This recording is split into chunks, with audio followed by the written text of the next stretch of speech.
I don't remember the dad's name. Larry and Fran.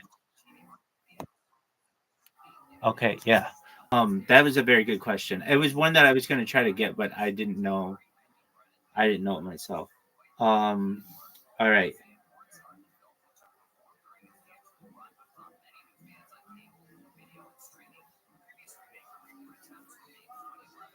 Um, okay. William requested.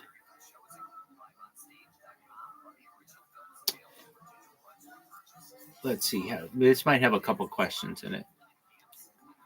Um, who did William ask to send him a message on Instagram? Or maybe he just said get in my DMs. So maybe not Instagram, but on social media. William asked a group of people to get in his DMs and to request something. That's not a good question. Um,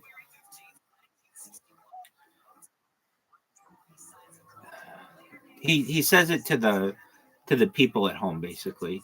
Um, okay, I'll say this. William's a very big fan of a certain team. What is that team? A certain team. What is that team? And what did he request from them?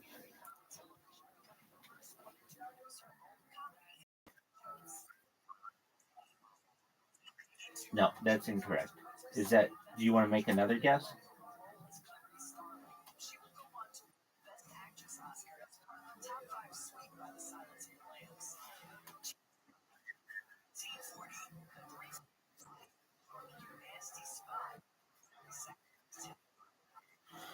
Nope. Do you want the answer?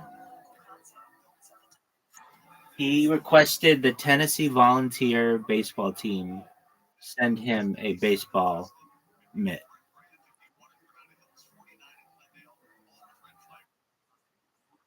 Yes, he does. Well, at least in the part when they do the interview.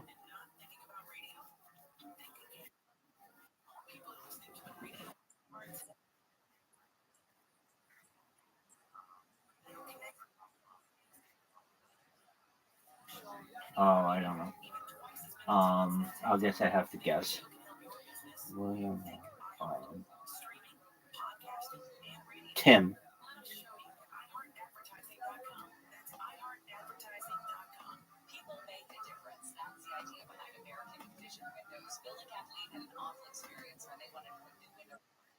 Tim.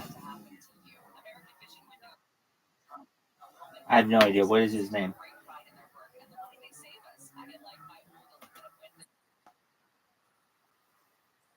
You're looking it up. You're looking it up. You can't. You can't. You can't do that.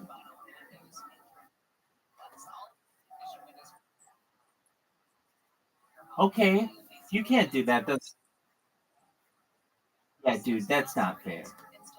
And I would have remembered that if he had been on recently. That's horseshit. Okay.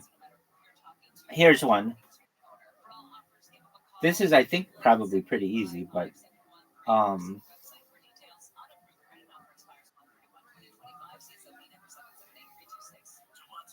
William likes substances. What substance did he have to give up? That's incorrect.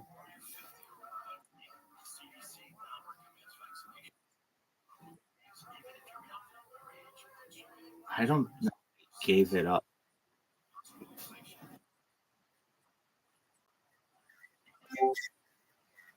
Alcohol. Alcohol is what we were looking for. No, alcohol is the right answer. Alcohol. No, alcohol is the more right answer.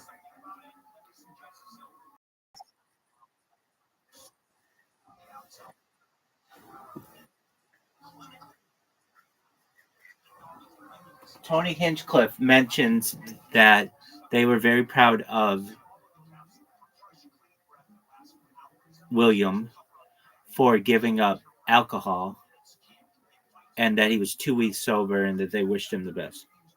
They don't even mention cocaine.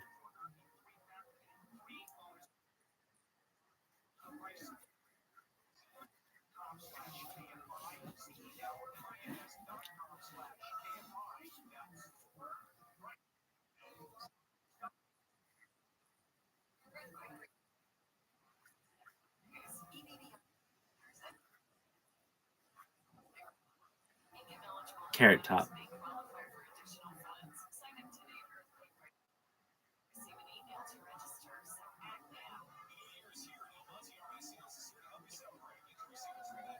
Huh. Not Carrot Top?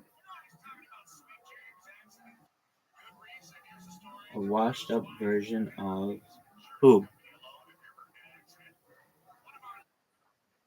Oh, that's a good one. William.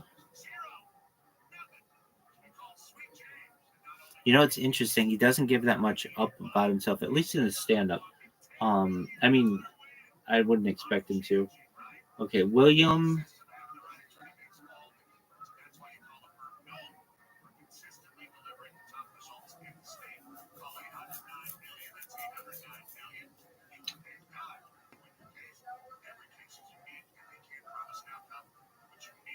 Where did William live when he first started doing Kill Tony? This is an easy one.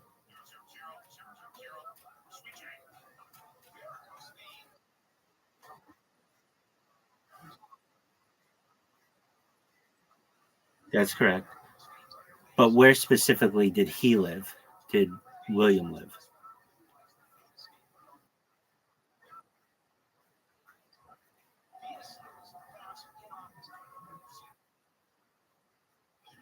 Um, there was a place. There's a place where William lived.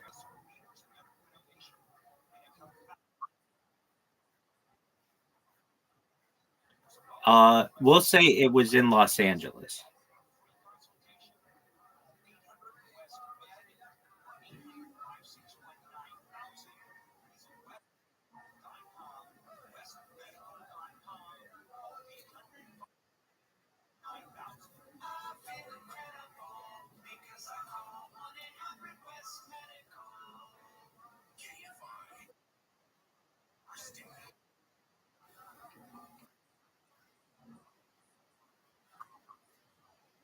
You don't need to know Los Angeles geography.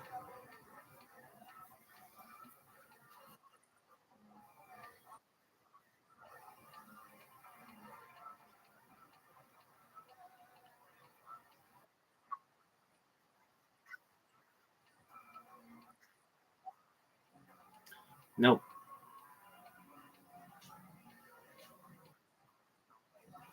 William lived in his car.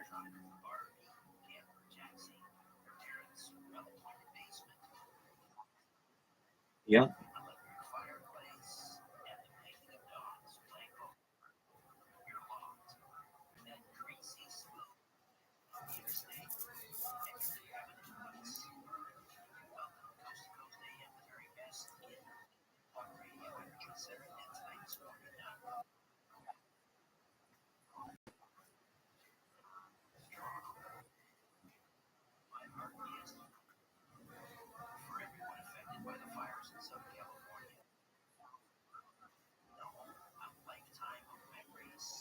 Um, hold on. I think once. Hold on. He wore sandals or shorts. He wore shorts. That's what it was. He got roasted for wearing shorts.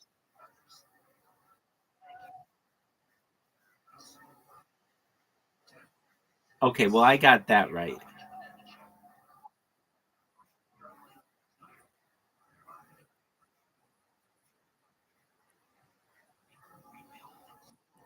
The second one. What else would he have worn that he got roasted? He doesn't wear hats.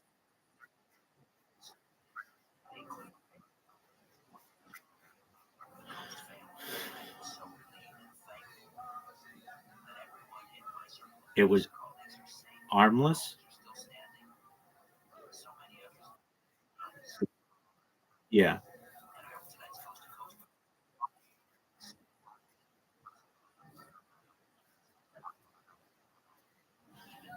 I got the shorts. What is William's favorite hobby?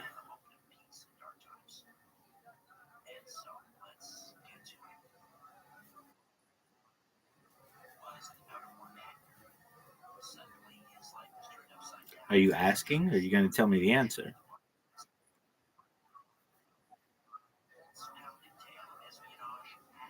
Not to my knowledge.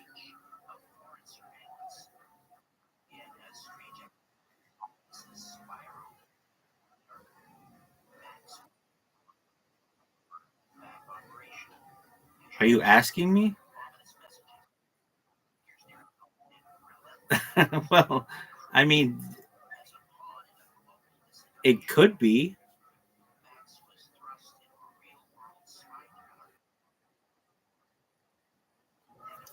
video games.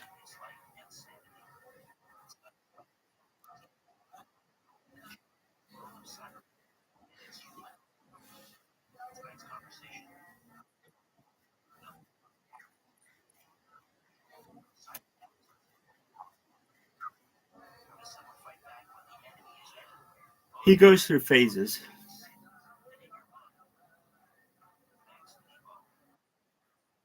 No, no, no. You got it. His favorite hobby is video games.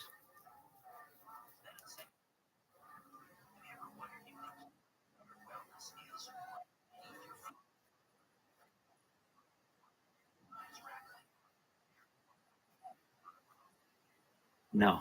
Balloon popper? Interesting.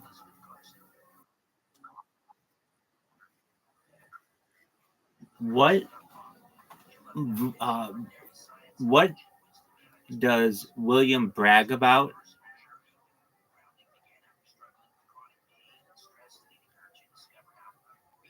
that he does with his free time? I don't know if that's a good. Okay. What does he brag about with his favorite hobby? Like what does he feel a sense of accomplishment? What makes him feel a sense of accomplishment, at least enough to be able to mention it to an audience?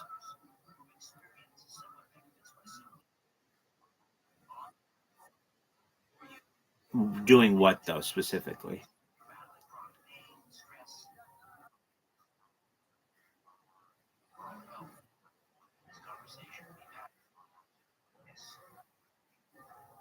There's something in particular he really likes to brag about.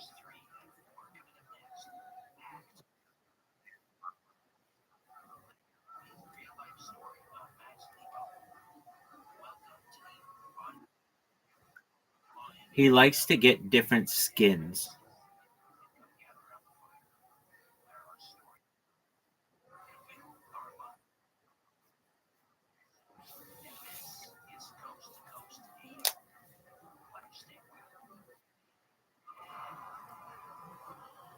I've got a good one. William, when does William typically go on stage, and has this ever been different?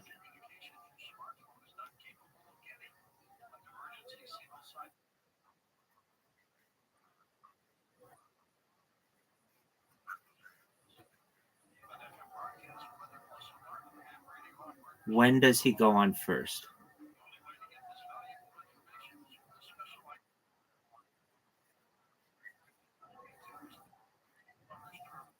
It's pretty obvious. It's pretty obvious.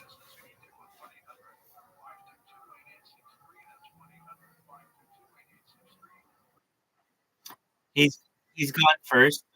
He's gone first the last 3 weeks. Yeah, 2 or 3 weeks. Yeah, yeah. So here's why. Um, no, well, perhaps they're kind of doing. They're cycling, guys. Um, Okay, that's I guess a pretty good question. But apparently, so like William's always prepared to go whenever, and if they ever have any kind of issue where the person who's supposed to go first can't go, then they put William in. But I don't know. They may be cycling him out. I don't know. Um, okay, here's a question: who has gone in William's traditional last spot recently?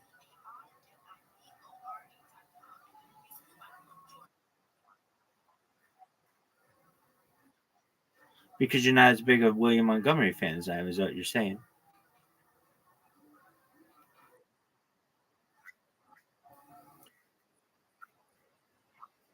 Never watched a single one of them. I don't need to.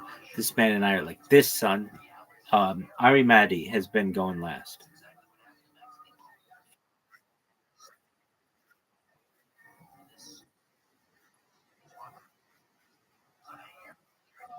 What the fuck question is?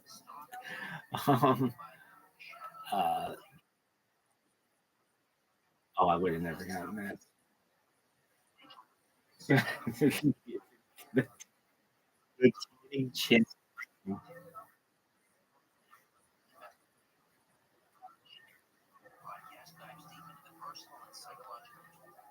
Uh, I've never heard his podcast, so what would it be? I'm gonna do the same shit that you do. Is it? You mean like a cell phone?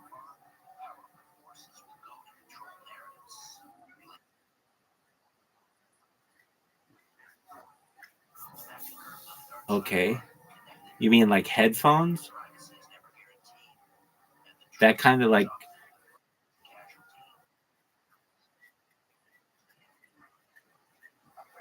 okay. Um,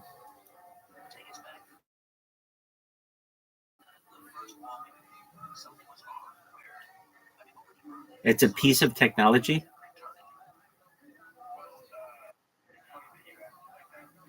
and it's not a cell phone, and it's not a microphone. It's not headphones.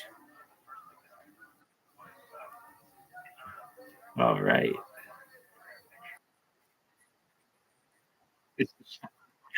Shut the fuck up.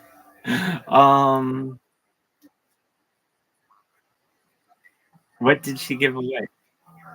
Friendship bracelet. Okay, easy there, Swifty. What did he? What? Sure, give me a hint.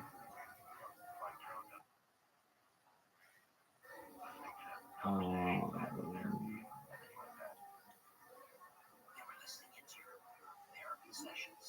it's not a camera. I mean, that's part of what they used. To, oh, I didn't hear you say. It's not a camera. It's not a microphone. It's not headphones.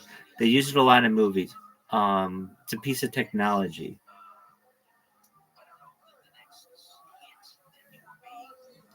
Is it a clapper? What is it? Oh, okay. He uses that a lot in his podcast.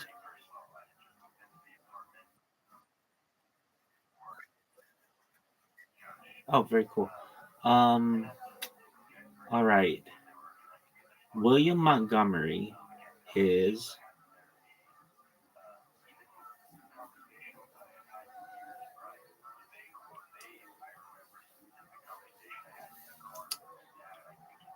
okay. Um, the comedians on Kill Tony normally do their stand up. William Montgomery's stand up is sometimes done differently. And let's see, how would I say this? I can tell you that Joe Rogan and his friends or whatever that crew advised William Montgomery to no longer do this during his stand up, and William really struggled to not do this. What is the thing that he struggled with? Very good job. Very good job. Yeah, man. That's right.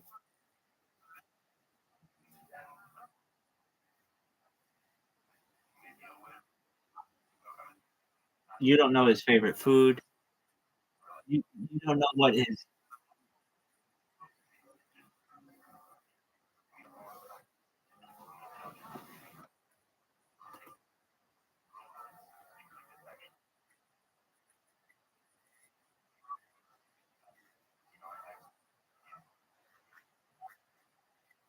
red.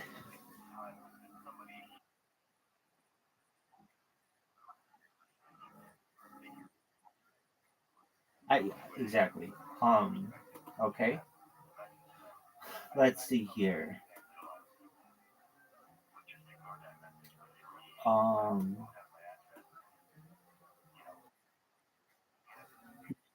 name.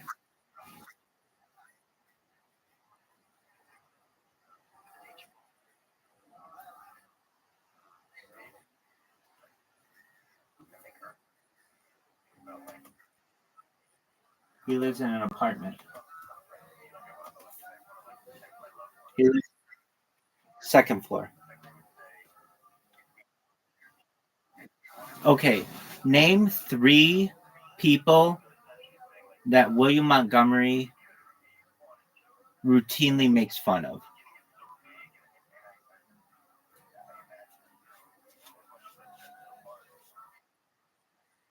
Okay. Uh, famous people. Famous. That's one.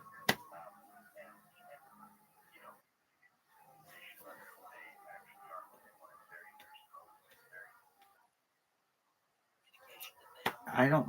Does he make fun of Colonel Sanders?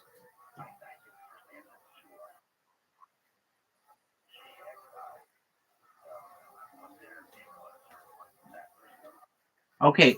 Then living people. Name three living people who he routinely makes fun of. Three famous living people who William Montgomery makes fun of.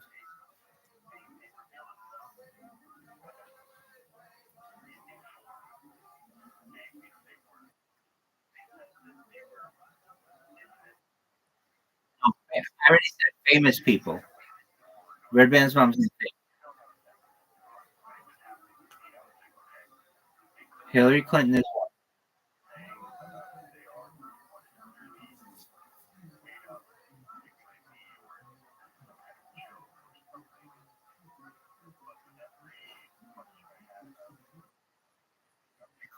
Hillary Clinton is very close.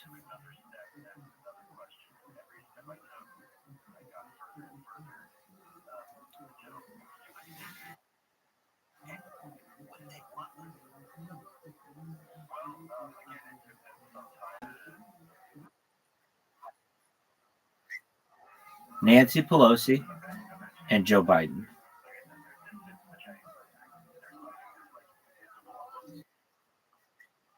Yeah, he's made fun of Joe Biden.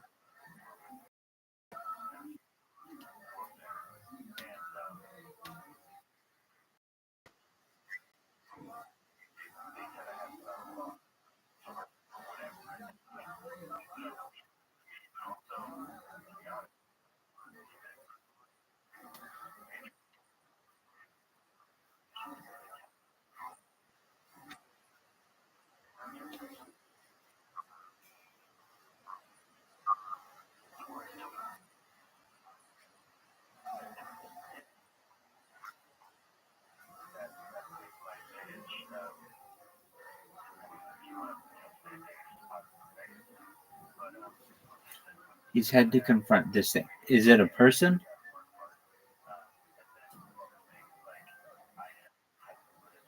One person though? Okay. Is it like his the yeah, I kind of remember this. The people who own the apartment complex?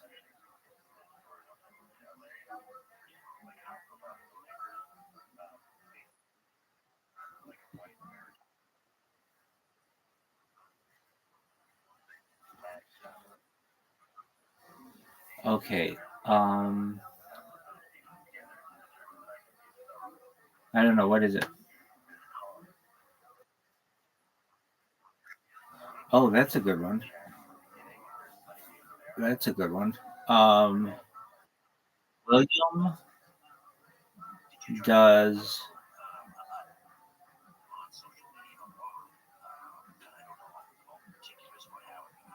Let's see here.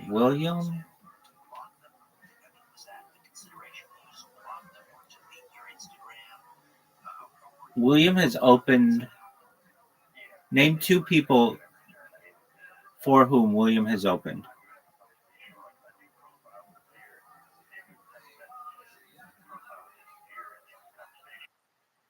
Yeah.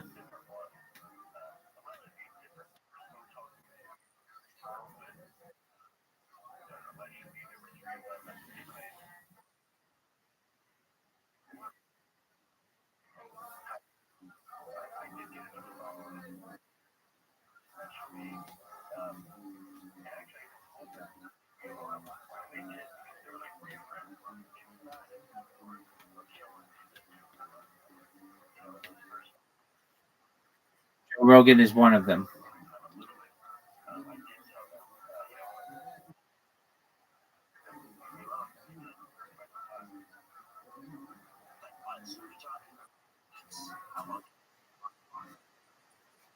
That's correct. Yeah. All right. Now, how about this? This one's very difficult. I don't know even if it's a true. I know it's a true story, but okay. Actually, I don't know if it's a true story. Name one person who has opened for William, what city it was in, and what he said happened.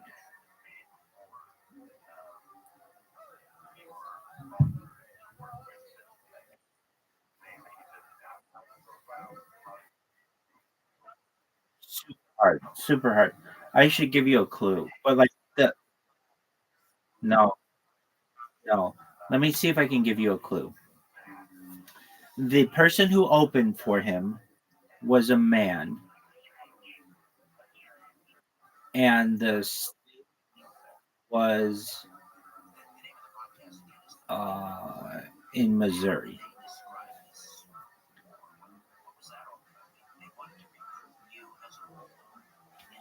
This is still very difficult.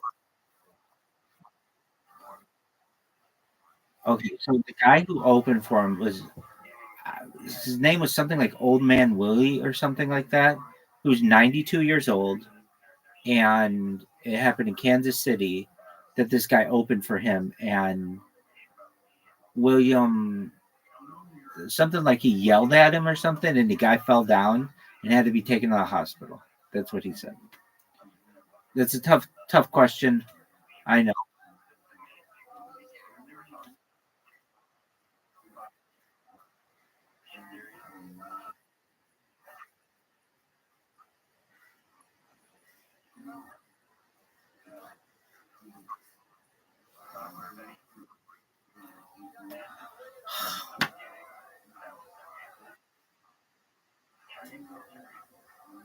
I mean,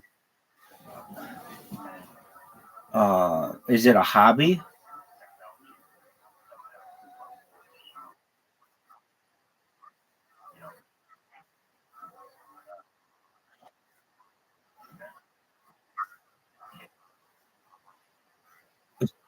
Shut up.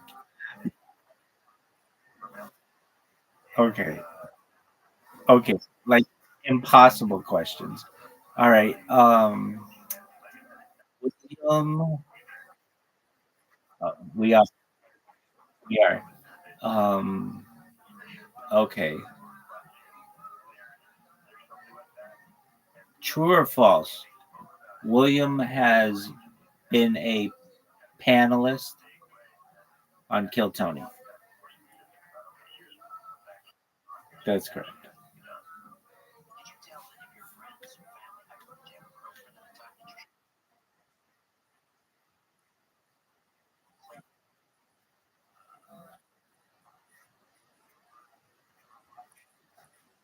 That was no. Those are good ones, man.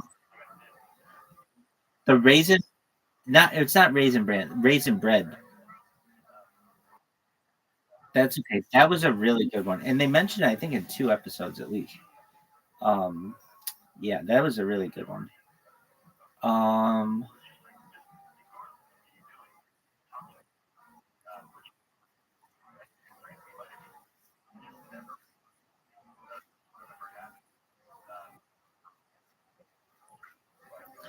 Pop thing that he was a soda,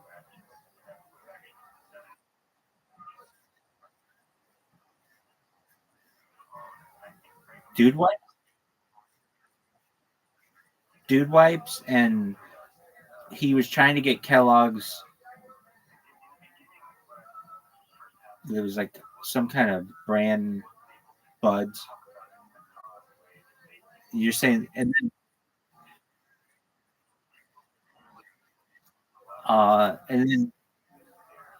then it was that bread company. Was it like Sun Kid Sun? What?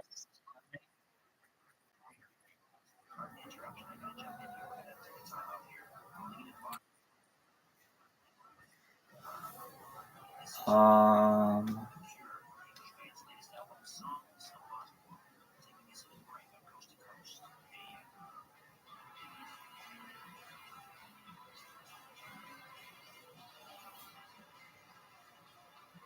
Nestle Butterfingers.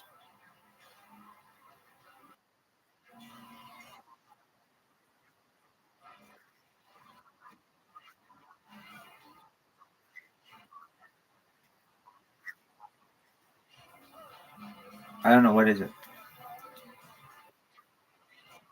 Oh yeah, yeah, yeah. Good job. That's right.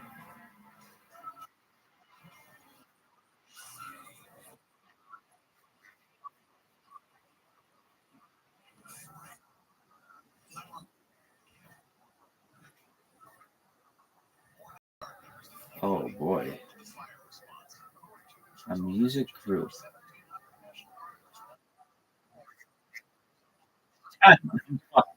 Shut, shut the fuck. Let's see here. It's a music group. Okay, he. would know this. Okay, it's not. It's not anything cool. It's not the Beatles or the Rolling Stones.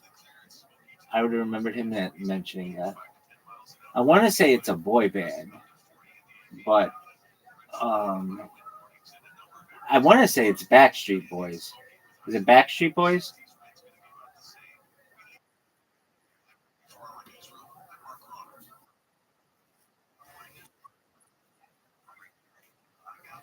Wait, wait, wait.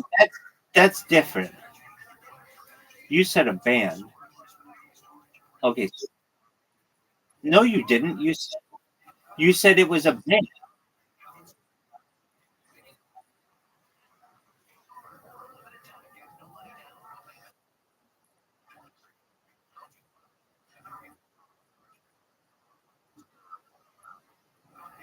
Is it a they or a person?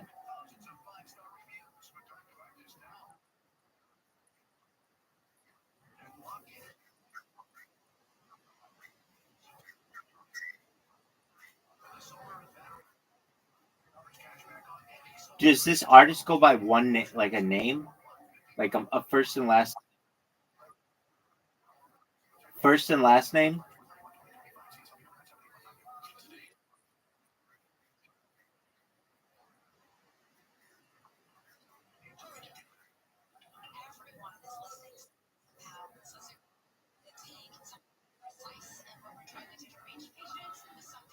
Is it a man or a woman?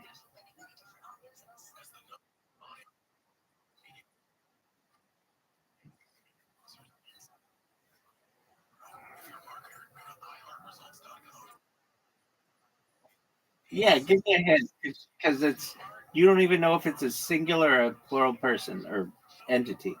What is your hint?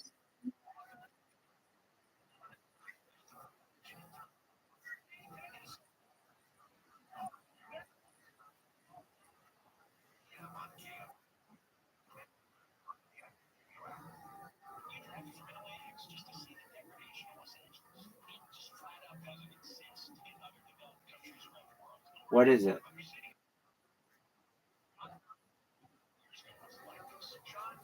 Is that two people?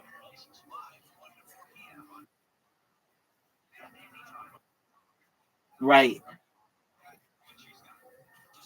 Okay, is that one person?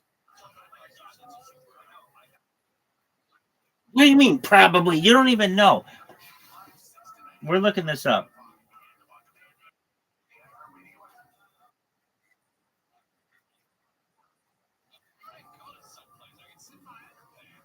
It's one person. Very cool. Um, okay. So if we're gonna go into his jokes, um,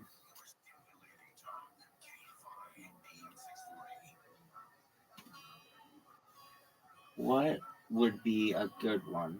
That's a good one. I wouldn't have gotten that, but that's because my knowledge of him is so deep. All right. Um, let's see.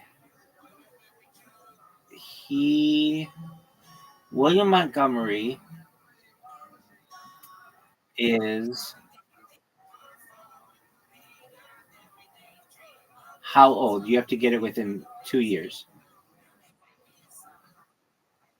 How old? How old is? Yeah,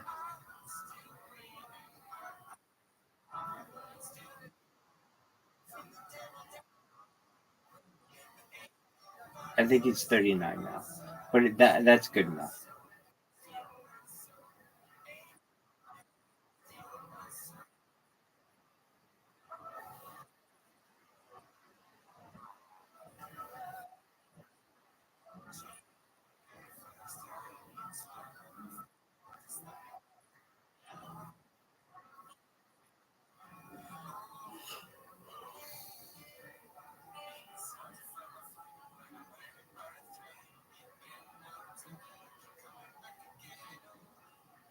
It's not Costco. I gave it. It's not. It's okay. Where does he get his shirts?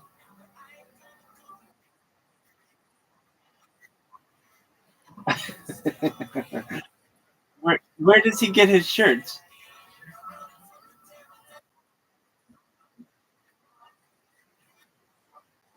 Yes, yes, he does.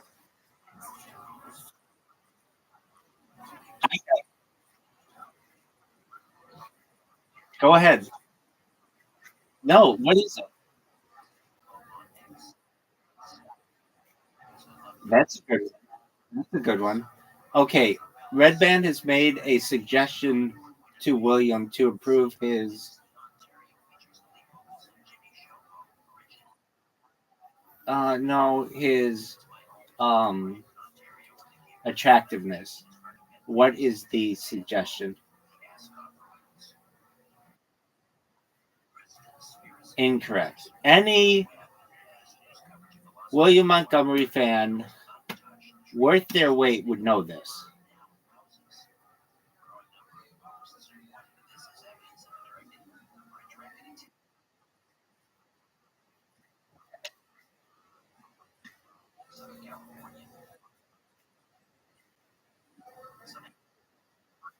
Shave his head.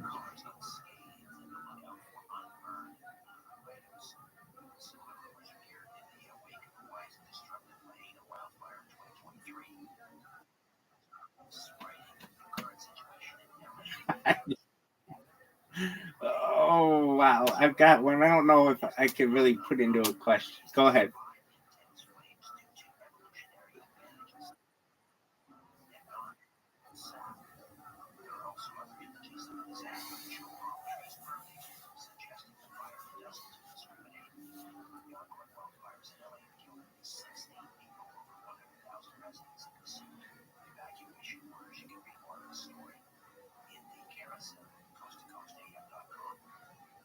Okay, I've got one. Uh, maybe. I mean, we're struggling to find anything. We okay. Um, What's his favorite comeback to call a woman? Or what is the most common comeback he uses? Yes. But how does he say it?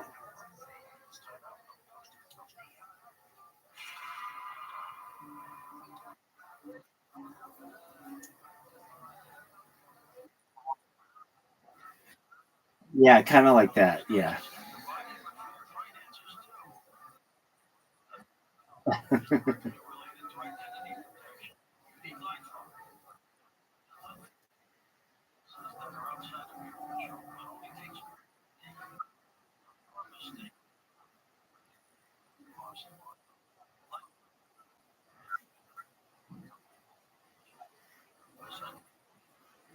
Hold on. Are you sure it's not baseball?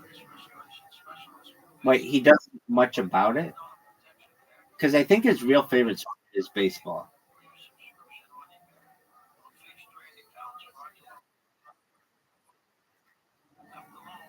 Okay, to watch. Well, he really likes to watch baseball. Um. Okay, let's see here. Is it a popular sport? It's it's not football. It's not basketball. It's not it's not soccer, and it's not hockey.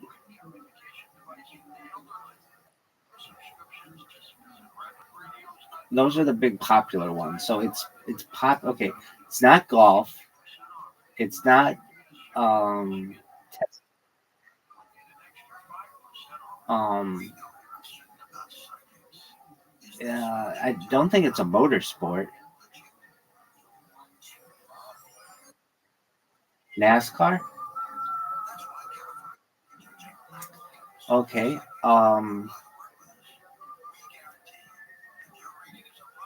Let's see here. Name five of Williams' nicknames. Five. Big one. What was the second one?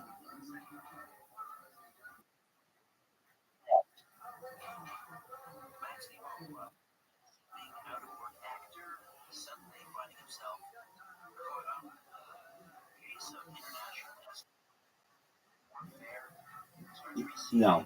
Okay, just name one more, but it's got to be a real one.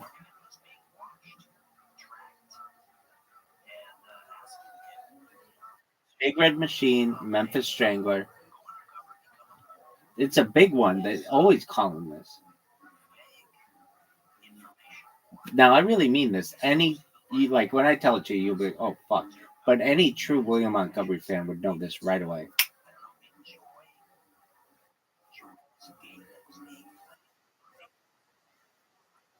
Every every single time.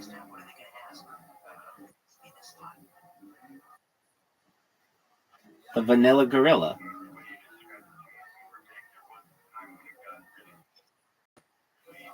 Dude, are you kidding me? It was even on the Reddit. Yeah, no, it's big.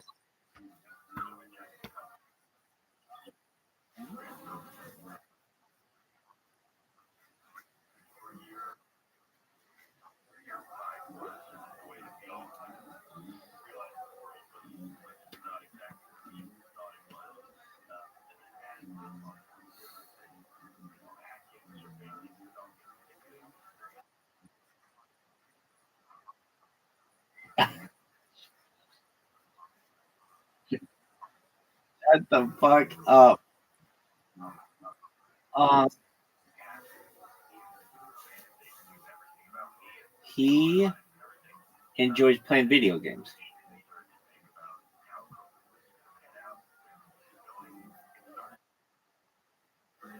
What was?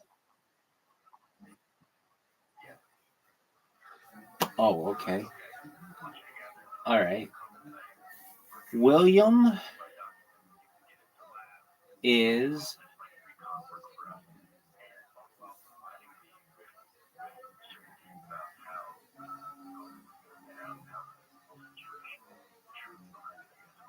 a major fan of.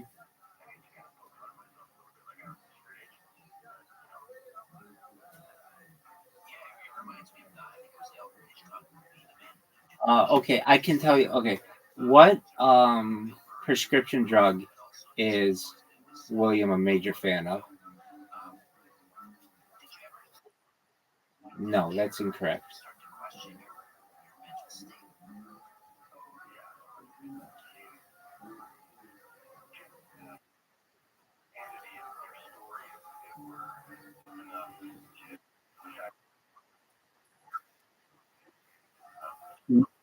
No, I will tell you this. He both swallows it and snorts it.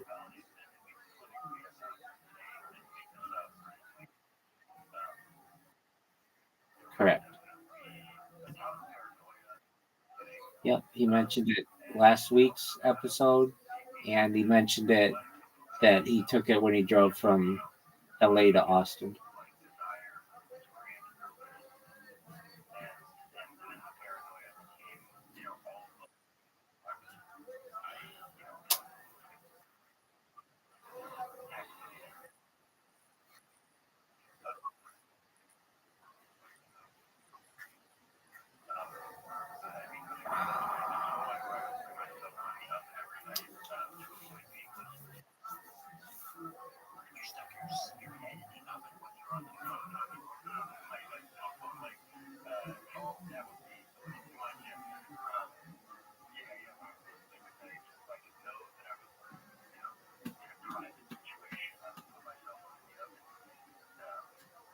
Is it plotting an event?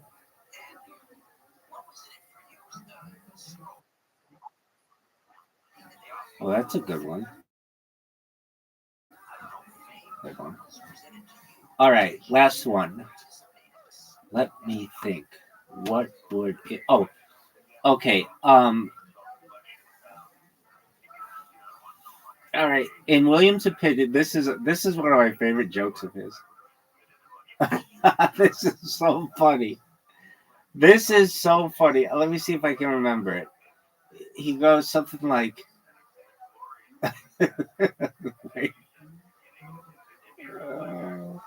"Oh, it actually caused me to do a bunch of historical research on something." Okay, um, it was, he goes. Okay, it's something like this. This is you're never gonna get it, but he goes.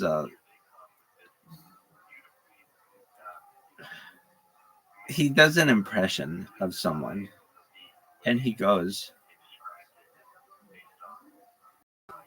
It's something like this. Oh, I ain't getting on that boat. Who is that?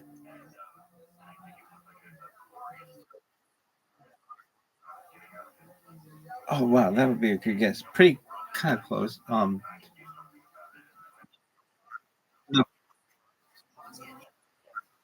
it's like the first or the only survivor, only African American survivor of the Titanic.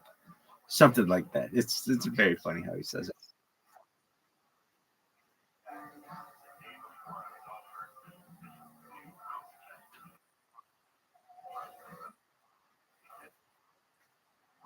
I think we know him pretty well.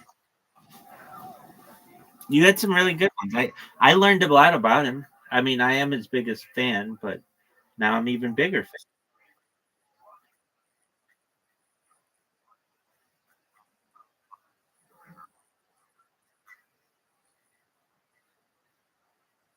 He lived in California.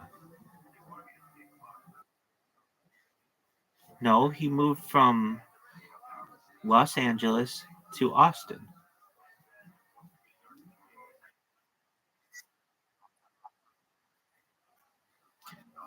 Dude, no, he didn't. He talks. I heard him talk about it that he was all hyped up on Adderall driving from Los Angeles to Austin. It took him 2 days.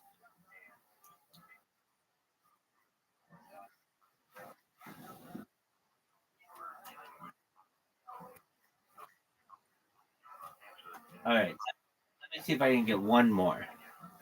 One more good one. Actually, those are that I'm basically maybe I could do it from one of his bits. Um,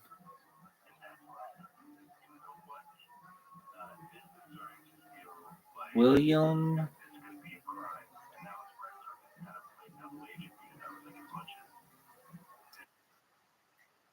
give it.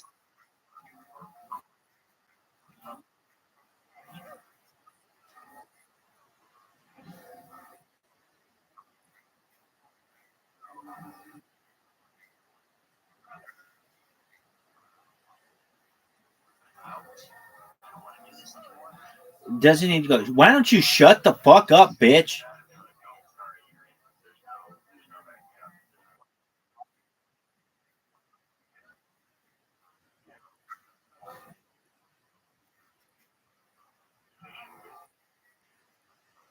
Well, he does say bitch.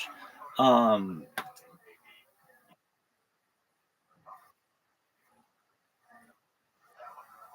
so you're saying when like somebody's heckling him,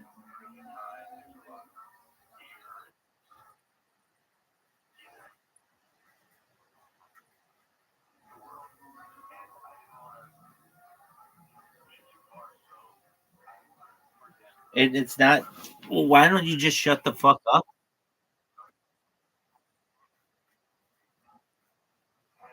All right, give it to me.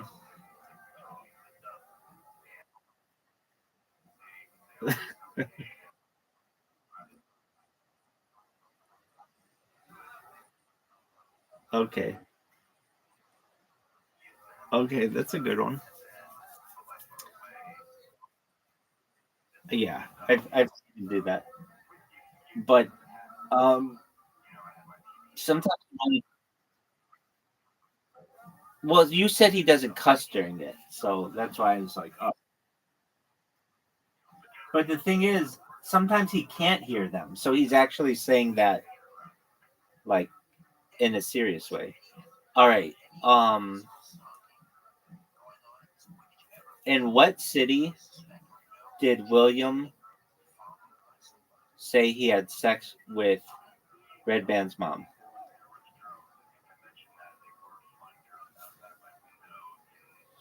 I've got another one after this.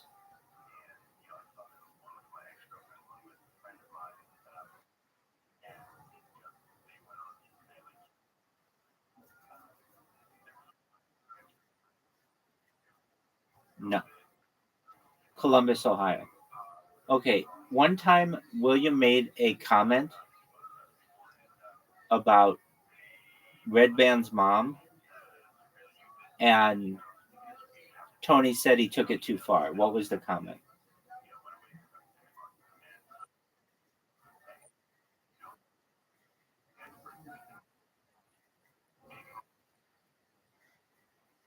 Incorrect. I guess you're not as big of a fan as you thought you were, big man.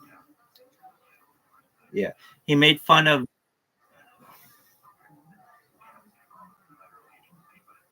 the way that her vagina smelled.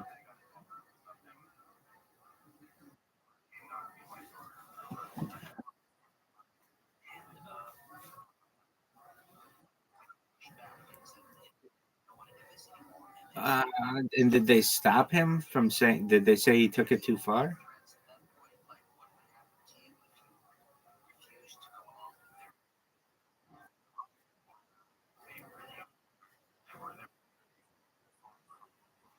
No, she's alive.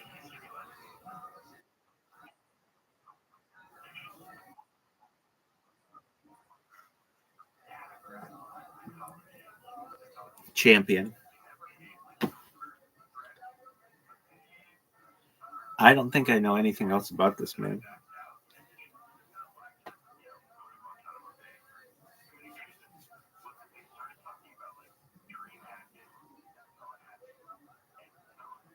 He did live in Colorado though, but just not. He lived in Los Angeles. I think he moved Colorado to L.A. to Austin, something like that.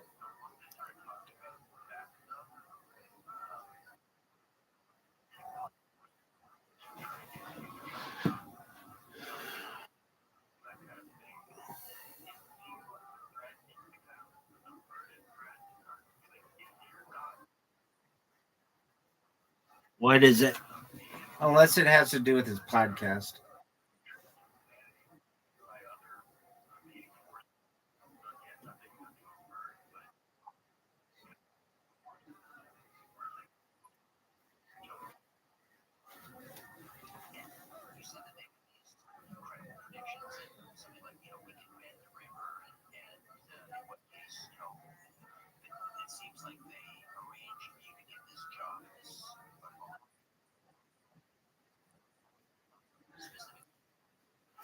Yeah, I do. Um, I hold on. Let me explain. I didn't at first. I've watched it a few times, and I've been, oh, that's. Or I watched it the first time, and it's not very funny to me sometimes. But then I hear it a few times, and some of the shit that he says is pretty funny. Actually, Caspian Sea referenced this. It's kind of like Robin Williams, like it's just like so off the wall kind of comedy. Um, but do I think he's the funniest person? No. Of the regulars they have on, so we'll say William Montgomery, Cam Patterson, Ari Mahdi, David Lucas, Casey Rocket, Hans Kim. Am I missing anybody who's like a regular? Of those people, in order of funniest,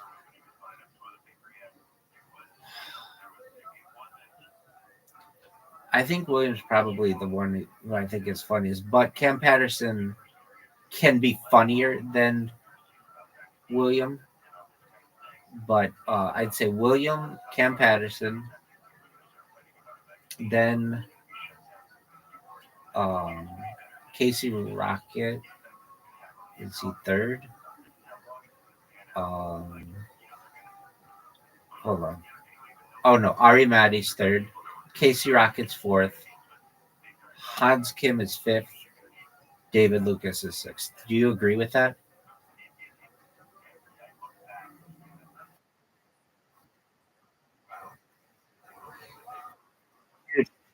David Lucas is so bad, dog. He's so bad. Hans Kim's better than David Lucas is.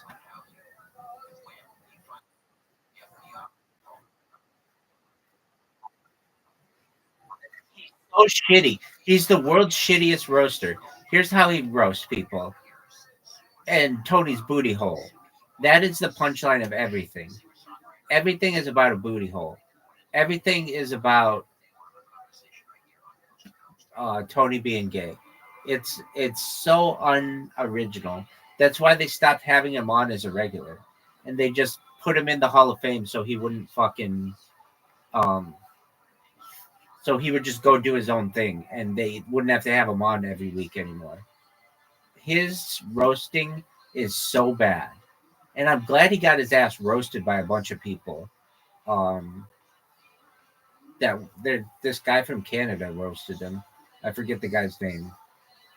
Um, but he roasted him at the LA Forum. What is that guy's name? I forget. Anyway, Hans Kim isn't very funny either, but he's better than David Lucas, without a doubt, in my opinion. Who do you think's the funniest of the group I just said?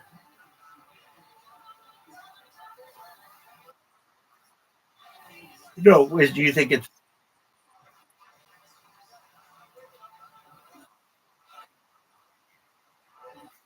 I agree, but not by much. Cam Patterson's very funny as well. Do you think Cam Patterson's number?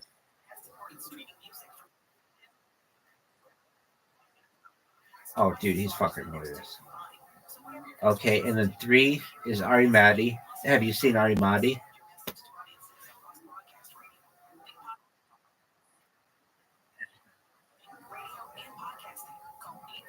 He has this fucking thing. I've watched him do like 5 times now, but it's so funny. He's trying to get his like American citizenship, so he goes to the embassy and they ask the question, are you associated with Hamas or ISIS or Al Qaeda or anything like that? And he says, well, if I don't get this citizenship, I might be. I think that's so funny.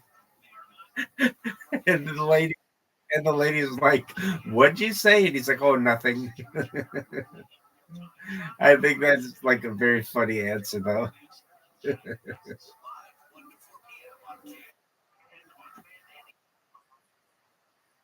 Yeah, he's the Estonian assassin.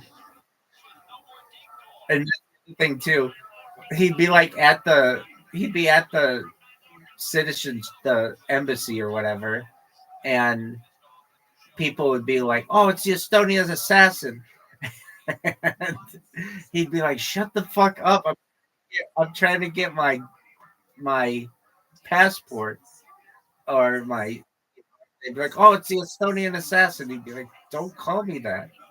Yeah, he's very funny. Um,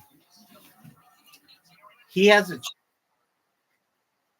exactly. He has a chance to be funnier than both William and Cam. However, he doesn't know English as well as those guys do. And so it's harder for him, or not just he knows English fine, but he doesn't know like American culture that well. So everything's kind of foreign to him still. But once he's probably here for longer, he has a chance to be. I don't know if it'll be funnier than the other two. The other two,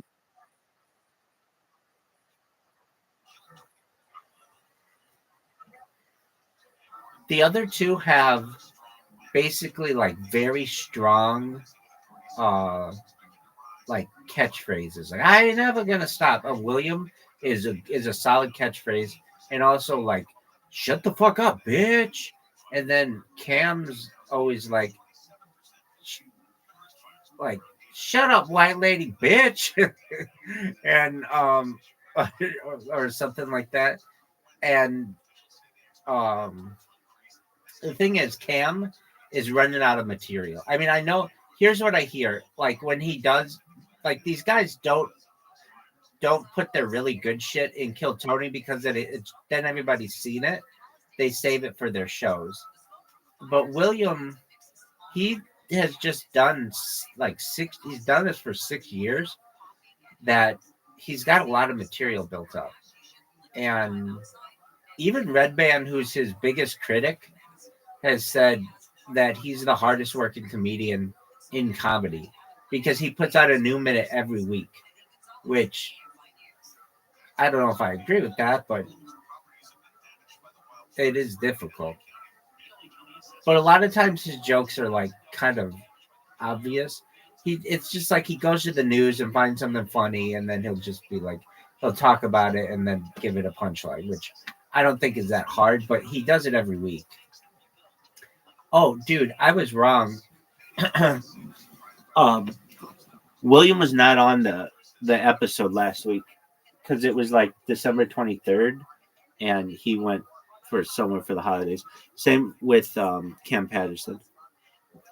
So he did not.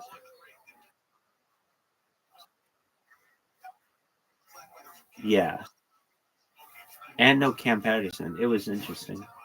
All right, with that, let's watch some Kill Tony, if you'd like. If you don't, then I'll,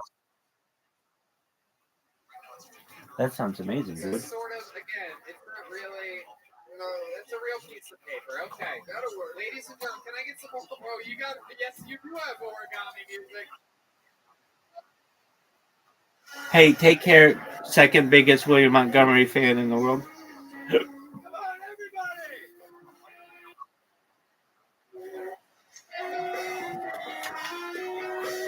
I'm talking to you,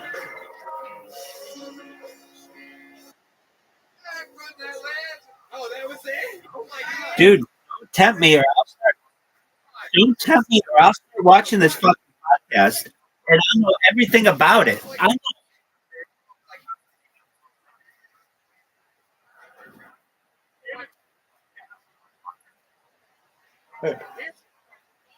and yet you still don't know what his team is. You still didn't know where he went to college. You didn't even know his nicknames. Wait. You are from Detroit. Okay, you guys know. You guys have the same. Cool. There she goes, the great Genevieve, everybody. Word, dog.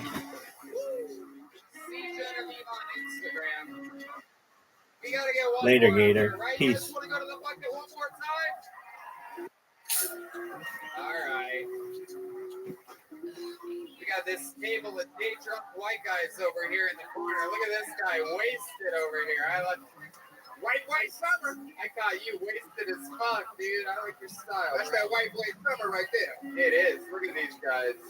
This looks like an entourage on Rainy Street or something. I be scared of them new niggas. Don't be scared of the niggas with the dreads and all that. Be scared of them niggas right there. They dangerous. I have no idea what Danny Brown just said to me.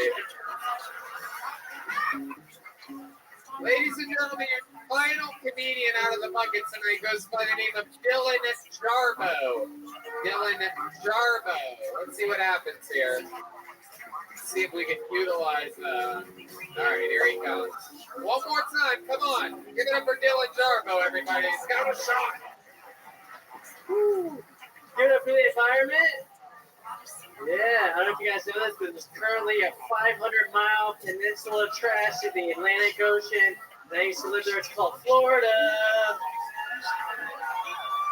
My last girlfriend was vegan. Not fun. She was so vegan, she couldn't do doggy style. That is cultural appropriation. Do you guys think bloods are allowed to invest in cryptocurrency? They had a meeting. Like, all right, we got this thing, it's digital, it's called crypto. It's called what? I'm sorry, what? Let's rebrand that. We're going with cryptocurrency.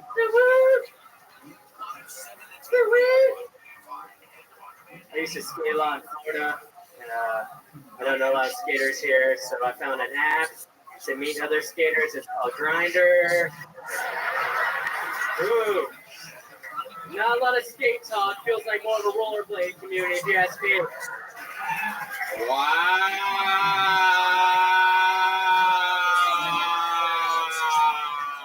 That was fire. Dylan motherfucking Jarbo making his Kill Tony debut. Powerful performance. Holy shit, dude. How long you been doing stand-up? About 5 years. Hell yeah. All of it here in Texas? All in Florida. Where in Florida? We're at Florida. Jacksonville, Florida. Okay. Oh, fellas. Why do people come out of Jacksonville? No, that's not where Disney is, right, man? You can't just do that for every city. No, I think, oh, God! Like that's what Mickey would think about Jacksonville, Florida. He would get shot right after that. Yeah, Jacksonville gangster, man. It's fucking terrifying. Hell yeah, but that's where you have to be. You have to be from a terrifying place to be funny. All those comedians out of Boston, those tough streets in New York, Youngstown, Ohio. I mean, Jacksonville, Florida. Jacksonville, Florida, Detroit. Yeah, Jacksonville's crazy. And you've been out of there for how long? About 5 months. All here. Don't go back. Straight here. Going to Detroit. You made it out. Don't go back. Dylan, you moved here to Austin, Yes, Texas. sir, I did. I love it. Well, which part of the city do you live in? I'm in South Austin, I think. It's Manchester. Okay. Awful. Don't want that. It's terrible. You over there by that weird never-ending festival? I think. I don't know. It's like a carnival We'll out there find out. somewhere. Am I right? Am I learning? Where the carnival's at. Yeah. I tried to go there for the first time the other night. I'm like, oh shit, look at this fucking carnival. So I went there and there was a line that I've never even fathomed before. Did I talk about this last week? Yeah, there was a line like I haven't seen anything like it. There was like 10 people wide and thousands of people deep to get into this carnival here in Austin, Texas. Yeah. I was completely sober, so I wasn't just imagining it. By the way, a fun fact, I've been given more mushrooms here in Austin, Texas in 5 months than I have my entire life before that. For those of you that don't know why Austin's economy is booming, it's because 50% of the people grow their own mushrooms and sell They them. do. And cocaine. There you go. Okay. Sure. There you go. Most cocaine I've ever seen in my life. That's your crew that you hang out with, Red That's Band. your stories? Yeah. These are the friends that Red Band was able to make here in. I'm here to stop doing cocaine. That's true. And I got to tell you, Danny Brown's performance here tonight, huge improvement.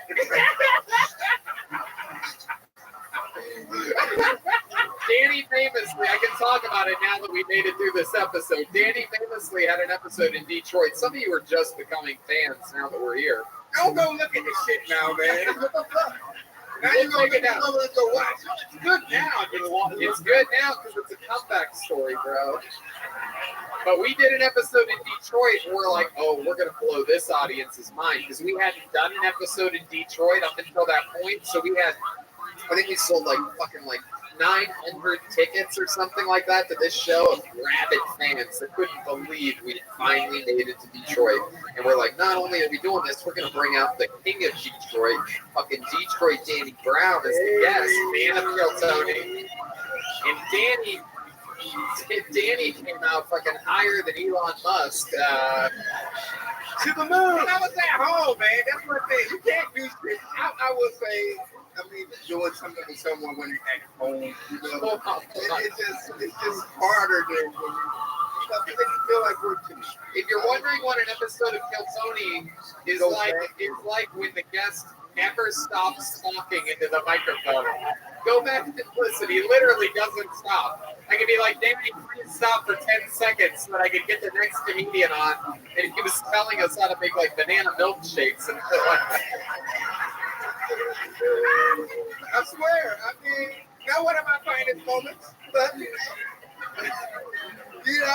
a strong, it was a setback for a strong comeback. So, you know what I'm saying?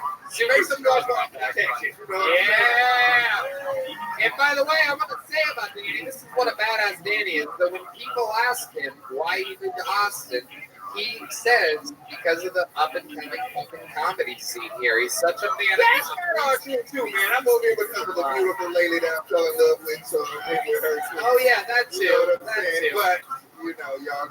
I know, But but y'all second, y'all.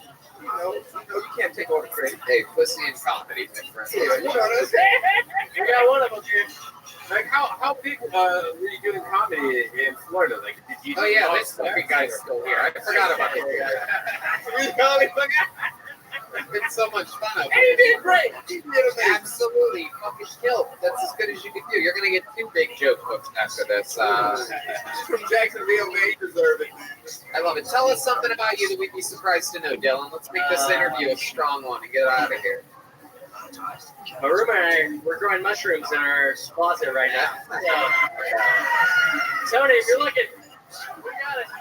I've got nothing I love more than closeted mushrooms. You know what I mean? Oh, God. When those things come out, they are fucking delicious. Dylan, what else? Do you have any special skills? What do you do when you're not doing stand-up? What do you like to do at nighttime? I grow mushrooms in the closet. Other than the mushrooms, Dylan. Come on, stick with me, Dylan. I'm sticking with you. I write jokes and grow mushrooms and Church's chicken. There we go. Oh, did you say Church's? Church's chicken. That's Church's chicken. The worst chicken. The worst What? chicken. Yeah. Hell yeah, man. They only just got that hot pepper. People go to Church of Chicken just for a little pepper. You know what I'm saying? But see, y'all know what I'm talking about. See, you don't even Have you had Butcher's chicken yet? See, man, my grandma was Filipino, and sometimes she had to, you know what I'm saying? Filipinos cheap, man. They make it work. They make the best of what they got. So Church's chicken for my grandma was like buffet type shit. She was like, oh, we're going to get some Church's. Because you can get like 50 pieces of chicken for like $5. You know what I'm saying? But as it goes, I love it. What's your love life like, Dylan? Oh, God. I know. We grow mushrooms in your closet. I know. It's How not good. about your love life, though? You've been on a date recently? Oh, I've been on so many, and they last 12 minutes at all. You've been on what? I've been on a couple here, a couple hinge dates, and they're not good at all. How did those end for you? You got laid at all? My roommate my dog is over somewhere. Dylan, let me ask you this. Have you kissed a girl since you've been here in Austin, Texas? No. Oh, well then you know what that means, everybody. Kiss me. Where the strippers at? Guys, this is a little segment on the show that we like to do where if somebody hasn't gotten a kiss, hold on, Red Band, please just relax.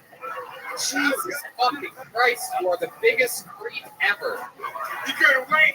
Oh my God, you literally, he just has to polish it. Just relax, This guy hasn't gotten a kiss yet from a Texas girl. You guys know how this show works. Is there a Texas girl out there that's willing to give this guy his first big Texas kiss? Come on, someone's got to do it. There's got to be somebody out Is there there. a different Texas girl? Dylan, shut the fuck up before you cock block yourself, you idiot. There's got to be, everyone knows that, oh, there's a stairway over there. Stairs. No, stairs. You have to take the stairs. Yeah, you got consent. Just go, get the fuck around this way. You know what? Is there somebody else? No, Yoni. I don't want that one. Go back to your seat. She's got fucking Amy Schumer energies. I don't like her. I need a girl with a good spirit to take that stairway, come up here and give this guy a big fucking Texas kiss. I'm gonna wait. There's got to be someone willing to do it. It could be up in the balcony. They could be on their way down right now. But I know someone's going to do it. Come on, Tim, where you at? There better be a fucking girl on her way to this stage. Right? It's fine. No. I don't want. Whoever's going to do it just better fucking. Okay. Goddamn. Yeah, take one for the team. Who's going to take one for the team? Yeah. Whoa! Yo, tell me. Yeah, with that new titties, red rose, yellow rose shirt. What's that? Because let's sign up next week. Sign up next week, you little fucking dirty little slut. There you go.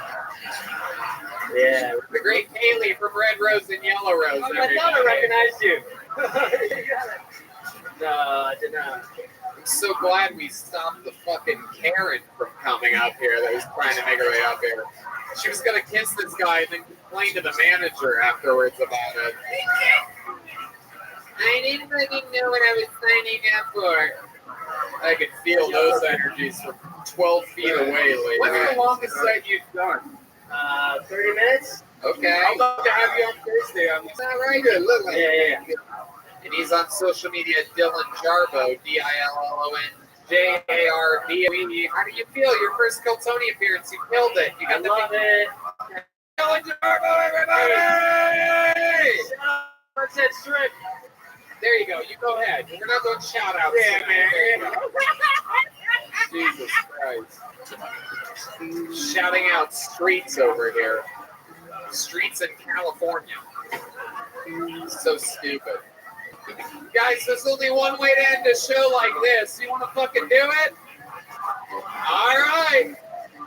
This guy parading and defending undisputed king of Kill Tony. With 2 decades of experience in Chicago at Second City, got diagnosed with ALS and became a comedian. And now he is the one,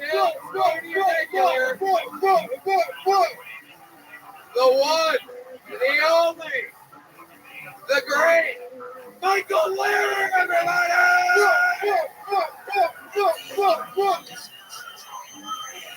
Ladies and gentlemen, life is short. Live it up. That's why most women don't report their rape. Too much paperwork. And don't waste a minute of your life. Never talk to an open mic comedian unless you need advice on food stamp fraud. Alright?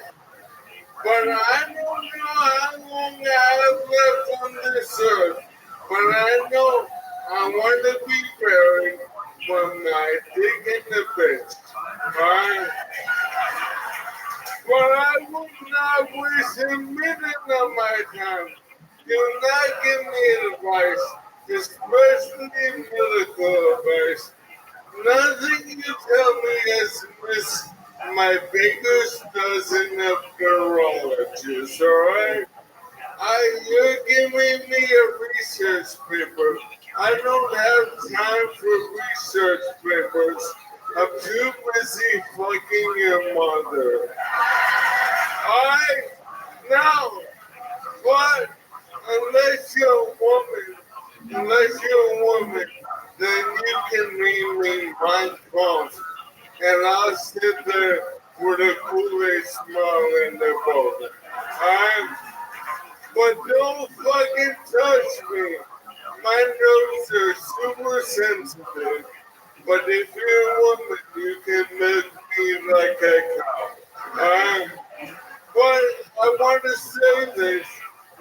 Your spice girlfriend just broke up with me because of my new hobby, narco-terrorism. But I want to say one more thing. I love guns, but there is one segment of America who does not deserve the right to bear arms. Me.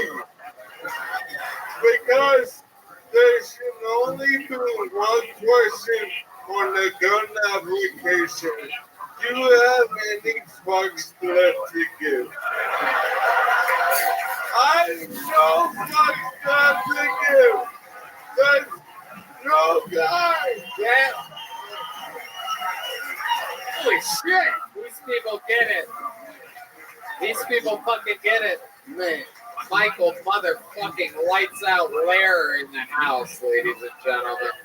Wow, I thought you Holy had your best on a set in like since That we've was- been in Austin. This The guy, this motherfucker gets stronger and stronger every week. It doesn't make any sense. Slow down, Rebel, like we know the sticks and make the song we gotta get the game broke. I believe Danny Brown said that to me earlier when Down, man. It was a rap. I think that was a rap. Hey, Mr. Brown. You know you're my dog. Don't do this. Don't do this. But then, no, I Mr. brought Brown it like he was your reservoir dog. Go ahead. Danny, I love you so much. And you, thank you, Danny. And you know I'm such a big fan of yours. And Rabbi is singing. Hello. So, Danny, I brought you a present. Oh! Oh, shit, really? It's hooked to the back of my chair. Wait, Robert. Oh shit. Here we go. I painted the picture for Danny. Me and them were rivalries. Look how excited Danny is to open a present right now. He loves this shit. Danny's got like the greatest fucking spirit out of anybody I know. Oh, yeah. No, we love it. You're goddamn right. There's no fucking anthrax in there or anything. Oh shit. What is it? Oh shit. Yo, you got an emotion. Oh shit. What is it? Oh shit. Rest in paradise, Prodigy. No, but we had a conversation where we talked about rap music. I told him that Prodigy from Mobb Deep, I don't know if you know about Prodigy from Mobb Deep, but he died not too long ago, so rest in peace to Prodigy. But he's like one of the best rappers that I think ever to exist in the world that didn't get his props when he was on the earth. And if you look up the stats and everything, you know, it's just a lot of times we overlook shit because of what's going on in the world, but he had countless number one hits. He done everything that you could possibly do as a rapper and still didn't get the props as to be looked at like when we think about who the top 5 rappers ever. You know, so no one can think about Mobb Deep Prodigy, but in the world, he is my top 5 rappers that I ever heard in my life. So make some motherfucking noise for Prodigy. I love this. Fuck yeah. Michael Lair giving gifts to Danny Brown. Danny Brown giving kisses to Michael Lair. Did he paint that? You painted that? No, Michael Lair didn't fucking paint that. What are you doing with your feet? do it with his fucking feet either. Yeah, and then they do this. My left foot and my right leg is. But for real, that was painted by a Toronto artist named Sabers, who's a great fan. And also shout out to Trackstar DJ. He's a Trackstar, that's my dog. yeah. He sent me some rap and shit. I went on tour with Trackstar. Actually. Yeah, he's a DJ. Choked out one of my homeboys.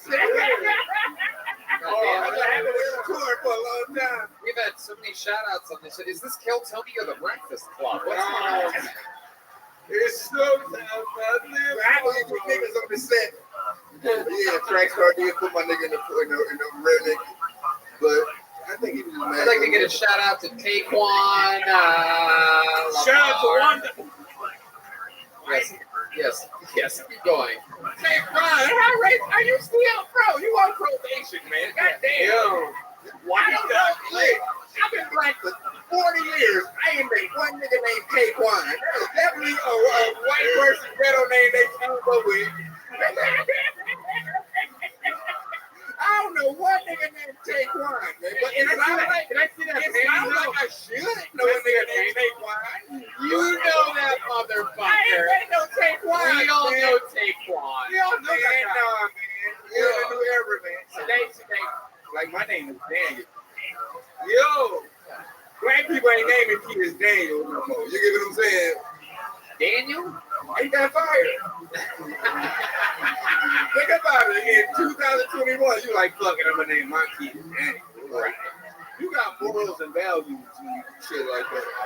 You know what I'm saying? You really want the best for this kid. You know what I'm saying? So think about what you name your kid, man, when you have it. You know what I'm saying? Absolutely. All these new names, we don't know what it's gonna be. These being successful Daniels. Look at them. When I have one, I'm naming my kid Dean Madness. That's it. it's just Man, Dean Madness Inch Club. I mean, if you figure out, like, you know, black people, you could put a French asterisk Yeah. on top of it, like, just spell it out like crazy. Like, Yeah. you know what I'm saying? And where people look at it like, oh, we get caught in class for changes. It's like, oh, he moved this? He did that? You know. Michael, what else has been going on this week? I got physically assaulted at the container bar. You did on Rainy Street? At the container bar? Wow. You got physically assaulted. The staff there is great. I love those people.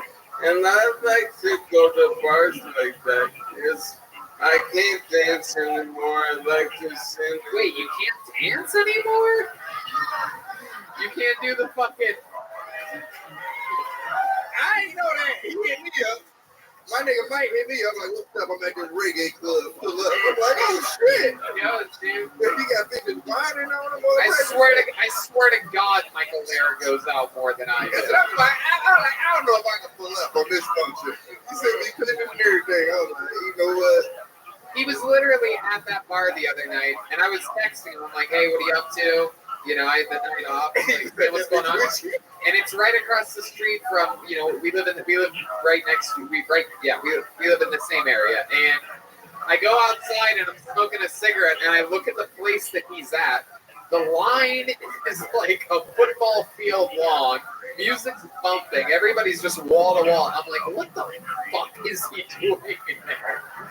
You already up in that bitch though. And You know he's in the middle of the dance floor, like everybody He holding already him up up. in there. Like a, Yeah. You gotta crawl up to get in. this guy's out here fucking crowd surfing in a 100-pound wheelchair. Never a good time. People are like, this is much heavier than it looks. Go that way. Ow. I love it. Michael, anything else we need to talk about before we move on? Before we end Man, this? I want to get crunk. All right, great. Let's do it. Let's all do it together. That's still Tony! Guys, guys, our guests tonight. Catch him on twitch.com/X, Danny Brown X. He's twitching all the time. How loud can this place get for one of the greatest rappers of all time, Danny Brown? Don't play no games. My man got me a motherfucking air fryer for my birthday. One of my longtime friends, the great Danny Brown. If you just use for vegetables, I ain't the one with that. I love you, man. How about a big hand for Michael Lair, everybody? MichaelLairComedy.com. The yellow rose and the red rose makes it all possible. Shout outs to CM Smokehouse at Golden Acres. Shout out to our friend Yoni at Best Barbecue Show. Make sure you follow him. Some delicious Crown Royal up here tonight. How about a hand for the staff here at Vulcan Gas Company? Also, Adrian Cavazos at Bonsai on social media. Check out these books that are happening. Let's check this Ryan J. Ebel drawing. And oh my God, look at this. Look at this shit. Look at that. That's you. Look how fucking cool we look. RyanJEbel.com for all these prints. Every single episode of the show. It's absolutely incredible. How about a hand for the band, everybody? These others. Michael Gonzalez and Matt Mueling. Follow them on social media at Mutation at Mike Agon's 13 and Lorenzo Jackson something. We're gonna figure that out for next week. Sorry, D-Madness. All right, on to the next one we go. We'll see you guys next week. We do this every Monday now. Hey, Vulcan, Thursday, 8 o'clock. We have a secret show. As you can see, a lot of people are from this are going to be on the show. Also got a bunch of Saturday Night Live people on this episode. Get your tickets at deathsquad.tv. That's true. Support line stand-up comedy. I'm also headlining a show here Saturday for the first time in a month. I'm pretty excited about that. There's going to be a lot of fun special guests on that. Some brand new material from me, thanks to our little friend from Dallas that changed my life. So I have something fun to talk about. I love you guys so much. Every single one of these episodes, we feel at home here in Austin, Texas. We love you guys. Thank you. Good night, everybody.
Come on, shithead.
Hey,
this is Rabbi coming live from the world famous Walking Gas Company in Austin, Texas, for a brand new episode of Kill Tony. Get up for Tony. It's up.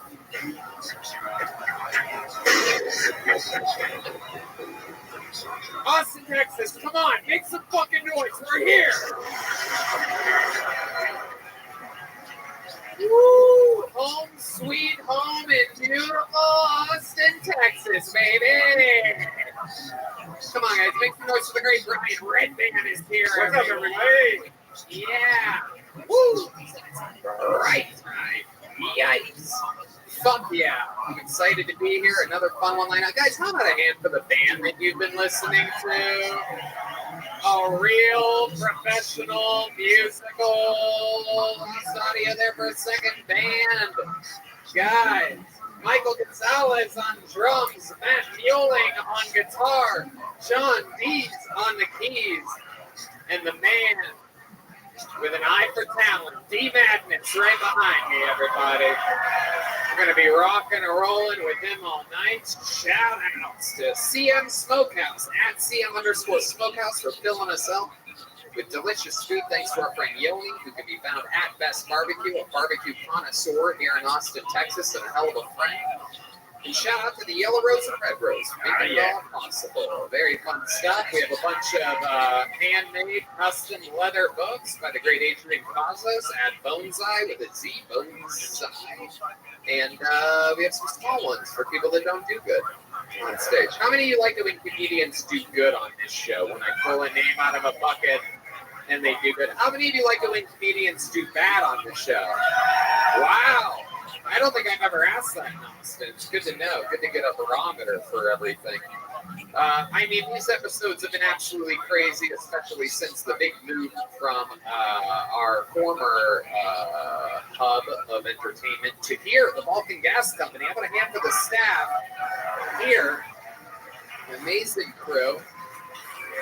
I'll take a delicious Crown Royal and Coca-Cola whenever you guys get a chance. Sounds good. We'll get the party started. And let's just jump right into it. But before we start tonight's episode, here's a little bit more about the amazing sponsors that made tonight's episode possible for you, for free, right now. You know, squeaky doors, clogged sinks, finicky engines. When things break around the house, you take care of it. However, when there's something off in the bedroom, you just try to not think about it. Come on, man. What are you waiting for? Take care of it. Go to GetRoman.com/Tony now. You know about this, Red Man. Oh, do I ever. With Roman, you can get a free online evaluation and ongoing care, or ED, all from the comfort and privacy of your home. A U.S. licensed healthcare professional will work with you to find the best treatment plan. If medication is appropriate, it ships to you with free 2-day shipping. The whole process is straightforward and discreet. Yeah. Getting started is simple. Just go to getroman.com/Tony and complete an online visit. Take care of your ED without leaving your home. Complete an online visit today to connect with a healthcare professional and take care of it. That's right. Be like Red Band, get Roman, and get hard as a rock. Go to getroman.com/Tony now. You'll get $15 off your first month. It's really time to take care of your ED. And remember, get started today, and you'll save $15 on your first order of ED treatment. Kill Boney. Go to getroman.com/Tony today. Are you guys ready to start tonight's show or what? Ladies and gentlemen, you know, one of the things about this show is that we never promote who the guest is going to be. It's always I'm a old fan of old school pro wrestling. I like surprising the people. And every single week, somehow in Austin, Texas, we're able to snag cooler guests than we even were in the big city of Los Angeles, California. This week is no different. This is the man that convinced me to move to Austin, Texas. This is one of the greatest comedians of all time. Your guest tonight is Ron White, everybody!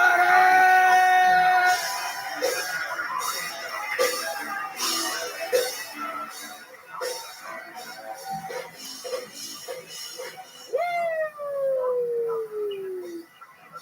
Goddamn motherfucking right! The Golden Goat! Ron White is here! The fucking king of Austin, Texas, a man that I am so proud to call a friend, maker of delicious #1 tequila. He's on tour right now. Get tickets at tatersalad.com. He's going fucking everywhere. Absolutely killing. And always fun hanging out, doing shows. I was promised a participation trophy. Looking great, too, man. You look healthier than I've ever seen you, man. That's great. Thank you. It's always a good compliment coming from Red Band. You're looking great too, Red Band. Thanks. I look healthy tonight. Yeah, looking good, full nutrients and other shit. I love it. We're having fun here. The great Ryan J. Ebelt is hard at work drawing tonight's episode back in Los Angeles, California. He draws every single episode. I got to see. I'm gonna leak some information. Maybe I should keep that a surprise for next week. But I will say we talked about Kill Tony bingo cards before. Maybe it's really happening. Bingo cards where crazy shit that happens on the show, you can check it off as it happens. Maybe I call someone a buffoon is one of the spots. Maybe I say okie dokie is one of the spots. Maybe Red Band has a misplaced sound effect is one of the spots. There you go. And we have the great Chris Rogers drawing live here in Austin, a local Austin artist. I've seen on the news. He was all over the news. He painted this big mural in the soccer stadium, the new soccer stadium. Is that it? Yeah, he was on the news. Oh, there you go. He was on the news. I thought it was, okay, good. All right. There's me stopping myself from making another Austin shooting joke, everybody. Very good. It's fun. I have this new set of breaks since a month ago that I have where I can stop myself once in a while from going too hard, too fast, too early on in a set. So should we get this episode started or what? You guys know how it works. I pull a name out of the bucket. A bunch of comedians sign up before the show. An Undertaker doll. That's what sits in this bucket for some reason. A bunch of names in the bucket. I pull one out. They get 60 seconds. You know the 60 seconds is up and you hear the sound of a kitten. That means wrap it up then or else you're going to bring out the one and only Angry West Hollywood Bear. There you go. There, that's good. So don't go over your time because that's super annoying when that happens. Now, normally I would start the show by pulling a name out of the bucket, but would you guys like to start the show with a special treat instead? Yeah. Well, in that case, ladies and gentlemen, this is exciting for you, Ron, because this is the newest regular on Kill Tony. We announced a new regular 2 weeks ago, and he is here to debut a new minute. I do believe this is your first time ever seeing him. Ladies and gentlemen, the newest Kill Tony regular, the one that was made a regular in Austin, Texas. He lives in Austin, Texas, and his name is Hans Kim, everyone. Here we go.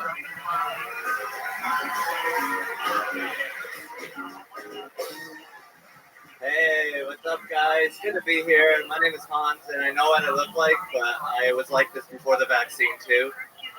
So, I got the vaccine, or I like to call it Western acupuncture. Only one needle. It sucks being autistic because it's the only disease that you can diagnose in a bar. No one's ever like, hey, this guy says he has non-Hodgkin's lymphoma. Let's see, he got bombs with this guy. He has cancer. It's just with autism.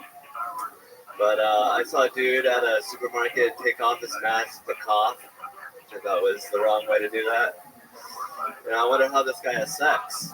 Oh, I'm about to come. Let me take my condom off real quick. I almost got semen in my condom. It's kind of disgusting. There's a theory that the coronavirus was leaked from a lab, which I think is hilarious. It's so Asian to take your work home with you. All right, thank you guys. Hans Kim, everybody. Really, really, really clever jokes. You're a really smart guy. I know that's another stereotype of you people, but those are really clever, smart jokes. Thank you. They call me the Asian Tony Hinchcliffe. Ooh, la la, wow. Well, I wish there were more Asian Tony Hinchcliffes. Seems like there definitely aren't many out there, according to my Twitter feed. Seem to be quite the opposite. Hans Kim, how's life going? We haven't seen you for a week. It's always good. You're constantly smiling. You can't even help yourself. You literally have a smile stuck on your face. Your smile is as wide as your eyes are. I absolutely love it. Hey, look at that. Whoa, now you really are the Asian Tony Hinchcliffe. Look at that. Hi, everybody. It's me. Move your mouth. Move your mouth. Hi, everybody. It's me, the Asian Tony Hinchcliffe.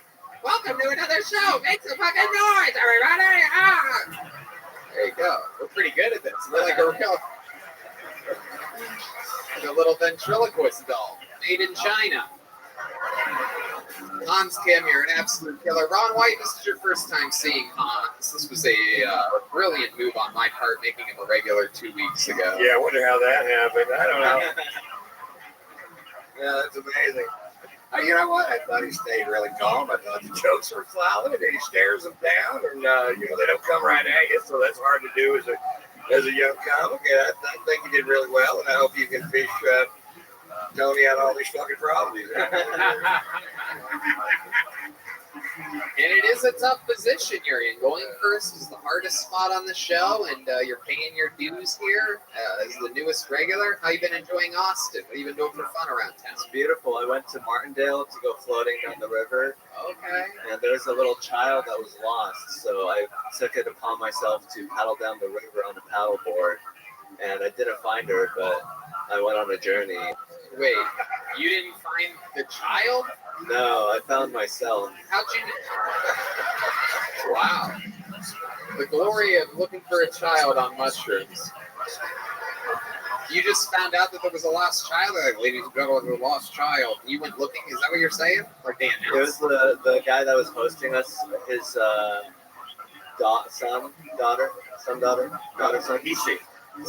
She identifies as one, but yeah, I forget which one, but he's a beautiful child. 10-year-old. A 2-year-old? 10-year-old. 10-year-old. Yeah. Did somebody find the child? Yeah. Oh, he was just walking in the woods. Is this a non-binary 10-year-old we're talking about? What's going on here? It's, I just don't know what it is. Intragender, maybe. All right, Hans. So how your float down the river went well? Yeah, I banged up my toes. I got Band-Aids on it right now. Wow. Bang toes, bang cock. You got everything going over there. Floating down rivers, huh? I like your style, Hans. You're a cool guy. You kicked off the show with a bang. We're going to keep flying through tonight's episode. How loud can this place get for Hans Kim, everyone? And now to the bucket we go, where anything can happen. We've had many wild moments here. Some of the people that I believe could murder me one day have been pulled out of this bucket in Austin, Texas. Why didn't he get a book? Huh? Why didn't he get a book? Oh, he's already got a book. Oh, these you only get are one the book, people no that matter. get. Yeah, they only get one book. All right. Plus, it's an empty book. It's a joke book. It's empty in the middle. Asians only like books that already have writing inside of them. They like reading. That's an Asians like reading books joke, everybody. That's a positive joke about Asian people. They like gaining knowledge, everyone. If anybody wants to clip that and put it on the internet, feel free. All right, I pulled a name out. Your first stranger out of the bucket. Could be a local legend. Could be his first time. Goes by the name of Ben Howard, everybody. Ben Howard is next on Kill Tony, live from Austin, Texas. Here he is. Look and Gas Company, what's up? How are we doing? Let's get into it. Let's do it.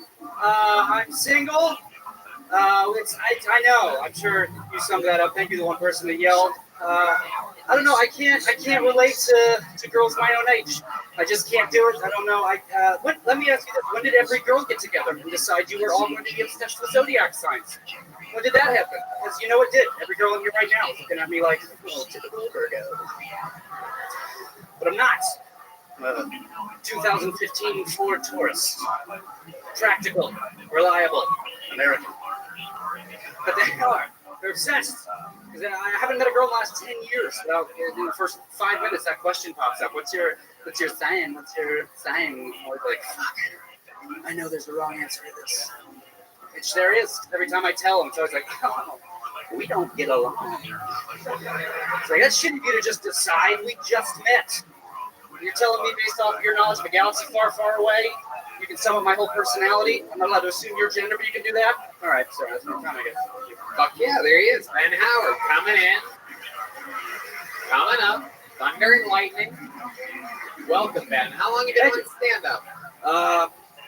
I started in 2013, 14, so like 7-ish years. Okay, where have you been doing it for 7 years at? I came up on the Phoenix scene, and then the last 2 years around the Midwest, Ohio, Indiana. Ohio? Yeah, Ohio and Indiana. Yeah, I'm from the Dayton area. Oh, from the Dayton area. What made you move to the Dayton area?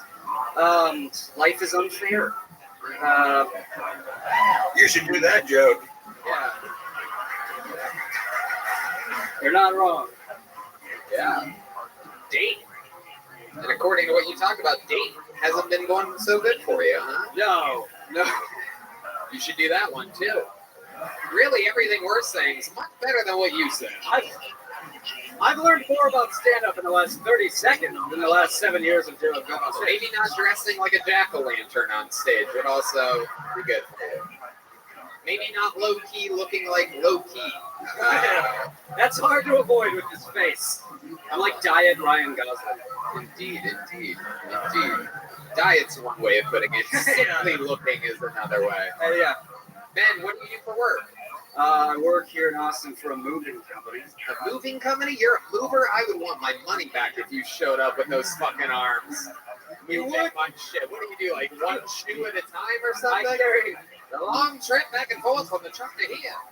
It's a lot of couch cushions that I carry. The company is called Little Guys, so I mean, I'm 6'3", but I'm like this, so it's okay.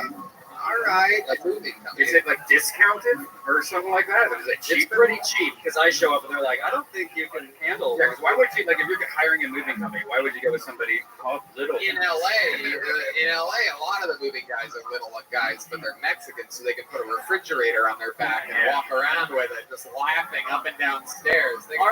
Our logo is a dude with a refrigerator on his back. Really? I swear to God. Wow, look at that. See, dialed in. I feel it tonight. You're on it, dude. So really, dating hasn't been going good for you, huh? Is that true? Or are you just goofing around? I've never been in a relationship that lasted a year. Okay, when was the last time you were in a relationship? I'm like talking to a girl right now, but we're not really actually. What does talking mean? I haven't used the word talking since I was 16, so I don't know exactly. Welcome to my dating life. Dating a lot of 16-year-olds, huh? No, it's Ben Howard, not... Ben, you son of a bitch. I know. Threw yourself right under a refrigerator. It's not my fault. So you're talking to a girl. Describe to us what talking to a girl means. I don't know, last night we sat and talked. Wow, you're just literally. Yeah. Is this story going to be much longer? I haven't fed my dog, dude. So you're literally just talking No, with her? we got there. I got in the. I'm starting to see why you're having trouble getting laid, Ben. You know what I mean. It's a lot of that, dude. I can't turn that off. It's unfortunate. I'm a goofy fucker. I can't. Oh my goodness gracious, Ben. So what did you do last night with her? You went full intercourse? We went through. Yeah, it was full. It was full intercourse. Really? Where was it? You seem like the kind of guy that Where puts was on like 2 condoms. It seems like you put a condom on your condom to play it safe. Right? There's 0 condoms. Really? You're raw dogging it out there? Yeah. Holy shit! Look at you as a moving company indeed. Things Little thing called faith, dude. Little thing called faith. All right, I don't pull ever out fucking Guinness on shoot me again, dude. Dude. I love it. Ben, what's something crazy about you or your life that we'd be shocked to know about you? Anything you ever accomplish or win or do? I would be shocked. Yeah. Accomplished. I'm an aspiring stand-up comic. No, I have Tourette's syndrome. You really do? I do. Yeah. What's your tick? I have several. They've actually changed, but the one that's remained the same has just been I wink this eye. Wow, that's I noticed you did it right after you said that, and I didn't notice it before. Just talking about Tourette's set it off a little? I think it does.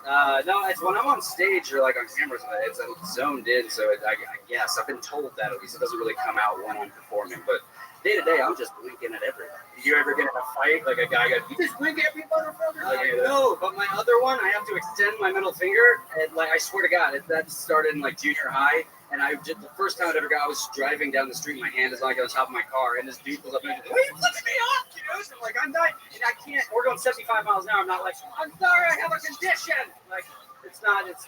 So he just thought. You should do this on stage, dude. You got some stuff, man.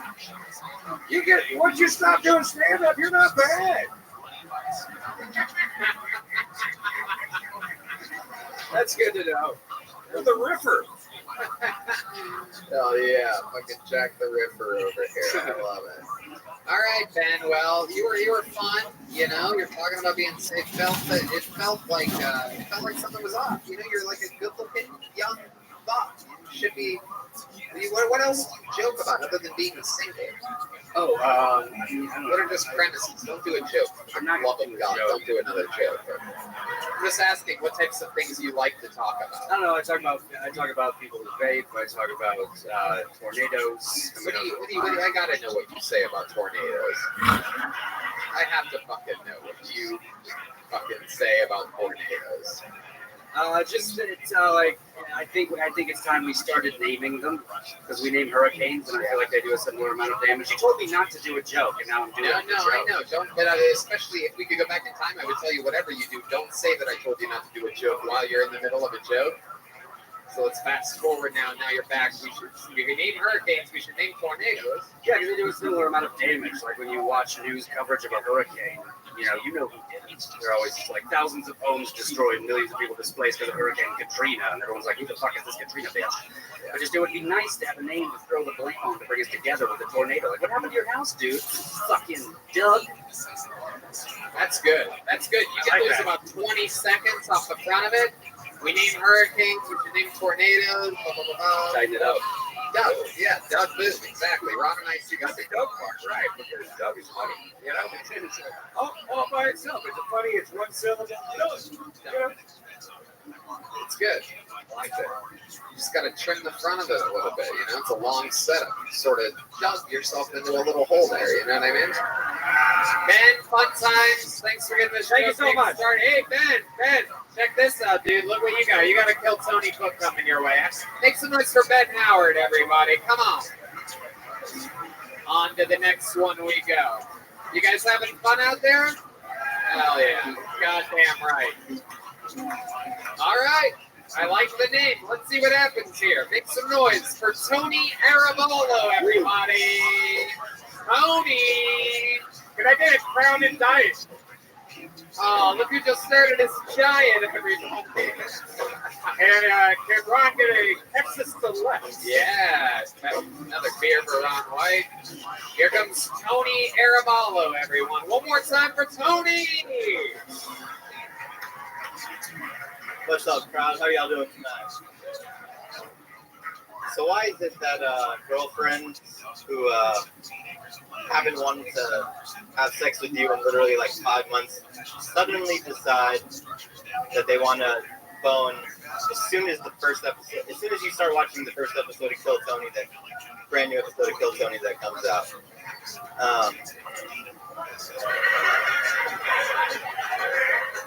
It's like she's like, why are you watching this stupid shit? What the fuck do you like in it? I'm like, just hold on. Just hold on a second. He's about to give us a special treat. Let's just see what happens. And she's like, special treat? Why don't you come? I'll give you a special treat. Come get my special treat. You know what? You need to make a decision right now. His special treat or mine? Well, it's a tough decision to weigh. Tony gives about 3 special treats a week, and you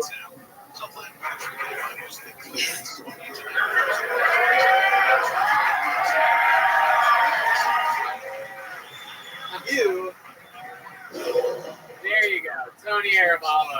Getting love for the audience for some reason. Not exactly sure why. Tony. Very rarely is there a Tony that struggles in life, but here we go. We found one. I have been, yeah.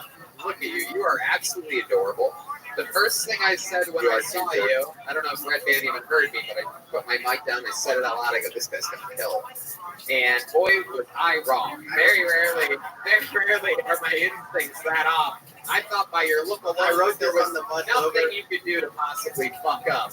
And then you did whatever you just did. Yeah. What was that? Shut up. Is that something that happened to you? Exactly that? Or are you making that up? No, she's getting mad at me because I'm like, I watch the show and she's always like, you know how a girl wants to always, like when you're watching, when you're into something that it's not getting better, is it? As soon as she sees that you're into something more than her, she's like, oh, now I want to fuck you. God damn. This girl sounds like a real piece of garbage that we're talking about. Have you ever thought of? I've been with her for 5 years. I'm the one that has the right of way. Oh, I promise. Sorry about that. I know. It's my name on this, not yours. I promise you. Sure. Have you ever thought about just talking with her? Well, we've been together for 5 years. And, Wow. It's more of like a live-in. She's also been cheating on me for 5 years. Okay. I fucking love where this is going all of a sudden. We just took a right turn in the correct direction. See, I don't care because it's like she lives with me, so it's, free pussy whenever I want. And, Free pussy whenever you want. Way too hot for me, so I don't give a fuck. So she's way too hot for you? Yeah, basically. I mean, she was one of one of those borderline Hooters calendar girls. She didn't make the calendar, but she almost got there, And, wait a second. She's like a Hooters calendar girl. You know the Hooters, but she didn't get on the calendar. She Borderline. almost got on the calendar. Borderline. Almost made it. So That means you're just a normal Hooters girl. Yeah. Did No. she make it on another calendar? Like, No, not did she normal get the job at Hooters. Hooters? Normal Hooters girls. She didn't even get Some of those are the worst these days. Like, Jesus. wait, what just happened? Sorry. Yeah, I know. You keep talking with people much more professional than you were talking. You're on a podcast now. Sure. The 60 seconds uninterrupted has ended, Tony Arabalo. Yes, sir. Tony, what do you do for work? I actually just got a job recently. A Mexican guest. Take a wild guess. What you Moving company? Why don't you answer the question, Sounds Tony? like big black and white men. No. Mexicans either work on roofs, landscape, or construction. Which one do you do, Tony? Number 3. I just got this job like a week ago. Okay, construction. Okay. Yes, sir. People are clapping for that for another very weird reason. I'm not exactly sure why. A lot of fans of construction in the audience here. Yeah, it only took construction to, build everything. What exactly do you do for construction? In install fire alarm electrical systems into schools and whatnot. Wow, you're allowed that close to schools? That's what I said. So Tony, your girl's been. How do you know she's been cheating on you? Well, she cheated on me within like the first, like she moved into my apartment. Like we've lived together for 5 years, but she cheated on me within the first week. But I didn't care at that because I didn't even know we were really together, and so I kind of just kept her around because she's super hot and like didn't really care because I mean it was fun. I mean it's been fun, and I know I'm not gonna marry her. Like it's not like an end game for me. It's just like a. God, she's not chained to anything, is she? She's what? She's not chained to anything, is she? Not all the time. You're just keeping her alive so you can fuck her. Is that what's going on here? When I do discover that she's cheating, that's like a fucking get out of rape free card. Like I can just What? Wow, that makes sense. Go ahead. You can't rape your own girlfriend. Like that's not possible. Can you? Oh my god. This is the motherfucker that's gonna actually get me canceled. Yeah. D-Madness is standing up. Fuck yeah. You know how crazy shit has to get for the blind man to try to leave the stage? He has he thinks he's at Antone's right now still. He's gonna walk off the stage for Rothschild. Woo! Tony, I'm afraid to ask this. We're 6 minutes into this interview, but what's the craziest thing about it? I mean, that's reserved for like a 2020 with Martha Stewart or whoever the fuck her name is. Because like, some crazy Martha shit. Stewart 2020. Not Martha Stewart, whatever the fuck that lady's name is that interviews people on that show. Yeah, it's been a crazy life. Name it. Tony, you seem like you could do better than a chick you're locked up with that cheats on you. Take your hat off for a second. Let's see what he looks like. I don't want to. Let's see what he looks like with the hat off. Let's see. Oh, look at the audience. Show them your beautiful.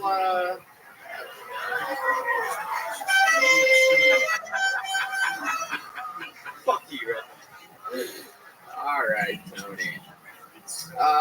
Well, my goal to not get that fucking. How long have you been doing stand-up? This is like my 4th time. Very good. That's good to know. Keep trying it. And I had like 30 more seconds. Well, thank God that this show has a fucking format that it sticks to. I was gonna do an impression of you towards the end of the show. Well, Want to hear it? No one gives a fuck, Tony. Want to hear it? No, they don't want to hear it. Hey, control Tony, over here. Yeah, don't get to it. Come get your little fucking joke book. Band plays some music. There goes Tony Arabala. You don't get to it. I know. You guys want? Come here. Should we go to the bucket, Tom? Take your fucking joke book, you piece of shit. There you go. You keep it, sir. You keep it. You get it now. I instruct.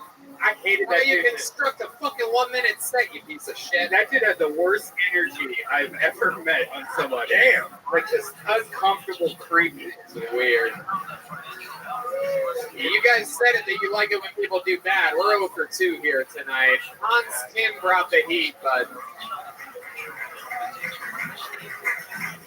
that was awful, right? That was just so fucking awful. I wonder what would possess somebody to think, I'm going to give it a try fucking professionally. You know what? We had 2 rough bucketfuls. Let's change the energy in the room. Let's go to another regular. What do you guys think? Should we do it? Ladies and gentlemen, a very special treat for you, all the way from Los Angeles, California. You know this guy for his unbelievable writing and incredible roasting abilities. Ladies and gentlemen, it is Kill Tony regular David Lucas, everybody!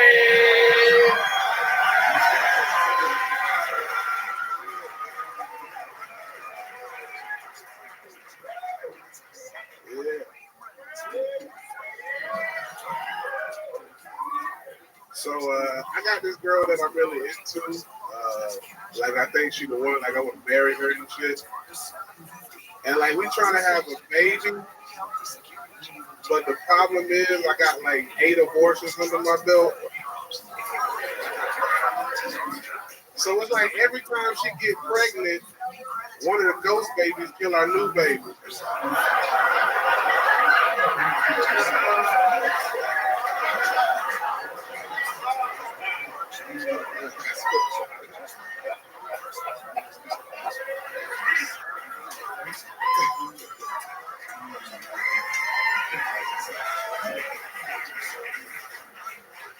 We got 4 miscarriages. I figured we got 4 more to go to be even with God.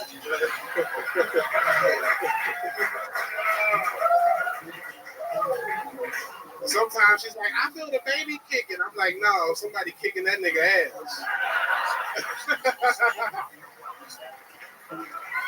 All right, thank you, guys. Yes. Yes.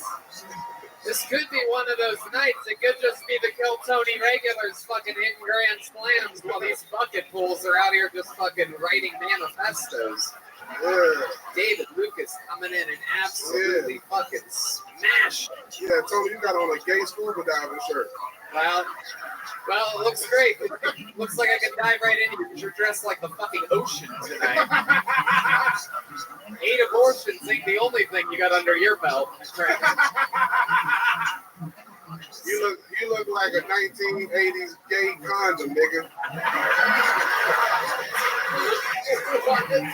I look like a gay condom? Yeah, you look like I got bad news for you.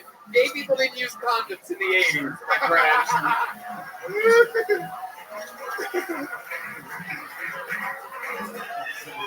That look like 2 men on your shirt putting their asses together. This is a shirt representing one of my favorite local bands here in Austin, Nether Hour, everybody. For those of you that don't know, Sundays at the drafting room, Tuesdays at the fucking whatever. What's it called? Latchkey? Yeah, they're the shit. They play with us now before our stand-up shows while the audience is coming in. Nether Hour's the shit. Why you got that shirt on? The fuck are you talking about? He's talking about the white undershirt. The white undershirt, bro. That shit make you look like you about to get on a bicycle with no seat.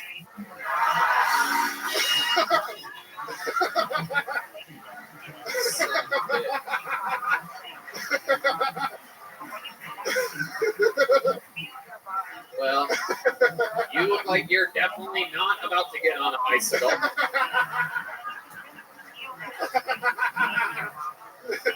Look at you with those fucking, what some people would, I guess, you could still call them skinny jeans, sort of. Like, what are those fatty jeans? The fucking white paint? I know you haven't been painting anything. What's that? Just blowing loads, trying to not make more abortions of yourself? Tony, you got on a skinny jean upper body. It's a shame the skinny jean doesn't run in your family. This motherfucker.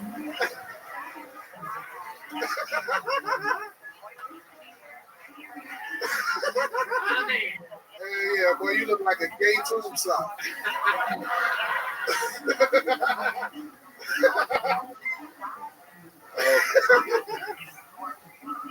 Oh my god, David, you are wild, man. Man, you already know, bro.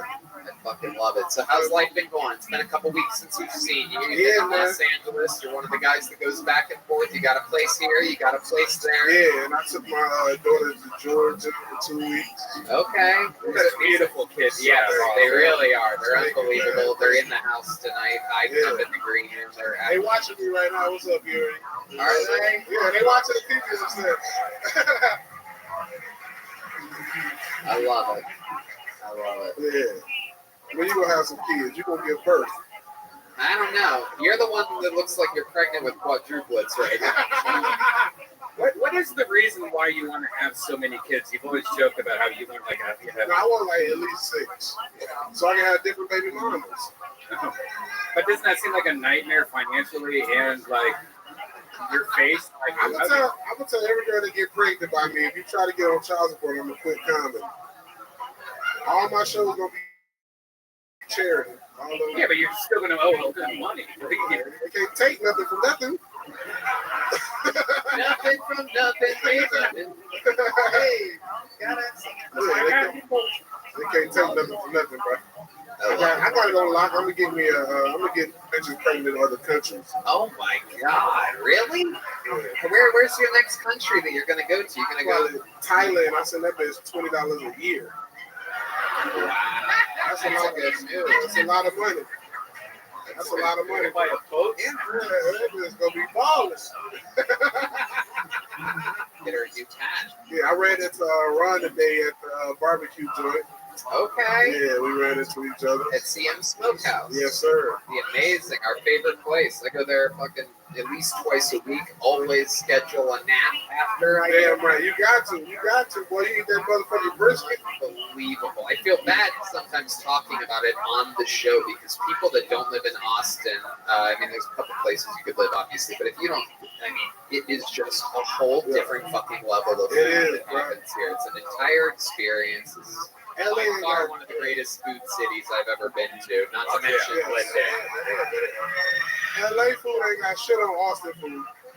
Crazy. Food in LA is trash compared to Austin. Yeah, I think just like everyone in LA, I think the food's also fake. Everyone's saying how great it is out there. It's just That food is bullshit. You guys spend $200 to eat good in LA. Well, I mean, if you're your size, maybe 400, right? 200 to eat good in LA, and that's just when David goes to McDonald's. David, you absolutely smashed tonight. I love what's happened with you. You're an absolute killer. A brand new minute all the time. The Kill Tony boys are killing it tonight. Make some noise for David Lucas, everybody. How about a hand for the stairs doing the Lord's work tonight with David Lucas?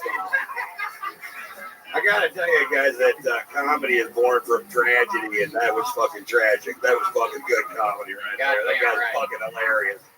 David Lucas is a stone cold assassin. He's also a cold stone assassin. You guys like ice cream at all? He loves Cold Stone Creamery. He's in cream. It's an ice cream place. All right. I pulled a name out of the bucket. As we know, anything can happen. Make some noise. 60 seconds, uninterrupted, goes to Miles Johnson. Miles Johnson is next on Kill Tony.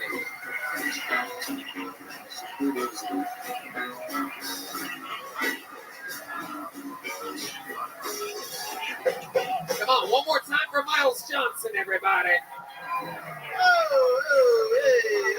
Hey. Thank you.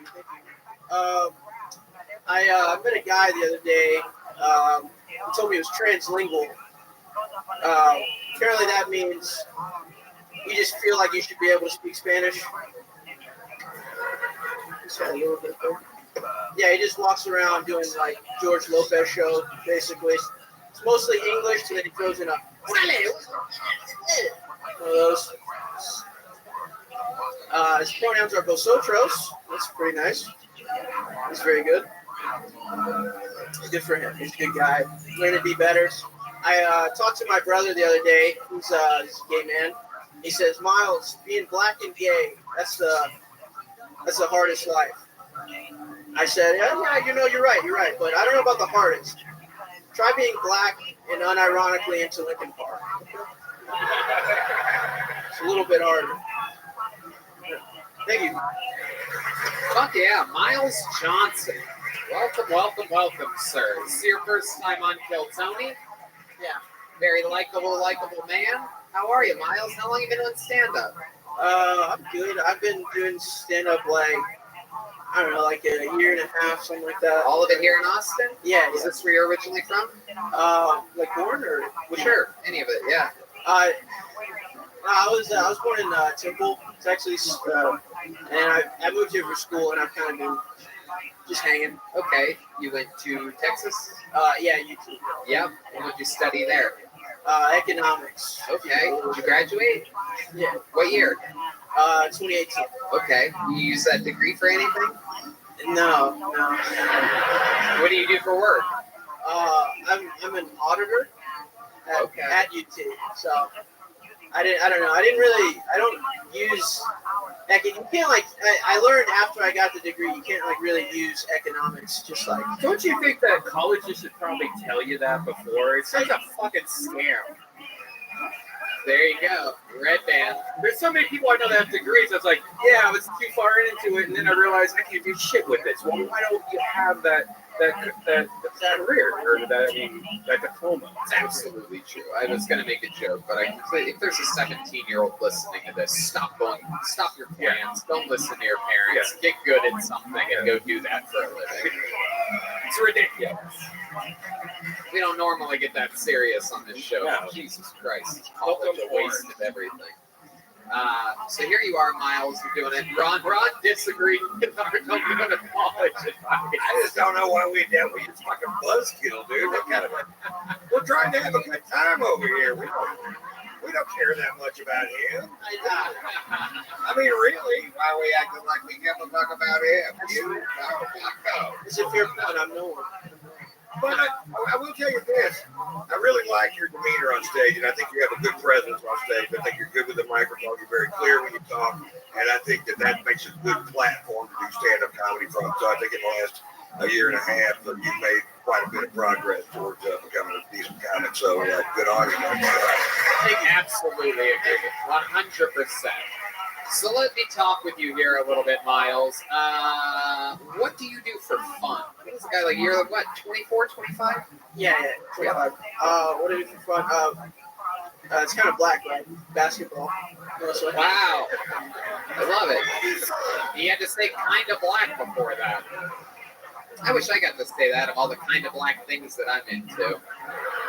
But if I said that, people would be like, well, what the fuck did you say before you said that? But that makes sense. What's the whitest thing about you? If that's the black thing about you, what's a white thing that you're into? I have an Asian girlfriend. Whoa! Wow. Very rare, the Asian girlfriend. You must destroy that. God, Red Band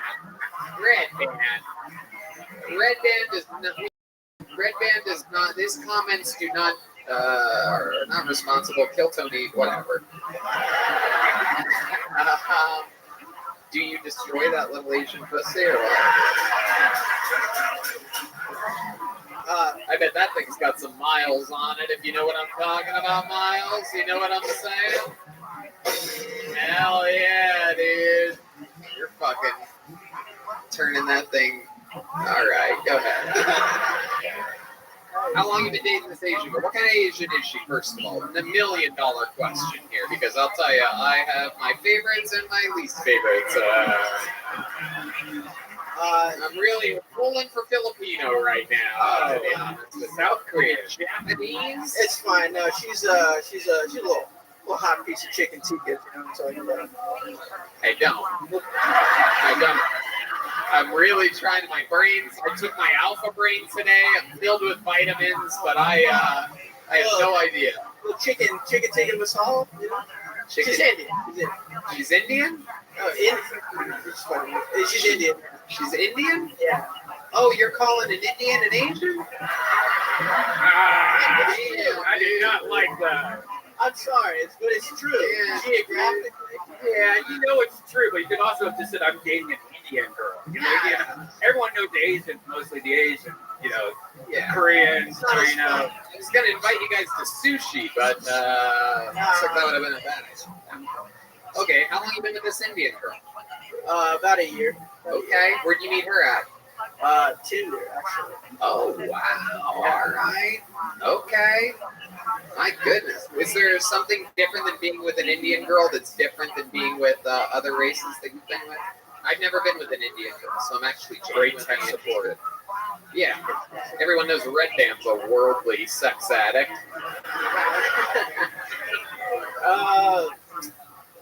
I mean, not much. Really. I mean, she's pretty whitewashed. I mean, her name, she's got like a white name. She's just a little hairier. She's a little bit hairier? Oh, shit. All right. Okay. It's fine. Good goodness. All right. You like the hair? You like it? It depends where, but I don't mind too much. What does she do for work? Disgusting guy. She's a teacher. Oh, okay. What does she teach? She teaches English to like 11th graders, like special ed. Oh, okay. I was gonna say, why would an Indian teach English? But now that I know it's special ed, that makes total sense.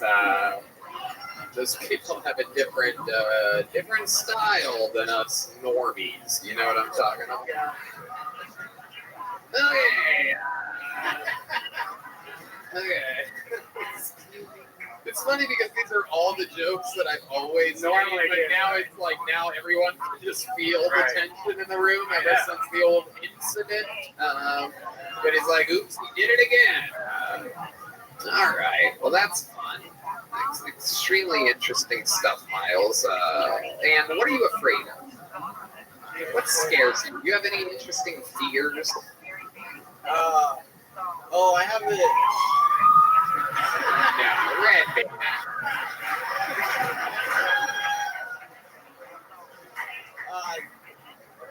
Yes, police and He's about to say, well, this is a pretty black thing about me, but the police, everybody. It's called like trypophobia or something. It's like The eyes. what? It's what? No, it's no. The holes. Yeah, it's like Holes. You're afraid of holes? Like when there's a bunch of holes together, like an iPhone camera. Like he probably hates this right now, looking at the 3 holes. That's the dumbest shit I've No, ever heard. it's. I always thought it was interesting. Like, what the fuck?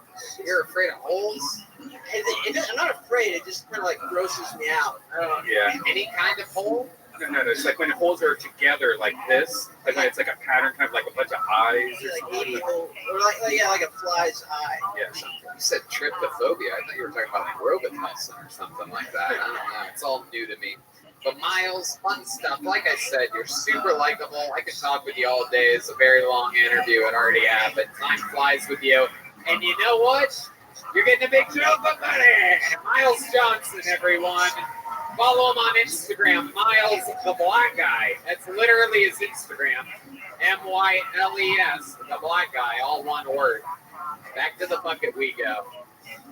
You ever date a hairy woman, like a hairy Italian woman, or it's too much for me? Like you can shoot it on their back though, and they can get up and go to the bathroom, and it doesn't drip down. So that's a good thing about it. But oh my God, Red Band, Jesus Christ! Oh my God, ladies and gentlemen, your next comedian goes by the name of Fuzzy Khalibi. Everybody, Fuzzy Khalibi, Fuzzy. I think Fuzzy's been on before. I think I remember Fuzzy, sort of. Here he is, everybody. Speaking of hairy people, here's Fuzzy, everybody. You guys, believe it or not, I've lost 80 pounds. Thank you. Yeah. Thank you. It was 120, but then the pandemic, you know? And still not doing too well with the women, despite the weight loss. Not a big gash getter myself. But there's this new dating app. I'm on all the apps, but there's this new one that's working extremely well for me. It's called Minder. It's Muslim Tinder. All these little masala shorties are swiping right. First picture, me at Harry Black. Hashtag Ramadan. Next one, me smoking a joint, reading the Bible. Live photo of me leaving a backpack unsupervised at the airport. Oops. I matched with this girl. I have photos of me doing comedy. She's like, oh my gosh, are you going to be the next Aziz? So let's go on a date and you find out. Boom, Fuzzy. Look at you, dude. This was a big improvement from your last time on the show. Am I correct? I thought I did pretty well. I had the World War III bracket bit. Okay. Yeah. You could have just said yes, so we would have moved right on. You would have been cool. Fuzzy, always growing, always getting better. Another new minute. What ethnicity are you, Fuzzy? Pakistani, but Pakistan because we're in Texas. Okay. That is from the Mos Eisley Cantina. That is a whole different country.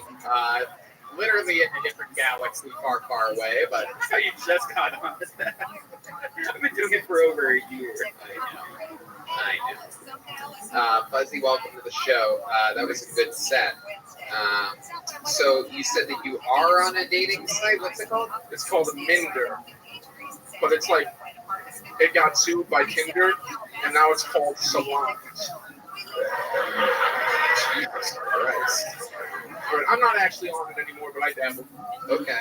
You have a girlfriend? No, You're single. yeah, All right. When's the last time you went on a date? it's been a long time. How long? Over a year. Yeah, yeah. Ron, what do you My round of applause. How many of you girls would fuck this guy? You're going to get started fast. There's your girl right there, buddy. Come on, let's go. I just fixed this for you.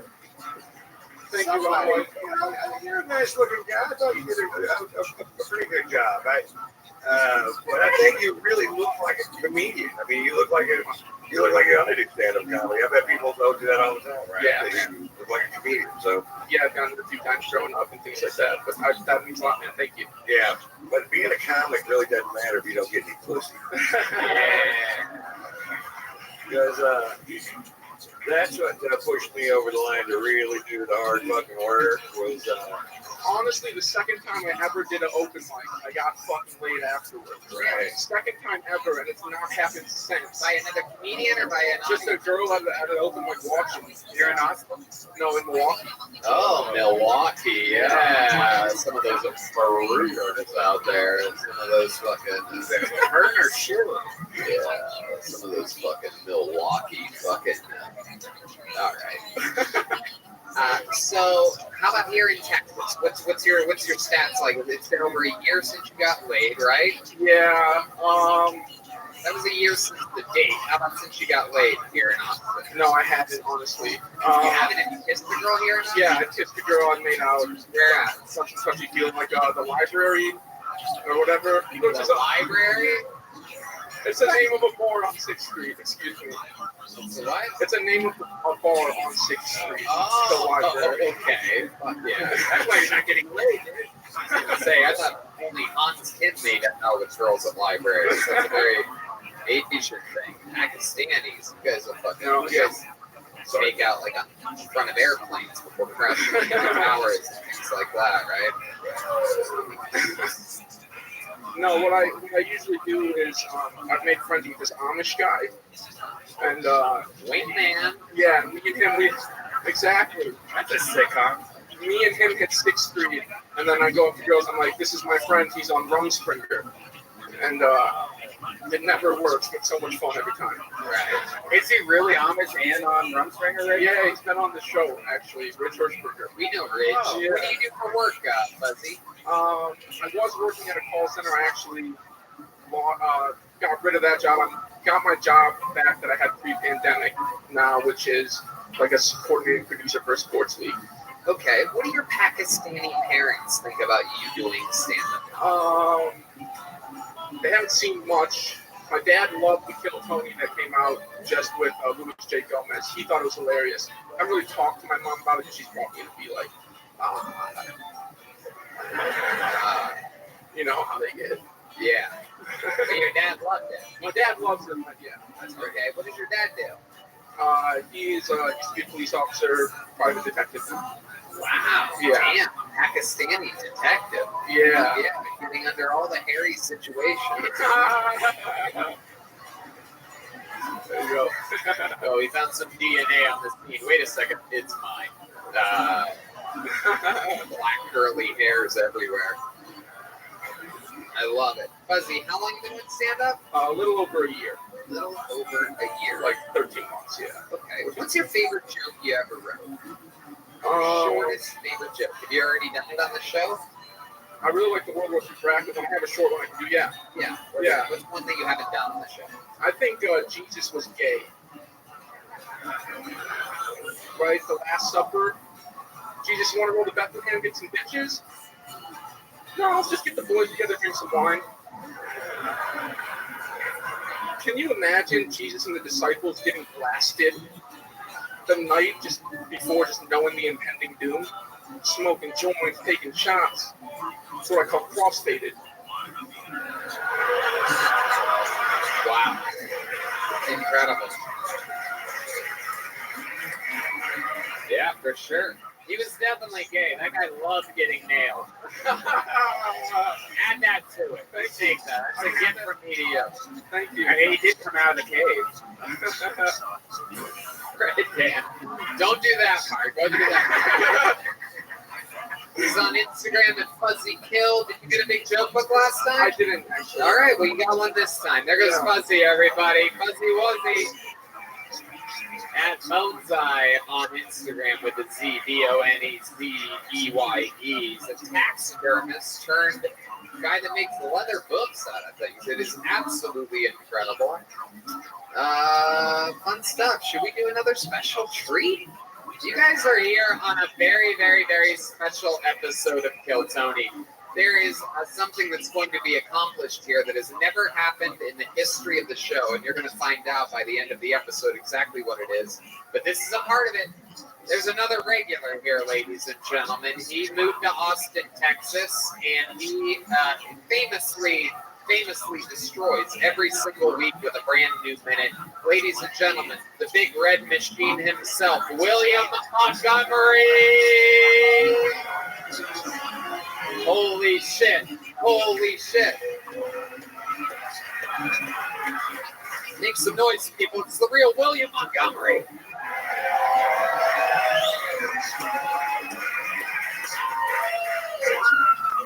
It's kind of awkward when you're looking at hot chicks on Instagram and all of a sudden an Amber Alert pops up on your phone.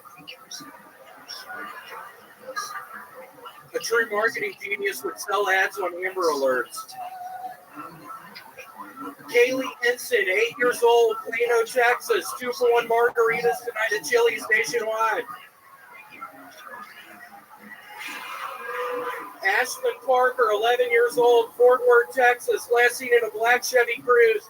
Check out David Buster's new Eat and Play menu for a limited time only. Miguel Rojas, 10 years old, Round Rock, Texas, currently wearing a blue cap and khaki shorts. 0 down, 0% APR financing on all Toyota trucks during Toyotathon.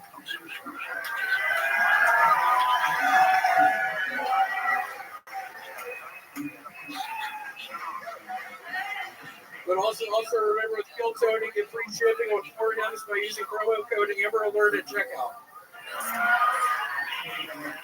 Wow. I mean, just set it on your clocks. William Montgomery is here to take over, everybody. Another brand new minute of stand-up comedy that is absolutely destructive. You are loved on this show. I just spent an entire week. We've been doing shows. It's fun. You know, I used to open up for Joe Rogan. Now I go up in the middle. William goes up first on these Joe Rogan shows and absolutely destroys for 15 minutes every single time. What a great combo that is. It's unbelievable. I feel like such a proud papa every time he brings me on stage. And I just have to remember my jokes. I've been reading them on that. It's bad. But you know what, man? You have such a weird, different style. If it was anybody else, I would say, you know, you should stop reading your jokes. But look, you read those and you fucking killed. I mean, when the killing stops, then we'll worry about what you're looking at or what you're reading or whatever. But in the meanwhile...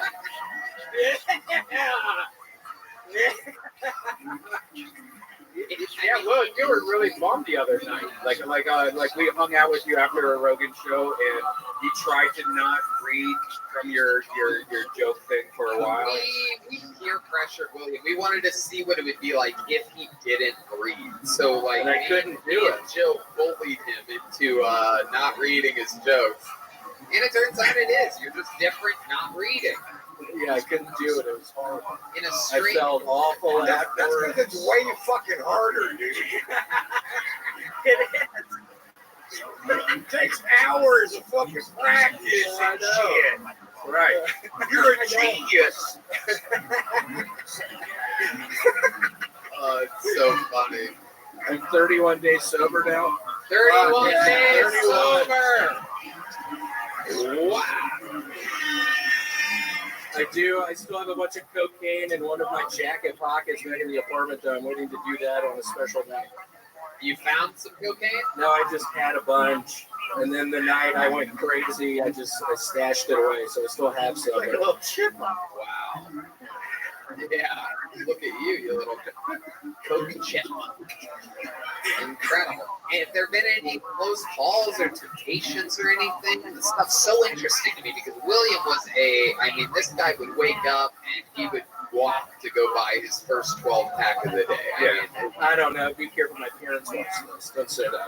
No, like we used to do a podcast together, and it would sometimes be at noon, and he would come with like a 6-pack, and 2 of them already drank, and I'm just like, dude, it's noon right now. Like you don't have any. Yeah, that's a long way of putting what we were already talking about. But your girlfriend still drinks, so there has to be some temptation there. Yeah, I don't know. We just found out that there is a ghost inside of our apartment, so that has. No, seriously, the fucking bathroom door was shut the other night. Nobody shut it. It's really scary. William's girlfriend called him when he was doing shows with Rogan and I, and she called him freaking out that, honey, I wasn't even in the bathroom, and all of a sudden the door was closed, and I walked in, and the shower curtain, right? The shower curtain. The shower curtain went falling. The ghost got the shower curtain. By the way, she still drinks. Yeah.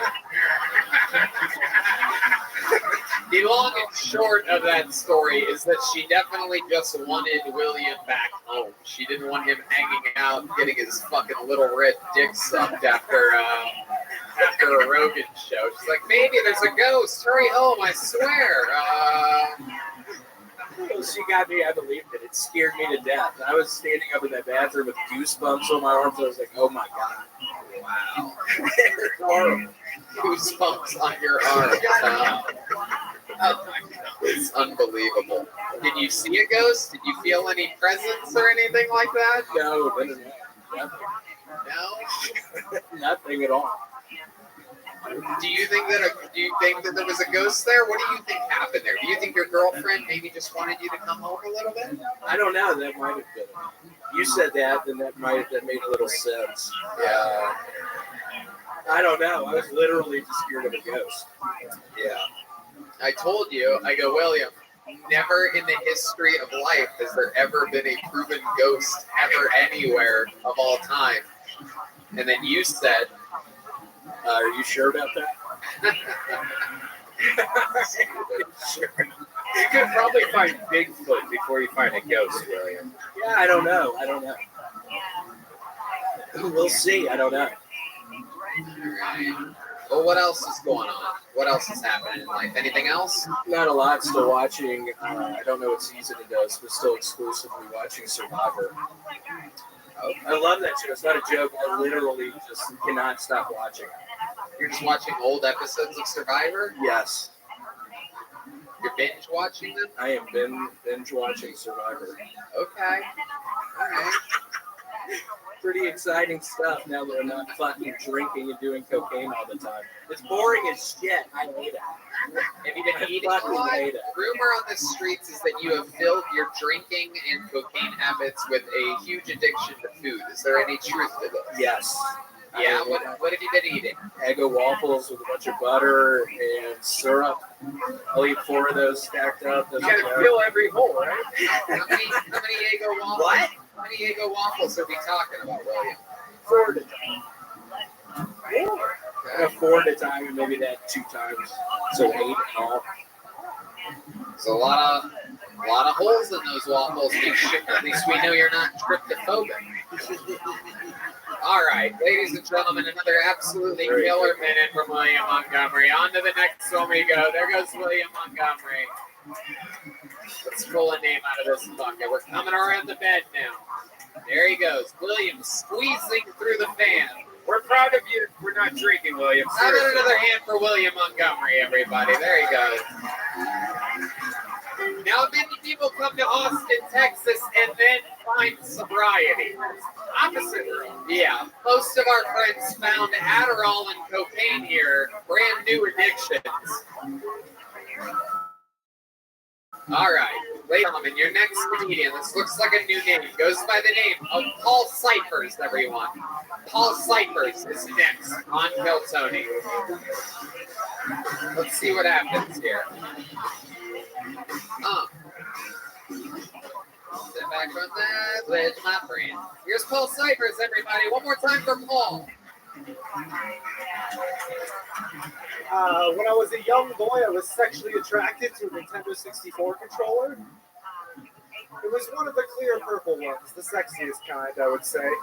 I'd wait till my parents went to bed, I'd sneak downstairs, I'd put a rumble pack inside of it,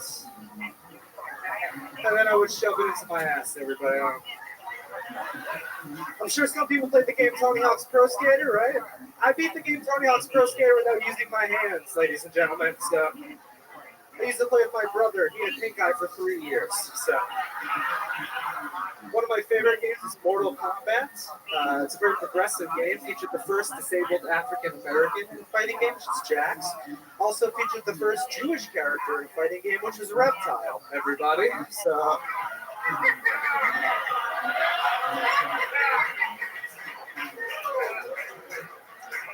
Finish him, and then he would foreclose on your home. That was his fatality.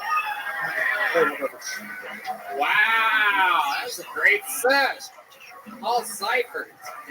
What up, what up? That was great, man. Nice hair, Rob. I got the same dude. Cat Williams over here, man. Yeah, right? You guys do. You have long locks. Yeah, I just had to, I was letting it grow out, and I looked like Moses. And then so I told them to cut off 1 inch of it, and they cut off 3, and now I look like that Dutch boy.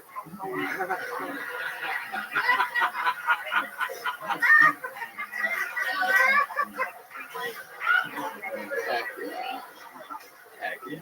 And Paul Cyphers looks like Miles' Indian girlfriend right now. Facial hair. So welcome, Paul. N64 controller. Is that true? No, it's just like it's shaped like something you would put in your ass, so that's an old joke. I think it's shaped like something you would put in your ass, my friend. Nintendo 69. Yeah. I love it. Playing a little Mario fart, huh? You know what I mean? Putting that Tony Hawk Pro Skater right up your half pipe. You know what I'm talking about? Very funny Mortal Kombat joke. I really did not see that one coming. That was very, very good. How long have you been doing stand-up, Paul? About 3 years. All of it here in Austin, Texas? No, I just moved here in April. Before that, I was doing stand-up in Massachusetts, outside of Boston. You've been on the show before? One time, yeah. And this appearance went better than the last time, I'm guessing. Yeah, I went first last time over at Anton's. That crowd fucking sucked. Yeah, it really does. That's right. This place is rock and roll, baby. This place is rock and fucking roll. I got to speak with one of the owners of Anton's. Do you want to talk about that? They knew each other on the golf course. It was the craziest thing. It almost seems like they had no idea what they did wrong. It was pretty funny. They know now what they did wrong, if you're wondering. The short end of the story, but pretty funny, since they're the only people other than Ping Dang to call me a racist publicly. By the way, right now, the YouTube of Kill Tony here has 15,000 people watching it right now. Live. Watching it live as it's released. Anton's biggest numbers was 7,000. So yeah, good job, Anton. Really good at business and taking care of the people that took care of you. Really good stuff. Really good stuff. I'll mention that every episode for the next 7 years, by the way. If you're wondering, like, wow, he always mentions Anton's at some point. You're goddamn fucking right. I love it. Anyway, What's eating you, Tony?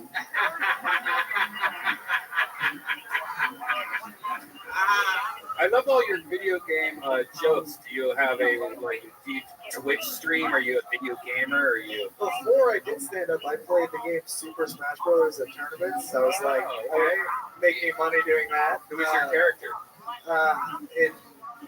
King Dedede, he's a fat penguin. I'll play anybody for money. If anyone wants to do a best of 3 set, $1,000, I'll play you tonight.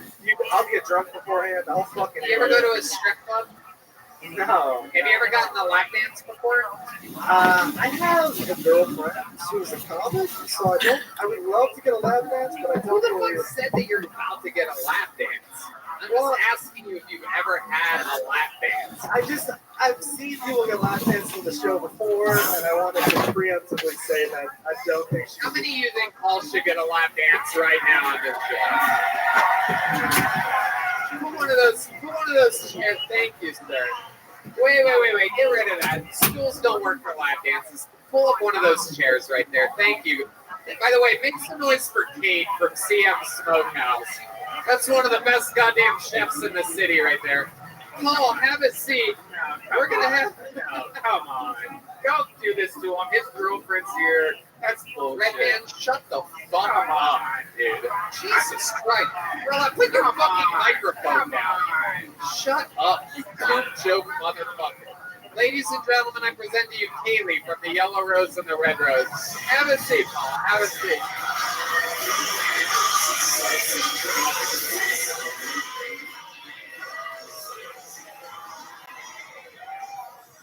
Keep playing it, right? Play some strip club music, please, for the love of God, man, please.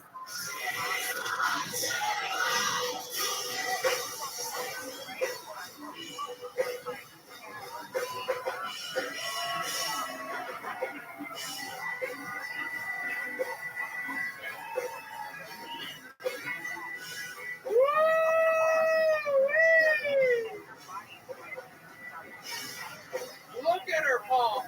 Look at her.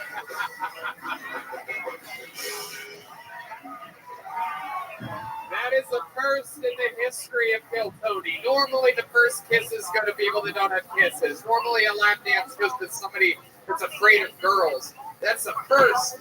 His girlfriend is in the place right now, ladies and gentlemen. Alyssa, I love you. What's your girlfriend? Alyssa, I love you very much. Hey, Paul, what's your girlfriend's name? My name's Alyssa. She signed up tonight? No, she's at home. Oh, okay. Well, I was going to give her a minute. Now she's really going to be disappointed. That sucks. Well, I'll probably fuck it up in the next month, so I think we'll be all right. Let me tell you, Paul, you got 2 weeks before this episode comes out. So just play it cool. Pretend like you have no idea what happened. In fact, don't even tell her you got pulled out of the bucket. She's not going to watch the show. Everyone who knows me, please do not tell. Sounds like an N64 controller is going to be up your ass again real soon. Are you concerned about that, though? Or do you think she's like... Oh, she's extremely jealous. Come on. If she watches this, she's going to see what happened. I literally argue with my co-host. Yeah. But she'll know that I secretly probably wanted it to happen, so she's not going to come around. You just put your name in the bucket if you want to say some shit. Jesus Christ. No, Kaylee's a Oh, it's Kaylee? I didn't know it was Kaylee Kaylee. from the Red. You think I just had some random girl give you a lap dance? No, I thought someone yelled it in the audience. All right, that's from the Red Rose, Yellow Rose. That was Paul Cyphers getting a lap dance. His girlfriend is at home thinking that he's out here behaving himself. And he is. He's a good guy. You had a great set. Did you get a joke book last time you were on? I did. Oh, you have a full-size joke book. He brought it with him. You didn't use it. You told me if I didn't have it on me when I saw you that you would blacklist me. So Really? I have it everywhere I go. Wow. Yeah. And look at you. I swear to God that tonight's set had to go better than the last one. The Kill Tony joke book is working. Ladies and gentlemen, that was Paul Cyphers. Everybody. He's on Instagram at Real Paul Cyphers. Woo. Yeah. Let's go back to the bucket. We couldn't get Alyssa here. She's at home. You guys think we should get a lady up here, huh? Look at that. Look at that. This happens every time. Ladies and gentlemen, your next comedian goes by the name of Mary Bryant, everyone. Mary, the first lady of the night here on Kill Tony. We support female comedians all the way. Our first 4 regulars, all females. Actually, our first 5 regulars. Sarah Weinshank. Yeah, it used to be a thing. We used to want to be like Kill Bill and have women as assassins. Ali Makovsky, who now opens for Rogan all around the world. And up next is Mary Bryant. Mary. Uh-oh. We don't see no movement for Mary. Uh-oh. This is why women only don't get paid the same amount as men.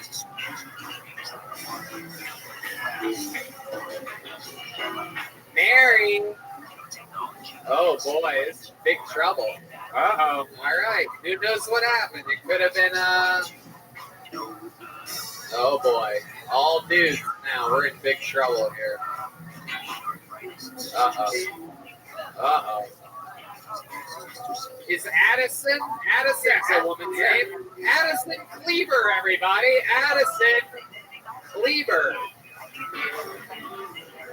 Nope, you're a guy. Fuck it.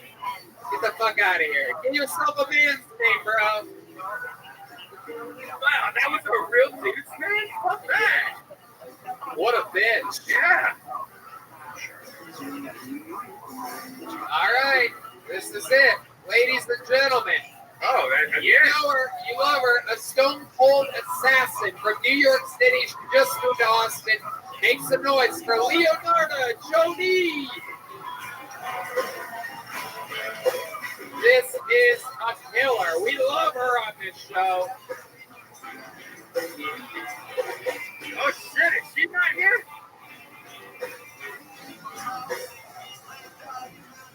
Man, all these women are giving blowjobs in the bathroom. They need to stop. Red Band, that is so stupid. Whatever you're saying, stop saying it.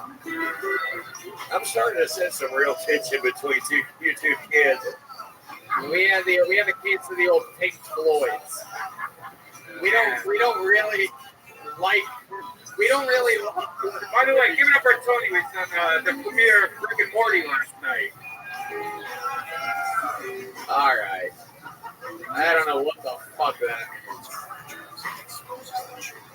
Another Red Band joke you'll have to look up on the internet to find out what it meant.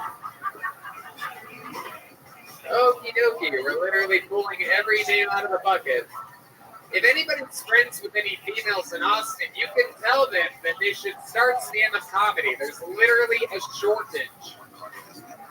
Oh my god, this is crazy. We're running out of names. Okay, here we go. Ladies and gentlemen, Holly Johnston is next on Kill Tony. Holly's gotta be here. It's gotta happen. Here we go, baby. Come on.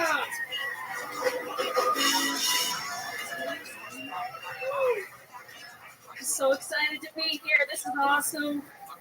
I'm 23 and I still live with my parents.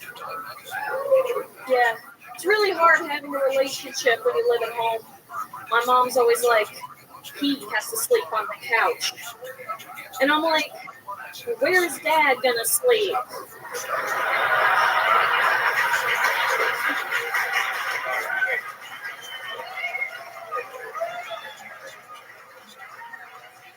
Yeah, my parents are getting divorced, and, I wish divorce could be celebrated the way we do marriage, I wish it didn't have to be so negative. That's why I'm going to throw them a divorce bash.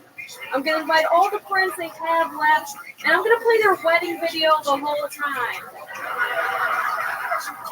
But it's going to be on rewind.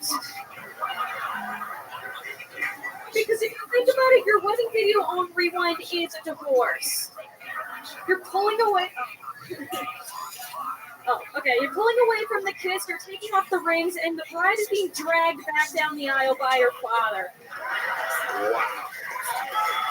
Holly Johnston. Her first ever Kill Tony appearance. Absolutely incredible. Thank you. Look at that. Right place, right time. Holly Johnston, the third. You were in position. The third lady pulled out of a bucket tonight. You were actually here. You got called up. You're really 23? You really live with your parents? Well, not anymore. I just moved to Austin. Oh, that's cool. You keep doing the joke though. Yeah, totally. 100%. Where'd you move from? Massachusetts. Wow, another Massachusetts move. Very, very interesting. 23, so this is your first time living by yourself? No. Okay. I studied abroad. That kind of counts, right? Okay. Where? Australia. Oh, awesome. Where at in Australia? Queensland. Okay. Awesome. Love Australia. We just did a bunch of Kiltonies there before it was a global pandemic. How long were you there for? 3 months. Okay. What do you love about Australia? Just everything. I got my scuba diving license there. That was pretty cool. Okay. Did a lot of exploring. Did some skydiving. Okay. Awesome. Look at you, living your best life out in Australia. How long have you been doing stand-up? 2 years. 2 years. And you did most of that in Massachusetts? Yep. How long have you lived in Austin? This is the second week. Wow. Awesome. Awesome stuff. I absolutely love it. You have a job yet? What are you doing for work? I start tomorrow, actually. Wow. What job do you start tomorrow? I'm going to be working at Opal Divines. Everyone come get some brunch. Okay. Opal Divines. That's a restaurant. You're waiting tables there? Yep. Awesome. That's cool. What did you do before waiting tables? I was working as a research assistant for a neurology place. Okay. I got promoted. What do you like to do for fun, Hall? Okay. That's hilarious. What do you like to do for fun? Any hobbies or special skills or talents? I like to work out. I like to write. I like to draw. Okay. What type of, what did you say before working out? That was the first thing I said. That was Working out, writing, and drawing. What kind of drawing do you do? I like to make people cards. I like making funny cards. So I'm like, draw either like them or something they like and put like a funny caption. That's awesome. Yeah. Did you leave a boyfriend back in Massachusetts? He left me. Whoa, what happened there? What a loser this guy is. Yeah, what happened? We just broke up. What is, my round of applause. How many guys here tonight would fuck her? Would you? How many?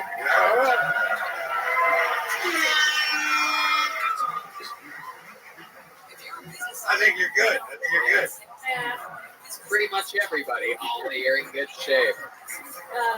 D Madness would fuck you, and he has no idea what you look like.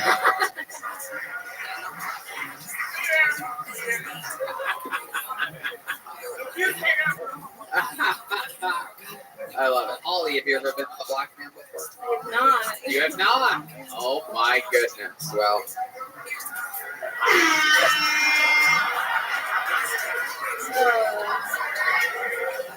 My goodness gracious. And this guy you left, the guy that broke up with you back in Massachusetts, is a normal white guy, right? Almost. He was also a comic. Oh. Was he jealous of you? Was he not as funny as you? Maybe. I don't know. You gotta ask, I guess. Well, why don't we call I'm him trying and not ask to him be real quick? No, I'm kidding. We're not going to. We're not going to call this guy. We still follow each other, and I really want to post this. So. Oh, yeah. It's going to be great. He's in Massachusetts doing nothing. The lockdown restrictions there are crazy, right? They're That's like why I came here. Yeah, absolutely. A smart move. What do you love about Austin? You've only been here a couple weeks. Is there something that you already are into? Or? Yeah, I mean, I just love, like, the nightlife here is amazing. I went kayaking the other day. That was pretty cool. Okay. I don't love the parking lot guards. Those aren't my favorite. Those are homeless people. Yeah. Still got it. It's a love-hate relationship, you know what I mean? But those are indeed homeless people. I have one. I give one $20 to keep an eye on my car every time I come here. The vest is very convincing. Yeah, you can buy that on Amazon, or you can find it in the garage. So I don't have to work waitressing is what you're telling me. How long have you been doing comedy? Like, what's the longest set you've ever done? The longest set I've ever done is 20 minutes, but the best set I'm better at 10, 15. There you go.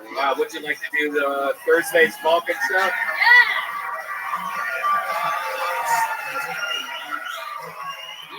booked on a real show, Holly. Thank you so much. Are you working Thursday night? I can arrange that. There you go. Switch some shifts around and Let me know. If not, the next week. he's going to be hitting you up on, I'm not kidding, he's going to be hitting you up on Instagram to follow up. I think he'll understand. I think. He's going to slide her right into your DM. Holly, an unbelievable performance. Thank you so much. Great minute. Holly Johnson, everybody.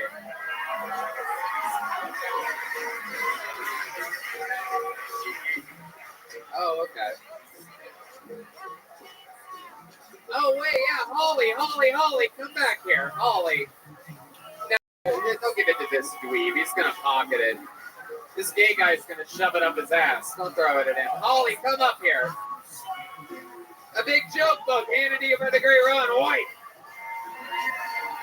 Holly Johnson. And give a look-see at the great Michael Gonzalez's drum cover, that new bass drum head that he's got. That was made by the great Megan Palin. You can follow her at Megan_Palin, Pailin. All right, what are we at here? We started at 8:15. It's an hour and a half. Should we do one more bucket pull?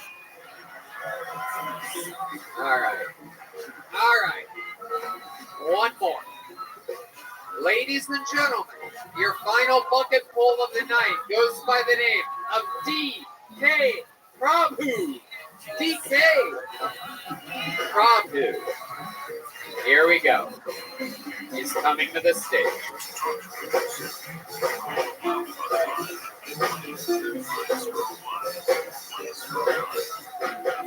One more time for DK Prabhu, everybody. Hey everyone, I live at the old station, Gigamax. That's kind of important to the story. So sometime back, I met this girl.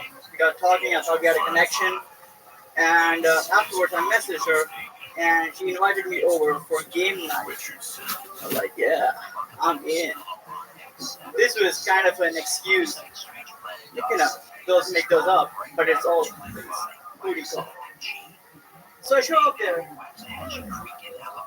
it's a fucking Bible study. Well, that's my fault, you know, trying to have sex in College Station. I bought condoms for this, and they were like these pasty white Aggies sitting there with their fucking Bibles, and I had Cards Against Humanity, which is kind of like the Bible, with like less rape.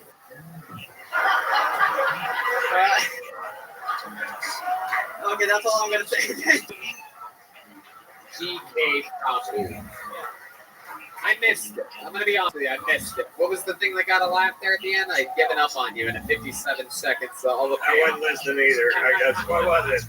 That's fine. It's tough. What happened there at the end? Well, I just said that, you know, I had Cards Against Humanity, which is kind of like the Bible with less rape. Okay. All right, DK. Sorry. Okay. That was it? You guys are very generous with your laugh. This is a very giving audience tonight. That's a good quality, Sweethearts right? in this. Give yourselves a hand for being a sweet audience tonight. DK Prabhu, welcome to the show. This is your first time here, even though I'm pretty sure you're two of the comedians who went on earlier mushed together. I believe you're Tony and Fuzzy, a hybrid, if you will. You're absolutely adorable. What ethnicity are you? I'm from India. You're what? Indian. Oh, okay. You're not going to call yourself Asian first? No, I'm not. It gets confusing, so yeah, I'm going to go with Indian. Straight up Indian, absolutely. I love it. What do you do for work? I'm a software engineer. Yeah, absolutely. That confirms it. A true Indian, everybody. A software engineer studying hard to become a doctor one day. I love it. I absolutely love it. How long have you lived here in Austin, Texas? I don't live in Austin. I live in College Station. I just came here for the show. You didn't watch any of the set, did you? You live in College Station. Yeah. I thought that's on here. No. Okay, where's that at? It's about 100 miles away from here. 100 miles away from here. Wow, that's a long ride on a carpet to get here.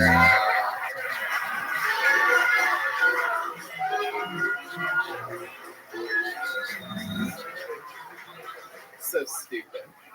I love it though. You shaved your eyebrow and everything. You're really doing it.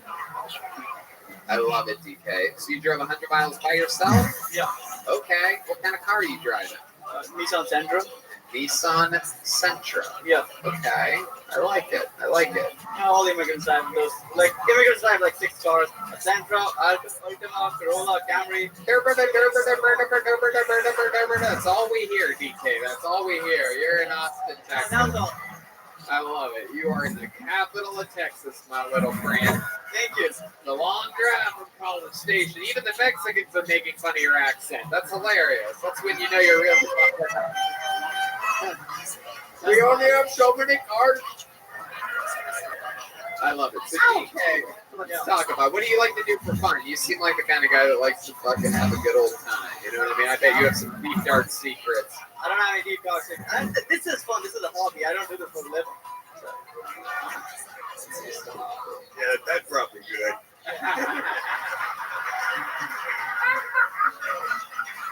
I think you're on to something. I really do. I think you're right good. I think you're on to something. Come on, DK, give us something good. What do you like to do for fun? You have any special skills? You seem like you're good at something, right? Besides cricket. Besides program, I used to dance back in the day. I don't do anything. You son of a bitch. You know for a fact.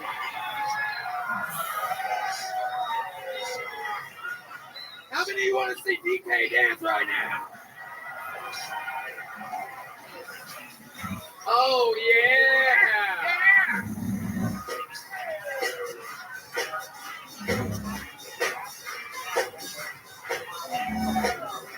Come on. You can do better than that. Fucking let it rip. Do you want to be TikTok famous?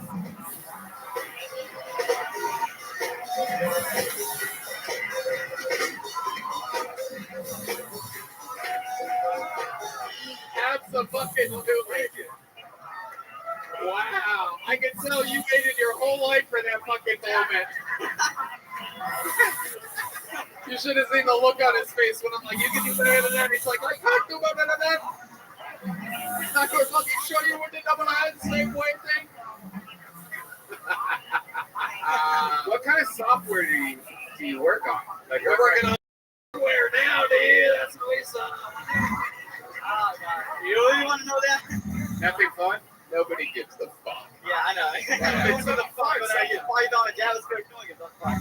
Come on, who gives a shit? What kind of floppy disk you're working on? TK, you dance, man. What else about you? What's your love life like? Oh, God. I don't know. I haven't dated in a year. So you haven't dated in a year? Yeah. A year ago. Let me guess. The girl that you dated a year ago, that was an Indian girl, right? Yeah, she was. Have you ever kissed a white girl before? Just say no. Just say no. Let me help you out, DK. Say no. Have you ever kissed a white girl before? Yeah, if my mom's watching, no, I have not. Okay, your mom's not watching Kill Tony on YouTube, okay? If the last week's guest was Danny Brown, the week before that was Alex Jones, okay? Your mom's not watching. All right. So you've never kissed a white girl before? Yeah. Is there a little Texan girl that would be willing to come up here and give DK Prabhu? Come on, how about this? How about Ann Coulter in the front row, everybody? We have a celebrity in the house, Republican. Yeah! Oh, yeah, dude. You get fucking ready, dude. Make sure you guys are... No, wait.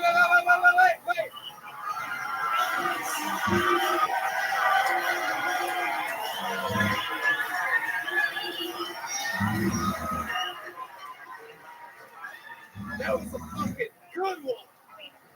Hell yeah! You got a good husband. Right on.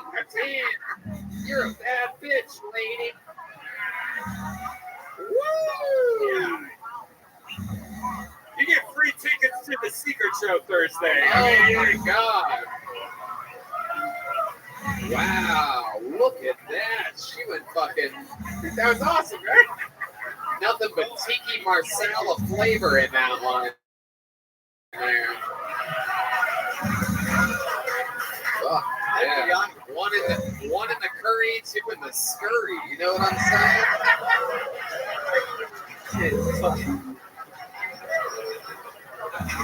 How about one more hand for this lady right here? Real. That's what I'm talking about. A woman of the people. A woman that will do anything to help the show. Goddamn live comedy in Austin, Texas. This is what it's all about.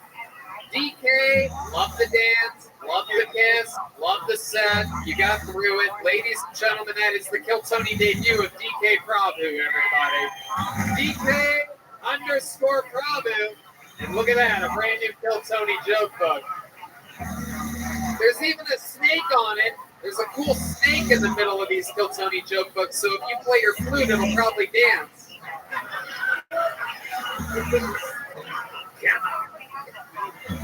Ladies and gentlemen, even though that was chaos and it was unbelievable, that is not how we end shows here at Kill Tony. This is, like I said, a very special episode because this is the first episode in the history of Kill Tony in which there are 4 regulars performing tonight on it.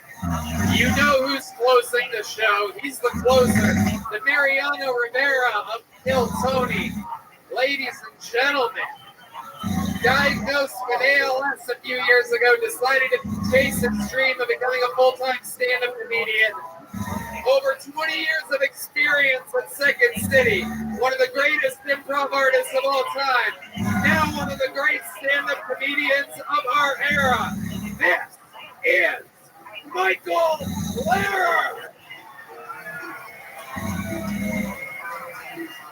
Guys, this is it. You better make all the fucking noise you got right now for Michael Lehrer.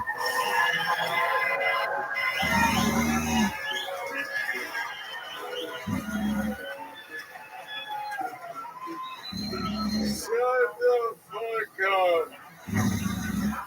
I've had a really hard time lately between both Pride Month and because how I trust a lot of these tigers thing out there.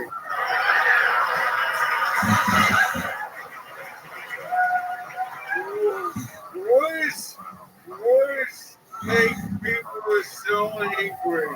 Why can't you say the C word and not the N word? I said, have you seen the size of some of these N words? They're gigantic. I'm not gonna say it. I have a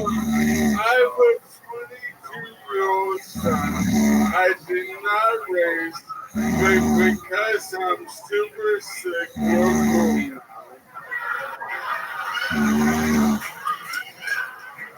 I tell him, be careful who you talk to at the blackjack table. You never know who's mafia. Now, they caught the mass shooter who didn't the mass shooting like outside of there. Now, they picked him up at high school. So after doing the mass shooting, he still went back to high school. Now, I know he's the enforcer with guns and crowds. But, I mean, he obviously has a passion for geometry. Let's preserve judgment so we don't lose another Make It Rain Man or another Hood for Monday. Now, they and gentlemen, a lot of people say to me, they go, oh, you wear a diaper. And I go, the only thing I wear a diaper because I sit on your mom's chest. But, that is not an accident. That's foreplay. And that's the business idea. Now, we should all be happy that Sonic, the fast food chain, has diversified the commercials. No longer is it two gay white supremacists sitting in the backseat of a car, improvising about the emotion they never used.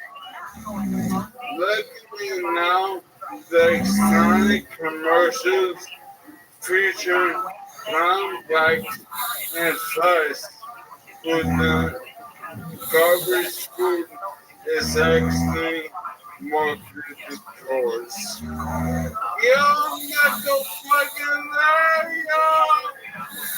Fuck yeah. Michael Lair. While the cat's away, Michael will play 3 minutes and 50 seconds of new Michael Lair material. He gets more time than anybody because he only has so much left. Yo, Tony, remember how I told you about, I'm transitioning from being a degenerative comedian to a degenerative gambler? Yeah, this is true. Michael Lair, if you're following him on social media, he's become addicted to playing Texas Hold'em here in Austin, Texas.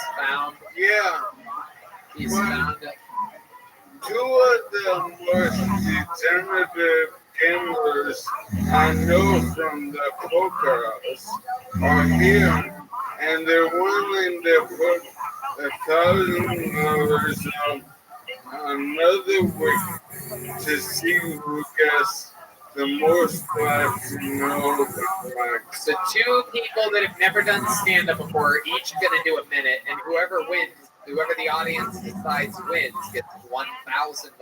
Sasha, where you? Where's Sasha? How many Indian people are at this show tonight? Jesus I think it's Sasha.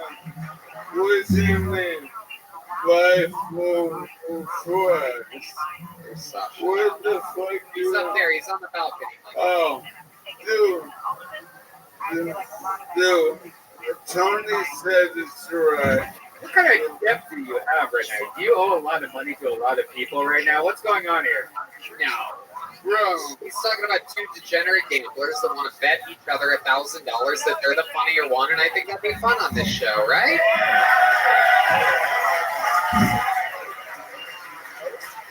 But the answer right next question, I think people can miss.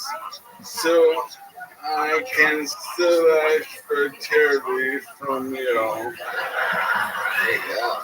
But yeah, from Stuff 512, there's two professional poker players who want to put $1,000 on the line to see who gets the most bucks in your judge.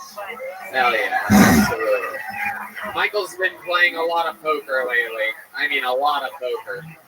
I've been playing a lot of blackjack. I've been having fun with it. I've been playing blackjack here in town. The other day, Chris D'Elia came and sat down at the table that I was playing at. It was crazy. He plays with balls, man. This guy was hitting on 16, 17.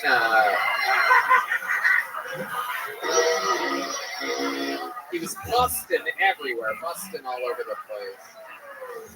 Luckily, no matter how far you fall, you always spend more than 21. For those of you that can decipher the code that Michael just said, you also get $1,000. Those of you listening at home, I just like to say it's an honor to meet you because soon. You? Because soon. Soon. That's a little bit. My wife said looks amazing. That is true. Ron, you've seen Michael before. Tell him how great he is. The first time I saw you, you were real fucked up. Yeah. Ron saw Michael. You were toasted. Fucked up. But it was across the street in that fucking your fucking shack. Yeah. And so I genuinely didn't get it. Because I couldn't understand the word you were saying. But since then, I've got to see you. You just don't show up the same exact way every night. And I thought tonight, but every time you do it, if I can understand it, it's fucking hilarious. And you're a great writer. And now you're a fucking character that the world's worshiping. That's what it should be. That's very cool. I think it's really good. I try to keep my voice happy for you, so I try every day to suck less dick.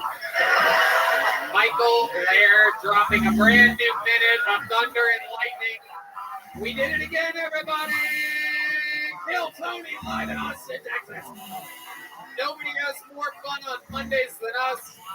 Wow, look at this awesome drawing from Ryan J. Ebelt.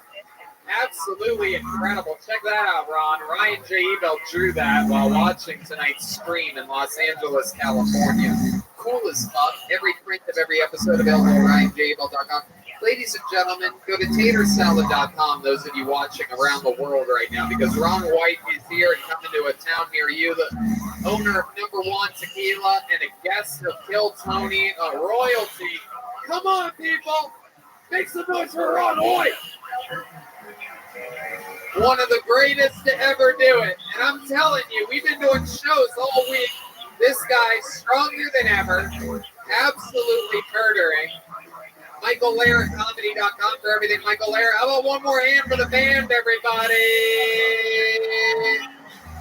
Shout out to the Yellow Rose and the Red Rose, the best strip clubs in all of Austin, Texas. We absolutely love them. The great Cooley was here. Let's check out tonight's drawing from Chris Rogers. Ooh, we have Blade, everybody.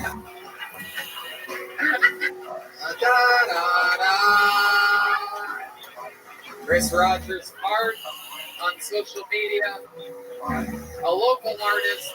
Shout out to Adrian Cavazos at Boneseye. Shout out to CM Smokehouse, Whistle Pig Whiskey, Crown Royal, Yoni at Best Barbecue. Follow Adrian Cavazos at Boneseye for all the joke books. Come to Vulcan Gas Company this Thursday, another stand-up comedy show. And again, one more thank you to Ron White for joining us tonight. Absolutely an honor to have you come by our show. And thank you to the audience. We love you guys so much. Good night, everybody. Tony Hinchcliffe, everybody. Tony Hinchcliffe.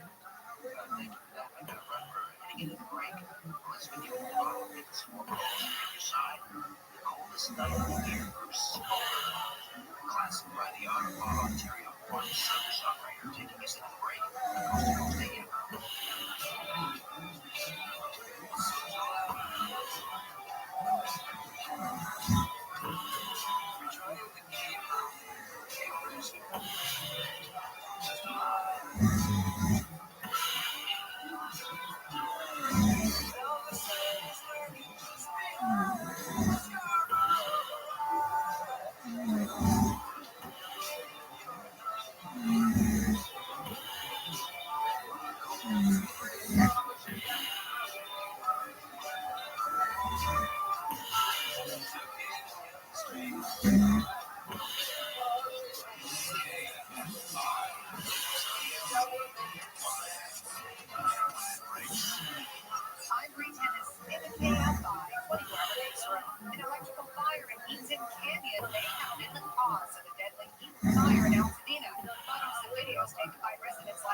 Tower in flames amid damaging and erratic winds. The California Department of Forestry and Fire Protection now investigating the tower and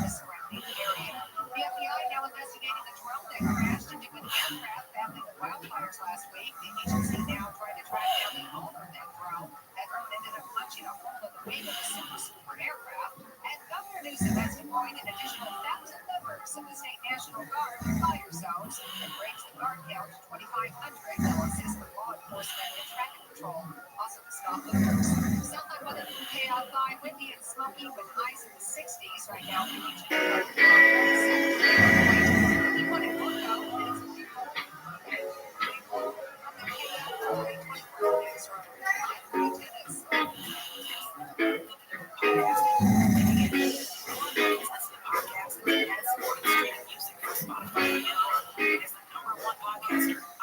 twice as large as the next two combined. So whatever your customers listen to, they'll hear it.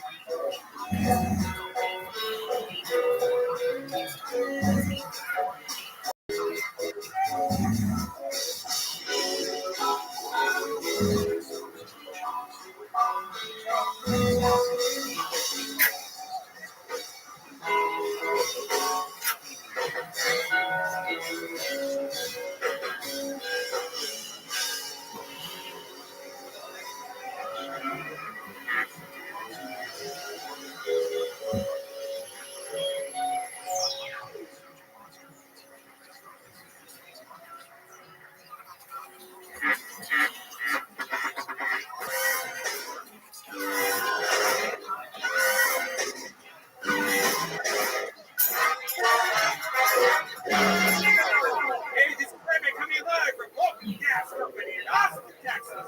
Our brand new episode of Shell Tony, right up for Tony, let's win. Austin, Texas, you do better than that. Make some fucking noise for these people at home. Yowie, wowie, we are home here in Austin, Texas. How about a hand for the great Brian Redband? Hey, what's up, everybody? Oh, snap. This shit's about to motherfucking go down tonight. Feels good in here. How about a hand for the band, everyone, that you've been listening to? Woo! Hell yeah. The great T Madness is behind me, everyone. Let him hear you. The great Sean Dees on the keys, Matt Mueling on guitar, and Michael Gonzalez on the drums. This guy's absolutely killing it. Heard a little fucking no diggity when I was up in that green room. Woo-wee. It's an Asian guy in the audience. Hello, sir. Just want to let you know you're super welcome here. We're all having fun. Shout outs to the Yellow Rose and the Red Rose.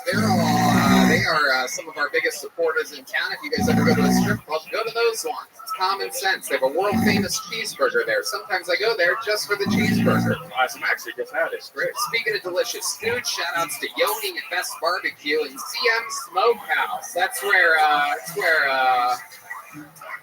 a lot of us are going to be on the 4th of July. We're going to be celebrating at CM Smokehouse, eating delicious barbecue, listening to our friends, the Nether Hour, play some music. And yeah, which reminds me, follow all these band members here on this stage on the internet. When you're in Austin, Texas, taking a break from seeing a slew of comedy shows, go check them out. All these guys fucking rock. There's a bunch of great stuff. They're always doing amazing things. In fact, I know for a fact that July 9th, Michael Gonzalez has a special release party at the Belmont, right? July 9th.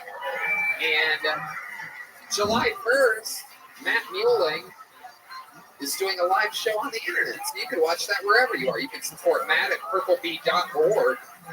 Check out their live show. So very, very exciting stuff. And before we start tonight's episode, here's a little bit about the amazing sponsors that made tonight's episode available for you listening online right now.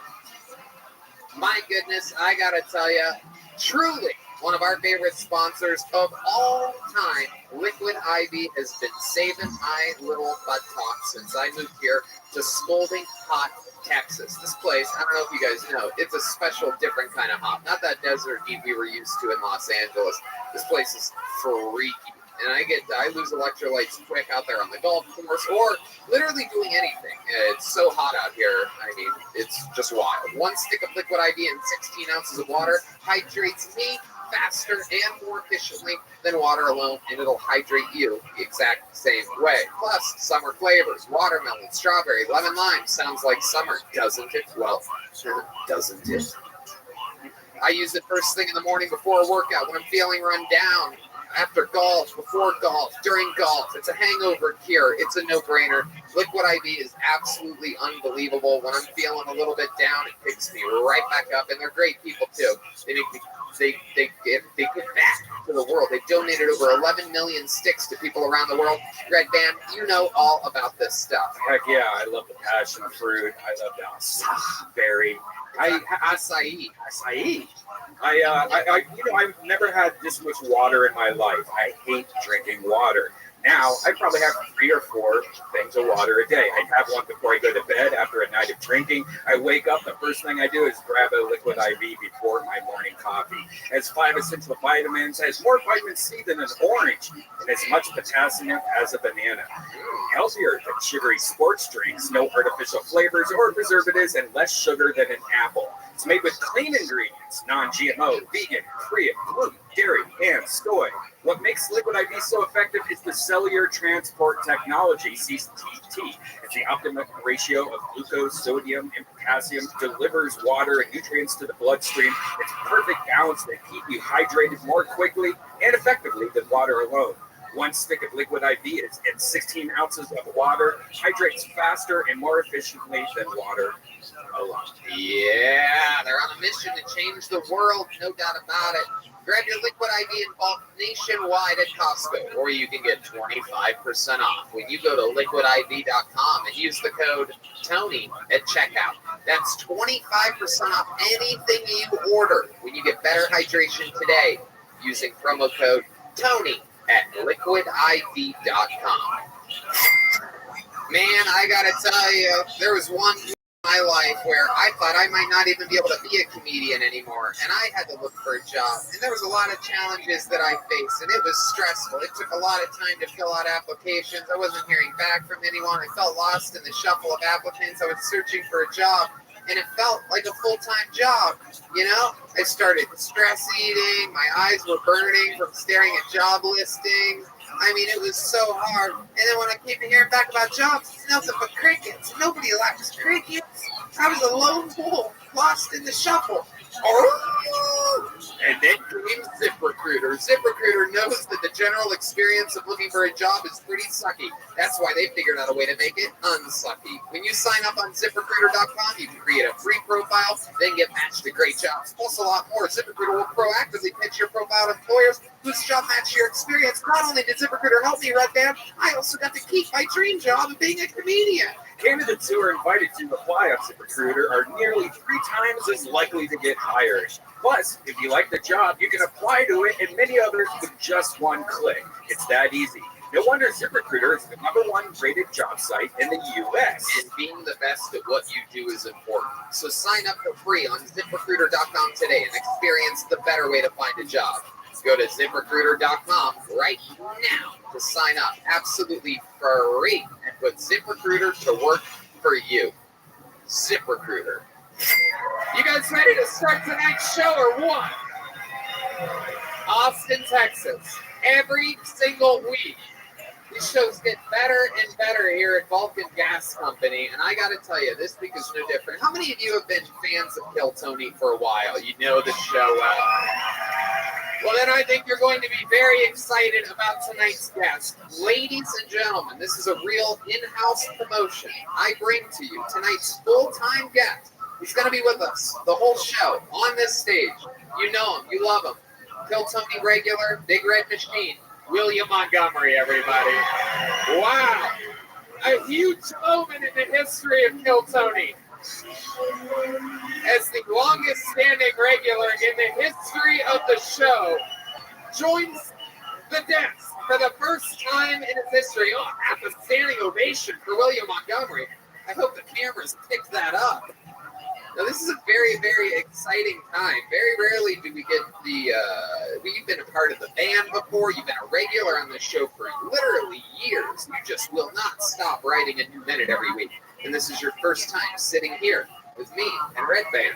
I'm really excited. I was watching The Price is Right earlier. I had an app called Pluto TV, and I was watching episodes building up to Christmas in 1981.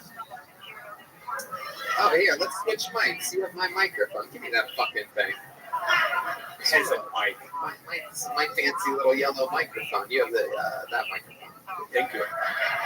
So here's a fun fact for you guys. How many of you are excited that William Montgomery's here? Well, that's great.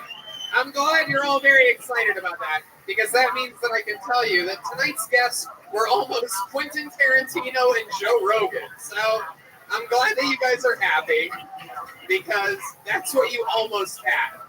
I know you could be disappointed if you wanted to be, or you could think of it like, wow, I'm at a show that almost had Quentin Tarantino on it. So think of it like a positive thing. And for the first time in the show's history, to pay homage to literally one of my top 2 favorite artists of all time, I will be doing the Quentin Tarantino jokes that I would have done if he was here. So you'll notice throughout the show, like, oh, that's a weird reference. You have to picture William is Quentin Tarantino.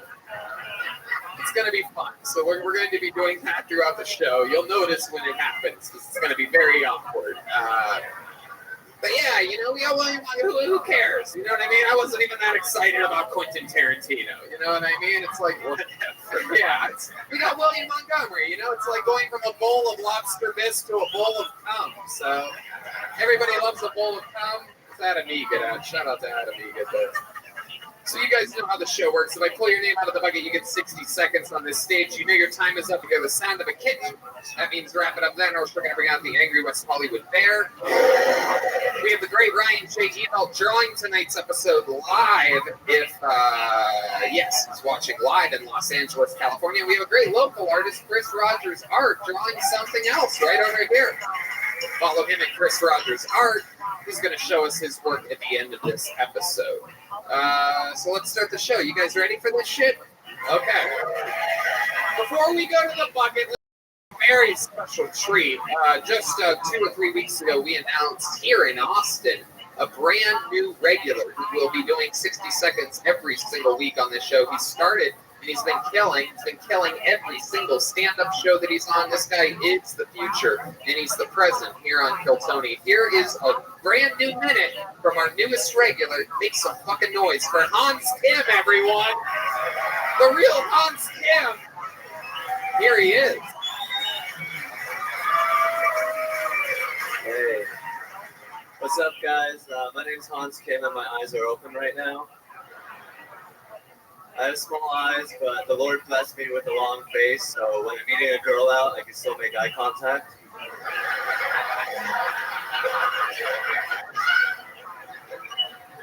A lot of people think Asian men have small dicks, and even if that was true, and it's not, it's pretty big.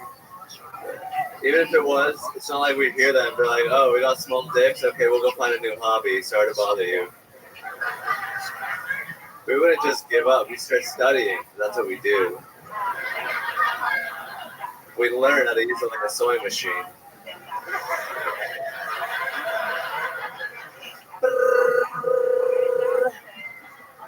PlayStation. I'm a sapiosexual. That means I'm looking for a girlfriend who's intellectually stimulated by the mental exercise of finding me attractive. Like a woman that's into puzzles. Thank you. Hans Kim doing it again. No surprises here.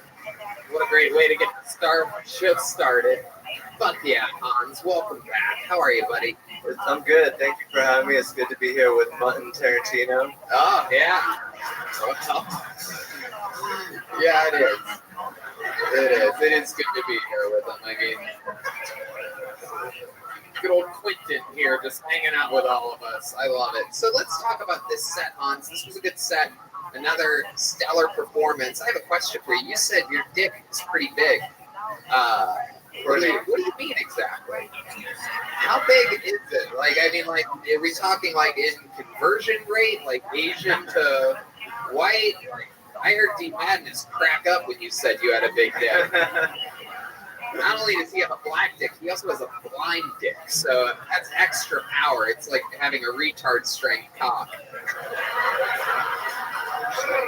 It's got its own pair of sunglasses. I don't know if you know that. The carpet matches the drapes with D Madness.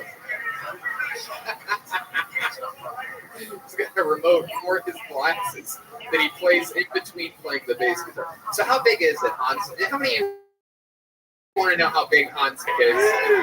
The show that you bought tickets for tonight, where we ask Asian men how big their dicks are. We're going to have you compare sizes with a random Asian audience member in a second.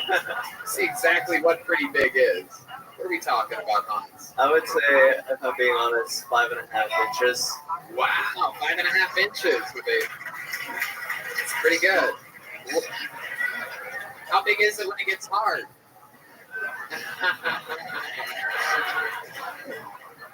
I'm a grower, so I bet you are. Hell yeah.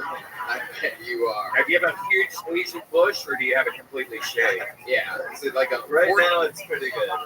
If I don't take care of it, it gets a little Japanese porny.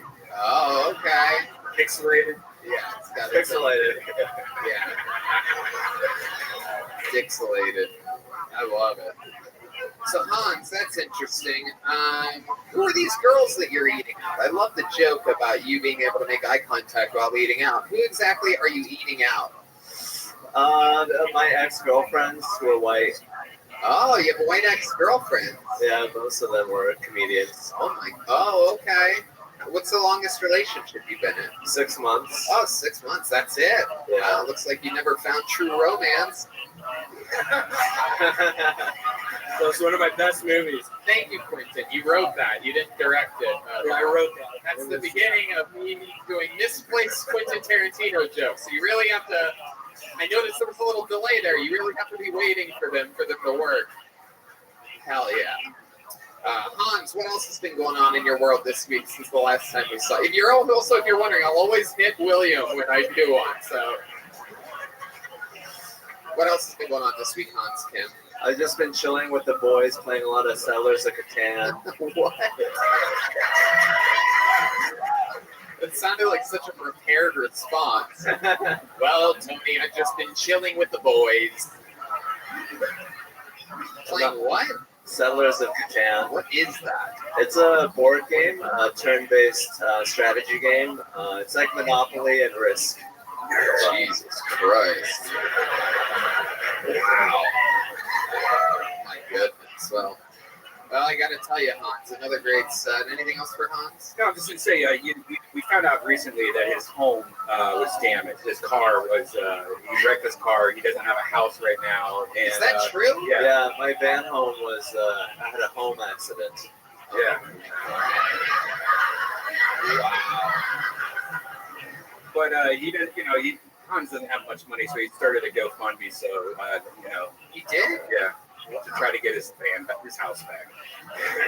I'm just a homeless person on 6th Street right now. How are you surviving? Like, what are you doing? I'm staying with my friend Riley Gilmore. He's the guy that couldn't come. You have to say his full name like that here? Is that like how you're paying your rent with shout outs on Kill Tony? Just staying at my friend Riley Gilmore's house. You can follow him on Instagram and Twitter at Riley Gilmore. Thanks, Hans. You know what? You can take that tube wrench and shove it up your ass, dude. I love it. So what's Riley's place like? You on a couch? I'm sleeping in one of his rooms that are empty. What do you sleep on, a bed of rice? Sorry, I don't know why I did that. I can't help myself. Tony. I love the band chose that moment for that. Tony, he probably has a room, one of the over 4 rooms. Yeah, he has empty. No, you're not allowed to. No, you're not playing this game. You're gonna step on my actual fucking well-executed, well-written fucking things, right, man? He only directed one of the rooms in 4 rooms. No, one of the 4 rooms. Okay, What I said. I'll let you get away with that. Don't fucking do it again. Jesus Christ. Fucking red band over here. So what's your sleeping situation? What are you sleeping on? I'm sleeping on the floor, on a mattress on the floor. Okay. Floor mattress? That's even better. You upgraded. Yeah. It's better than sleeping in the back seat of your car, right? Yeah, it's got AC. Oh, shit. I had sex with 2 black girls there. Wait, what? Yeah, we found out about this recently. Just two black girls in the same Yeah. place? I happen to have lucky encounters with two women who happen to be black, so that's kind of my thing right now. Really? Oh my goodness. Look at you. That's fucking wild, huh? These women find 5.5 inches acceptable?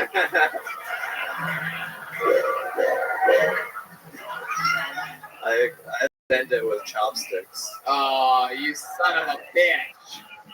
How dare you? That is absolutely incredible. I believe it, though. All right, Hans, I got to tell you, every single week you come out with a brand new minute. I love your style. I'm so glad you're a regular on the show. You are, without a doubt, a natural-born killer. So, am I right? That's one of my best movies. Thank you so much. There he goes, Hans Kim, everybody. Hans Kim. And the show has begun. Poor Ruth. You son of a bitch. I would like to have seen Quentin Tarantino here and you saying that. Holy, wait a second. Hold on, is that the bad guy from the Terminator? Stand up and wave to the people, sir. Stand up. It's the bad guy from Terminator, everybody. You see this fucking guy? Holy shit. That is absolutely incredible. What a star-studded audience we have here. Wow, that is amazing. All right, you guys ready for this bucket? This is where shit gets crazy. Anything can happen. Your first comedian goes by the name of Jesse Burlingame, everyone. Here we go with Jesse Burlingame. Yeah. Hey, you know what? Can I have a delicious Crown Royal and Coca-Cola whenever you get a chance? I'll have one also. Oh, we love Crown Royal and Coca-Cola on this show.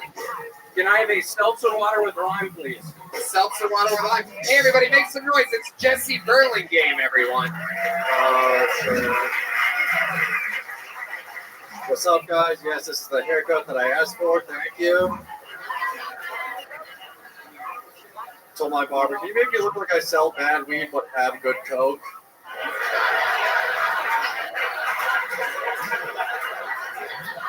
He was like, I don't know what you mean. I'm like, can you make me look like I shoot hoops and heroin? So I was like, can you make me look like I use the A and the ER?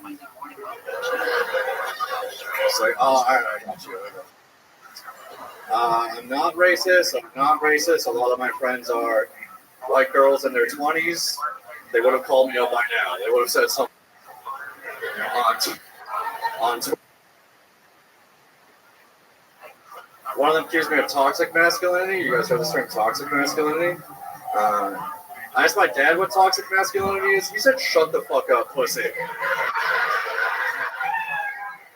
Thank you very much.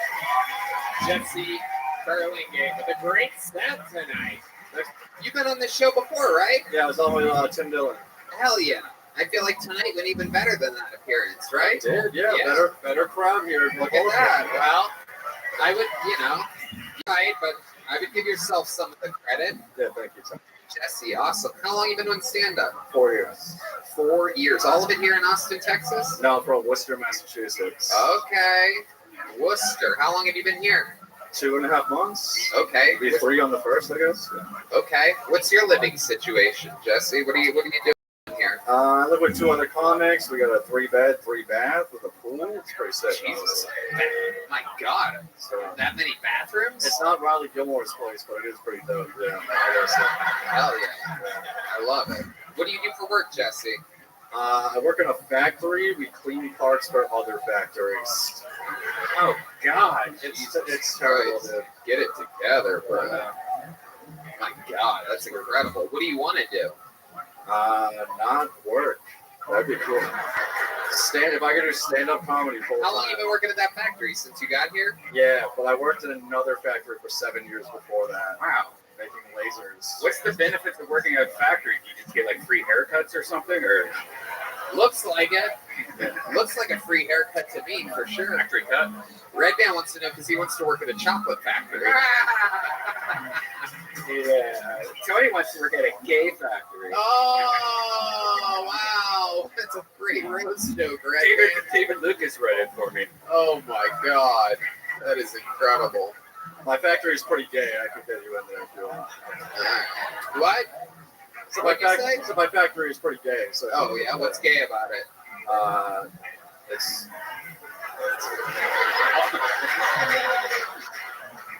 All right. Butt fucking that goes on. Okay, Red Band, relax. Why don't we load up a sound effect for this interview or something? I love it. Jesse, what's your love life like? Single. I haven't got laid in like 2 months. Really? Why is that? I don't know. Dude. Have you gotten laid here in Austin, Texas? The first weekend I was here. How did you do that? How were you able to let that down? Hinge. Okay. And what happened? You met the girl where at? Her place? Rainy Street. She was with a bunch of friends. I brought my 2 comic friends. We hung out all day. And then I just ended up at her place at the end of the night. Okay. Yeah. And then what happened? When you got back to her place, what happened? I quit drinking for 2 years before I moved to Austin. And I got really drunk with her by the end of the night. Like, because all my friends were drunk, all her friends were drunk. I was like, fuck it, I'm in a new place. And we're like, I'll get loose. Have a couple of drinks. So we just got drunk together on a rooftop and like saw like the cityscape and everything. And then I went back to her bedroom and had sex twice. You had sex twice? Yeah. Wow. And then we tried to have sex in the morning, but my dick was so hungover I couldn't get hard. So you were going, you tried for a third time. Yeah. But it didn't work out. Yeah. So you try for that last time before you could leave her house. Yeah. Yeah. Yeah. Give one a go. Yeah, sure. See if she's one for the road, as they say. Sure. Picturing you doing that makes us all want to vomit. Red Band. Picture Red Band rolling over and Red Band. That's a straight guys. Straight guys did it. Look, this guy's about to cry with his baseball cap. I just thought you played drinking. Incredible. All right, Jesse, what's something crazy about you that we'd be shocked to know that would be good for this interview portion of the show? I don't know. Last time we talked about my porn addiction, I feel like that's cock blocking. Oh, that's right. I should take that off my Instagram. It's not helping. Okay, this guy's going to jerk off real quick. He'll be right back. What else? What else is there to talk about other than your porn addiction? I went to the Red Rose recently. Oh, very good. This guy knows how to fucking do the show. It's not a good story. I don't want to disparage the Red Rose. Why don't you tell us what was great about the Red Rose, you fucking The girls idiot? were beautiful. The girls were wonderful. Uh-huh. Very good. Even if you don't want a lap dance, they'll give you one. Oh. Make it seem like it's for free, and then be like, you have to Venmo me $25 right now. So there's some so the $25 lap dance, you must know, not only is nothing in life free, but especially at a strip club, is nothing free. I didn't have any money. My friends were like, we'll pay for you to get in. It was like 3 a.m. I was like, I'll just try to hide out, and this girl just seeked me out. I don't know. I was a mark, I guess. Yeah, dude. Well, you're not a mark. You're a guy in a strip club. With my back turned, guy in a strip club. I had my back turned to the sitting stage. around hoping that nothing happens to you. Yeah. Just thinking you're gonna get to look at pussies for free. I had my back turned to the stage and I was vaping. I was trying to look as uncool as possible. Yeah. Look at that. You were vaping in there? Vaping in the club. Yeah, wow, that is just totally disrespectful. More disrespectful than going to the bathroom and not washing your hands, sir. Jesus Christ, a 30-second restroom break for this guy. I'm just kidding. We know that guy. Yeah. Anyway. My God, so you're vaping, all that, but you had a good time, right? Was the lap dance good? It was great. The song R&B by Young Dolph came on. Wait, which song by Young Dolph? R&B with Megan Thee Stallion. One of my favorite songs, so it was a great moment. Well, there you go. Worth $25, you cheap fuck. Jesus Christ. I'm on a factory salary. Man. How beautiful is the woman? She had a mullet too, so it's pretty dope. Wow. You seem like you're sort of like a punk rock type of guy. No, you a fan of Blink 182? I'm wearing a 3-6 Mafia shirt right now. Oh, okay. Yeah. Well, there you go. You're also wearing the skinniest skinny jeans that have ever skinnied in their entire lives. Yeah. Those things. Do you wash them by skinny dipping them? Stupid. So stupid. So dumb. You know, other shows that you see like on TV, they have all these writers and cue cards. Clearly not here. We don't have any of those perks. I love it. All right. Well, you listen to a lot of rap music? Yeah, last time I saw Paul Wall, Slim Thug, Mike Jones. Where'd you see them at? In College Station. Wow. Yeah. My God. Your friends pay for a lot of fun shit for you, huh? You ever thought about maybe getting a different job that pays better? I just interviewed for a valet parking company. We'll see. I mean, do you ever think about getting a job that pays better? I don't have a degree. I don't know. Yeah, either do any of us on stage. There you go. Jesse, another fun set. Congratulations. Really, really strong stuff. Follow him on Instagram at jesse.burlingame. And here you go, buddy. You got a big joke book via Adrian Tomasos at Bonsai. He makes all these handmade, incredible. This absolute masterpiece. Wow, look, this one is fucking... You should see what he made. You should see what he made. See Madness. He made a strap for his bass guitarist. It has Braille on it. It's right by. Look behind Really? you. Right behind you. Look, he's holding it up. He's holding it up behind you. What is this guy doing over here? What is this drunk guy doing? It's so good. You guys know this guy? Hello, people at table. Hey, over here. Hello, people at this. You know that guy? No? What's he saying to you? Don't try to be funny, sir. What's going on? What's happening? What are you guys doing? Chaos. Zach Bogus won't take care of it. Zach Bogus gave me pepper spray. It's a little inside joke. Wow, my people know that already. All right, I pulled it in the bucket. All right, I'll just tell everybody. Zach Bogus works here full time, and the other night he was moving some people around, and he pulled out his pepper spray to use it on people at an EDM show here, and he ended up spraying himself in the face with pepper spray. So now, not only does he have pepper spray all over his face and eyes, but the people that he was about to pepper spray now know that he was about to pepper spray them. So they threw a bunch of chairs at him. Zach goes into the freezer like, help me, but then starts taking photos, selfies. Like, I got hurt. He's like selfies of himself, like just got attacked and pepper sprayed myself. It's like he's the only person that we know that will take a selfie and post it after completely embarrassing himself. There he is, Zach Bogus, everybody. Follow him at Zach Bogus. ZAC BOGUS. He's a real part of the family here. We like helping mentally challenged people here at Del Tony. So, all right, David Theory on call, please. There you go. We pulled another name out of the bucket. Make some noise for Ben Howard, everyone. Your next comedian's Ben Howard. Let's see how this goes. This is Del Tony live in Austin, Texas. He's moving smoothly along. Here he comes. Already looking cold. One more time for Ben Howard, everybody. Vulcan Gas Company, what's up? It's good to be here. I was getting coffee yesterday.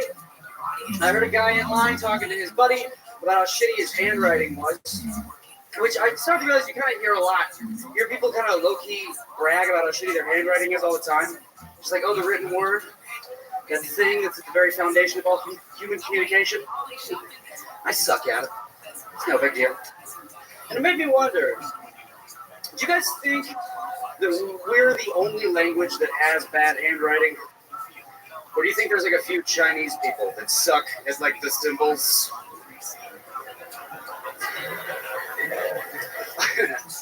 There's like a school teacher in Shanghai. She's like, Ping, I can't read this.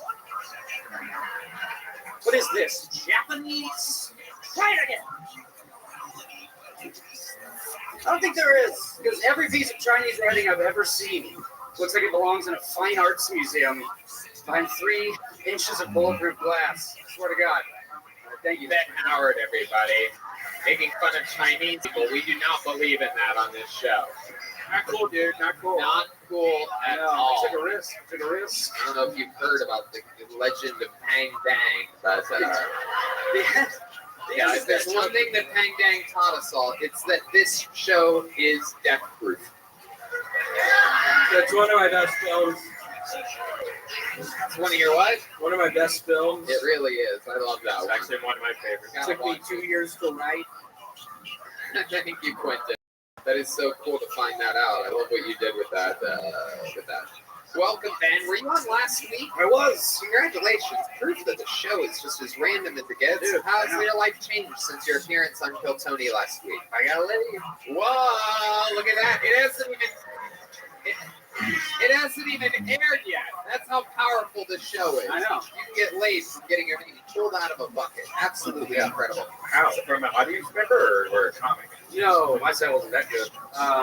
No, it's by the girl I was talking to. Oh, that's right. We found out about this girl you were talking to. Did you tell her this we interviewed about? Yes. And then she's sort of like, fuck, I have to give it up.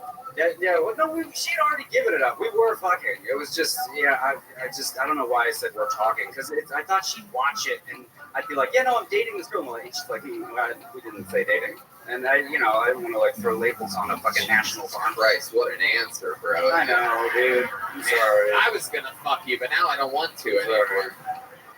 Do it. All right. Well, Ben, what else? What did we not find out about you? Did you think about that interview last week and think about some stuff that we could have talked about? Dude, it was a fucking blur, man. I was nervous as shit. I made the mistake of looking Ron White in the eyes. Yeah, you don't do that, dude.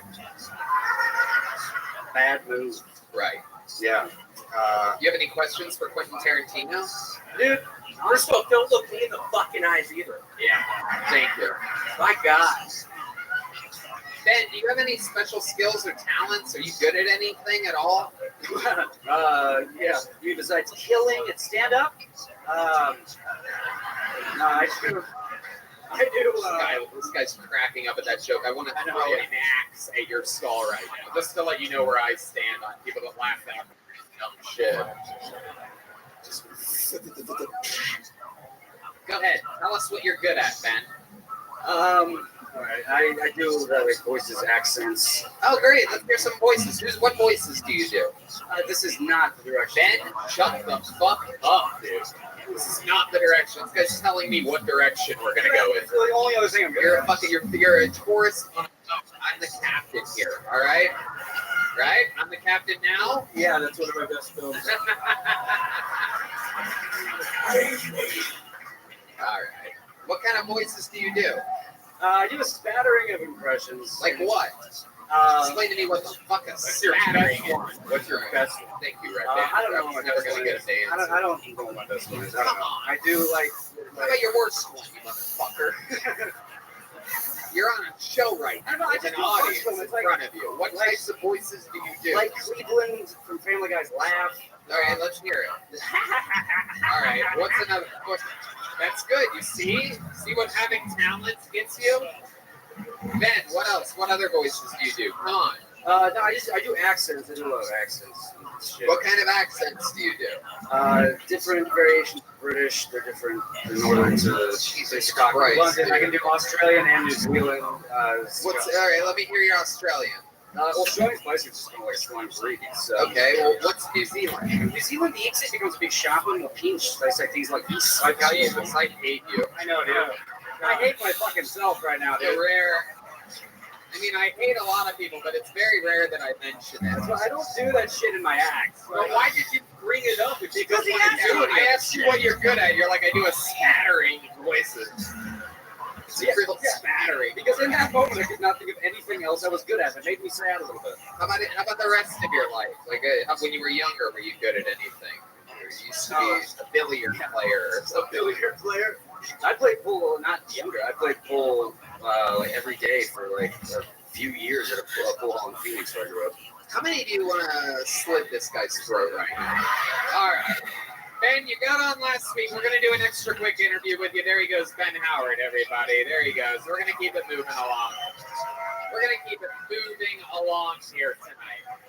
Once I hate you, that's it. Yeah. All right. This looks like a brand new name. I'm excited about this. Make some noise for Christian Copeland, everyone. Let's see what happens here.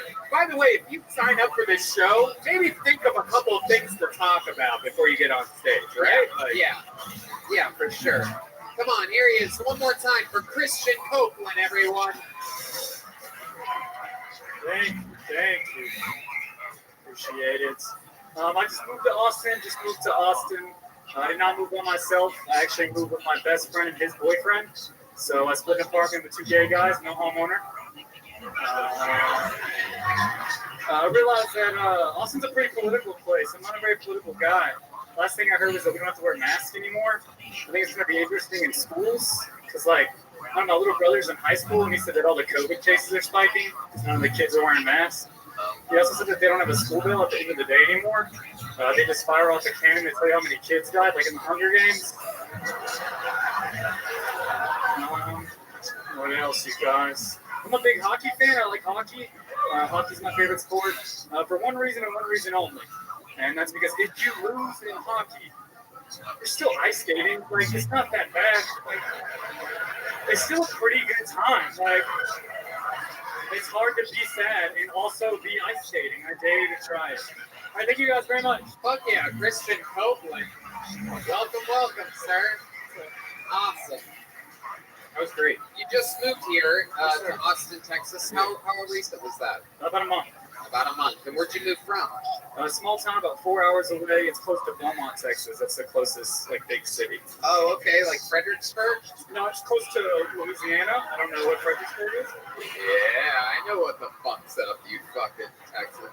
But it was 3 hours away. It was closer to Louisiana. Oh, okay, that way. Oh, Louisiana, where some of my friends from the Nether Hour are from. The Bayou Bay. Bayou, yes. All right, so what was the place where you grew up in? It's called Lumberton. Lumberton, okay. What was that like? It was light. Fairly Jeez, light. sounds like heaven to Hard me. to believe looking at me, but... Okay, so it's white. What else? A lot of What's it known for? Poor white people. Yeah, what did your parents do for work? My mom was a lab tech, so she worked in a nurse's office in Beaumont, and my dad worked for the city of Lumberton Municipal. Wow, incredible. They have like a thick country accent on them? Cajun accent, my grandparents. My parents don't really have much of an accent, but my grandparents have a Cajun accent. Mostly everybody in that area is kind of influenced by Louisiana. Were you ridiculed a lot because they was all white people and you're the only redhead? Yeah, dude, I really was. I was the only redhead. I have a twin brother, too, who looks nothing like me. Well, I don't know if you know this, but Quentin Tarantino also has red hair. So. Yeah. William looks like my reflection in a spoon. Very good. Very good, Kristen Copeland. That's very good. Very good. That is absolutely right. What the fuck does that mean? What the fuck does that mean? I don't even get that. I don't even get it. Stop acting like you don't use spoons quite frequently, okay? Jesus Christ. You need a spoon when you have a trough, right, William? Jesus Christ. Oh, I didn't realize that was like a heroin joke or just an eating too much joke. No, it's like a reflection joke. It's a reflection because they're wider and not as pretty. Okay, I get it. So, Christian, you've lived here a month. What are your favorite things about Austin, Texas? That I can get up and do stand-up every night, to be honest with you. I haven't done anything else other than stand-up since I've been here, so... You just started stand-up a month ago? For a while, I was driving to Houston to do stand-up, so I would only do it about once a week, drive 2 hours to Houston. Where in Houston? The open mics that I would do were at a bar called Darwin's.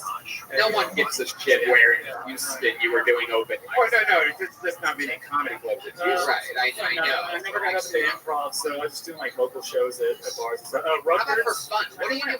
No one cares about where the fuck you were performing in Houston. Sorry. What do you do for fun in Lumberton? What did you do for fun in Lumberton your whole life? I grew up playing sports. What kind of sports? Mainly soccer and basketball. Oh my God, really? Yep, they have soccer there? They do. Are there Mexicans there? No, but are there soccer with other white people? You must have been a dominant force. The girl band guys were on the same team. So. Wow. Okay. All right. Any other special skills or talents that you have? You seem like you know how to play an instrument or sing or something like that, right? I would say none that I want you to make me do on stage right now. Yeah, you hated it. The crowd went wild and was entertained by this interview. I play guitar, I danced growing up. Wait a second, what kind of dance do you do?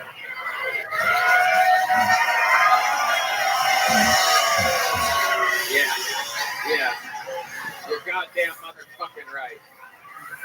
This is what you people pay $30 a ticket for. It's moments like that. It was like, it's like a genre of hip hop called animation. It's like waving and popping and stuff. Wait, so what kind of music? What would be a perfect song for you to dance to if you could have any song in the world? No song. I'll do one small wave right now, but that's about all I'm doing. Well, we'll see exactly how much you're going to do, but sure. What type of music would be the best song to dance to? We're not going to have you silently dance up here. I guess. Like, What? Like dubstep. Like a specific song. Dude, I don't even listen to that. It would just when it would come You guys on. know how to play any dubstep? 1, 2, 1, 2. Oh shit! The notebook goes down. Oh shit! Oh, you better fucking do it, dude.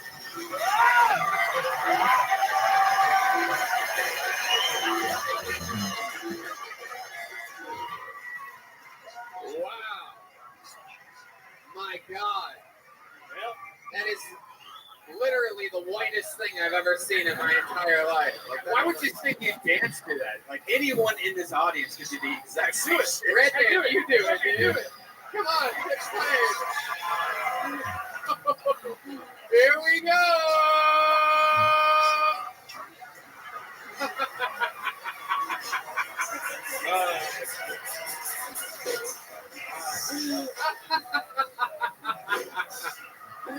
Oh my God. His throat right now. That was the whitest shit I've ever seen in my life. That was absolutely incredible. What happened? We just lost all audio. This is what happens if Red Man gets out of his seat during the show. The entire show just fails. Yo, I'm like so squished in here, man. I'm like on the edge of the thing, so when I Alright, stood up, like everything. scoot over this way a little bit. The last thing we want is fucking Humpty Dumpty to have a great call.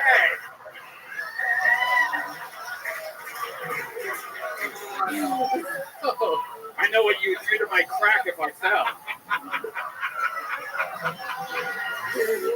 You shoehorning gay jokes on me is my new Hey, favorite David's one. not here this week, so I Oh my God. easy. Oh my God. I love it. That's great. You must have been a real freak out there in Lumberton dancing like that. Yeah, like What the hell's that fucking devil dance that guy's doing over there? I was, man. Grew up small town, going to church every Sunday. Like, my goodness, wow. Christian, amazing. So welcome to Austin, Texas, an incredible set. Thanks for dancing for us. Thank you. There he goes, Christian Copeland, everybody. Hey, Christian. You get a big joke book, my friend.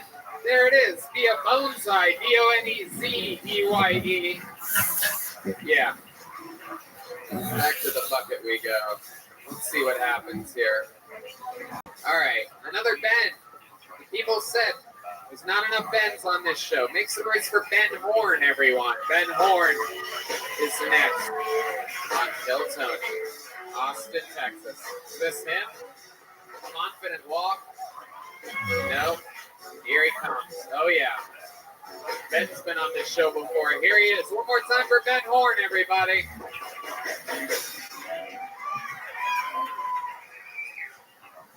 So my roommate says he won't do anal sex. Won't do it. You know why? Because he says it's gay. Yeah. He said if you'll fuck a girl in the ass, then you would fuck a guy in the ass. And to that I say this. The only thing gayer than fucking a girl in the ass, ladies and gentlemen, is not fucking a girl in the ass, okay? Let me tell you something. If she gives you the thumbs up on the dump truck, you butt up till the sun's up.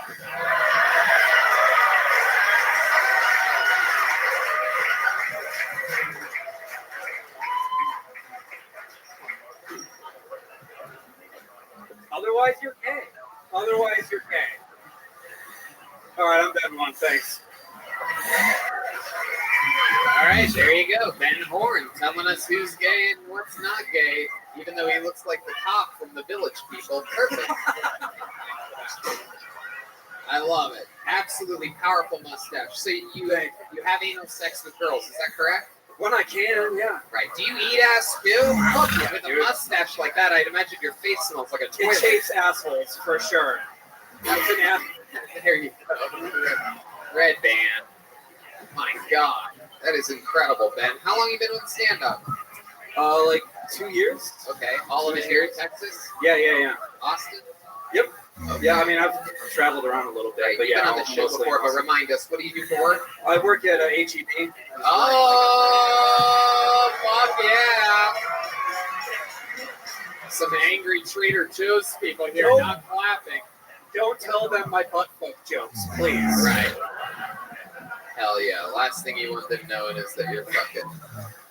Well, I think last time I was here, we had also talked about working at HEB, and then I made a bunch of cocaine jokes, and I had to talk to one of my cool bosses, and I was like, somebody gets mad about this. Am I going to be all right? He was like, yeah, don't worry about it. You'll be fine. It's out of your system in 3 days. I was like, cool. I'll see you later. Right. Speaking of cocaine, our friend goes to the bathroom here every 5.5 minutes. This guy? Either he's doing blow tonight or someone went deep at Matt's El Rancho before the show. I don't know which one's which. He just has a urinary tract infection. I've got cash, if that's, you know. There you go. If you're a little bit messy back there, this guy will eat your ass for free and clean it up. Oh my god, it's such a random sound effect for that moment. Jesus. So Ben, you've been on this show a couple times, right? Yeah. And but it's been a while. All those shows were at what's that completely empty, silent, non-open place on Mondays? What's that called again? I don't know. Yeah, I will say I like this place a lot better. It's a much bigger and better crowd. Absolutely. It's fucking awesome. Absolutely. That place is so empty. It's like a Pang Dang show in there right now. Yikes. Absolutely incredible. So Ben, how's your life changed since you've been on Kill Tony? Tell us what life's been like the past couple months for you. Man, it's been good. Finally moved down to East Riverside, so I'm finally living down here now, which is great. I live in an apartment. You talking about the street, East Riverside? Right, yeah. Okay. Yeah, so I'm finally close. I was living out in Cedar Park for the past year. Just COVID hit me. That's like Fredericksburg. It's so far out there. It's dog shit. But I just transferred to the HEB down here, and it's fucking great. It's wow, you're on the one on Riverside? No, I'm on the one Slaughter or Congress. Okay. Yeah, absolutely. But out in the suburbs, nothing ever happens. But man, living down here, shit happens at that store every day. It makes my job fucking awesome. Like what? Man, there was this girl 2 days ago. She probably was 11 years old, but she was throwing the biggest temper tantrum I'd ever seen. She was chucking cases of soda at people and speared a fucking case of Captain Crunch off the shelf. Wow. And I was like, oh my god, that's what I want to do every day that I come to work. That's fucking. She had zero consequences. 11 years old, huh? I don't know, around there. She was that big. That seems a little bit bigger than 11. Is that big? I don't fucking hang around kids. I don't goddamn know. It's closer to a grown-ass woman right there. It was almost year height. 11. She looked 11. This isn't the girl that the anal sex happened with, no, right? No, I tried. You didn't try to teach God her a bless lesson her. for messing up the God ground. bless her. She held her ground, but no. There you go. Yeah, school started, so I love it. All right, Ben. Well, what else? What else has been going on? You're working at HEB. What have you been doing for fun? Been going out at night? Mustache like that seems like you know how to have a good fucking time, right? I do, yeah. I have fun. I've been trying to date again. I haven't dated in a while. I had a date last night that was fucking atrocious. Yeah, how bad was it? Tell us about it. How did it start? Where did you meet this girl? So I met her on Hinge or Bumble or something like that. But so we went to go see a movie. It was one of those theaters where they have the huge reclining chairs and shit. And she cuddled up to me and put her head on my shoulder, so I put my hand on her lap. And we go out to eat afterwards, and she's like, "Just so you know, putting your hand on my lap, that's sexual assault." And I was like, "Oh, Jesus Christ, lady. Fucking serious? I swear to Wait God. a second. Swear to Hold fucking on, God. Stop, relax, Ben. Hold on a second, because hold on, because that might be. I think a lot of guys in the room know where I'm going with this. I think she's saying that's sexual assault to get you to be like, "Oh yeah, I'll show you sexual assault." Right? Don't they sort of do that on dates? I don't think so. I don't ever go on normal human dates. I mean, what? I don't think that's some hot shit girls, woke girls. If she put her head on your shoulder first, then she started it, dude. If a girl puts her head on my shoulder, that means you get at least 3 fingers coming your way. You know what I mean? That's just that's basically I'll go to third base with you. That's what that means. Yeah, it was weird. And then at one point we were talking, and like she was already just annoying the fuck out of me, to be honest. And then at one point she's I was asking her what other stuff she did. She's like, "I'm a medium," and I was like, "Oh, what? A fucking medium? Oh, a great." psychic medium? I thought you were talking about her size. No. I'm like, why is she talking about? What's a buy her a medium? T-shirt at the gift shop Yeah, or something? it's no, She's like a psychic medium, like a right, like she can talk to psychic. people that are dead or something. Wait, when she said that's sexual assault, what did you say back, and what did she say back? I just shrugged it off. Like I wasn't even I sure how to say fucking. just shoved it inside of her. I didn't know what to say. I was just like, all right, let's move on from this before I get even more annoyed. Like I hadn't even like we had ordered food and it hadn't even come yet. What kind Like of food? I went to 24 Diner. Okay, what but movie? fucking, Oh, some real fans. That's of, fucking good, man. It's real good. So I was like, I'm not leaving before I eat. So Okay, I what movie did you guys see? Let's see, Quiet Place 2. Oh, So, like we're both big horror movie fans. So I'm like, all right, this would be. Yeah, she sounds like a horror. Yeah. So, so then what happened? You guys ordered food, and then what? Yeah, she told me she was a medium, and I was like, all right, let's get a medium. Oh, right? okay. I'm like, And, this is getting worse and worse. And I was this like, bitch in the chest and run for your life. Go ahead. Again, I'm just trying to think, all right, I got to just get through this. So I'm trying to be somewhat pleasant. And I'm like, all right, well, how do you know you're a medium or something like that? And she's like, I've never done it. I just know I could. And I'm like, holy fuck. Like, yeah, I'm a shortstop for the Chicago Cubs. I've never done it, but I feel like, I could. Right. So then what happened? How did this thing end? Did you gave her, were you driving her around? No, so I drove her to the diner from the movie theater, and then she You have like a smoked bunch of- motorcycle? You have a mustache like you have a motorcycle? No, I drive a Jeep Wrangler. Actually, Okay. I'm a Jeep guy. All right. Hell yeah. But yeah, fucking, we finished dinner. She smoked a bunch of weed in my Jeep on the way back, and then I dropped her off. I was like, all right, good talking to you. And I was like, text me when you get home, because I'm just like, I don't know, that's just like politeness. I'm You like, dropped make her sure off. You dropped her off and then said, "Text me when you get home." Right, yeah. I like dropped her off at her car. I was like, all right, just let me know you got home safe or whatever. Like, Wow, you're covering all bases for touching her leg. That's the whole time. The whole time you're like, please don't fucking call the police. But then that was it. She texted me in the morning and was like, "Oh, I had so much fun," and I was like, "Yeah, that was cool." Why would she say that leg shit? I don't know. It was That's like crazy. The whole thing was. I mean, the second she started talking, it was kind of obnoxious. Not like, like she would do this weird thing where it's like she would express emotions and thoughts through like facial expressions. Like she was talking about a date she went on, and she was like, "I don't know, I was just there," like, and he was like. And I'm like, what are you talking about? It was fucking obnoxious. I hated everything that came out of her mouth, but I'm hungry, so I have to stick it out. Oh god. Was she hot? Can you show us she's so hot. Can you show us a picture? Can you show us a picture of like me and Tony and William or She was Oh, my phone's locked up. My You're phone's saying locked that up she where I was hot? She was hot, yeah. She was very good looking. Oh, okay. Maybe it gives us the name and then we bleep it out during the actual episode. Oh, is that possible? You know, like Instagram or anything? I do, but I'm not gonna do that. No, like, only just for us to look, not for the cameras or anything like that. Yeah, fuck it, I'll do that. Yeah. Here, just type it in. Type it in. Let's see. On a scale from 1 to 10. Yeah, I'm guessing she's like a pretty hot, but got that weird chin. I bet she has a weak chin.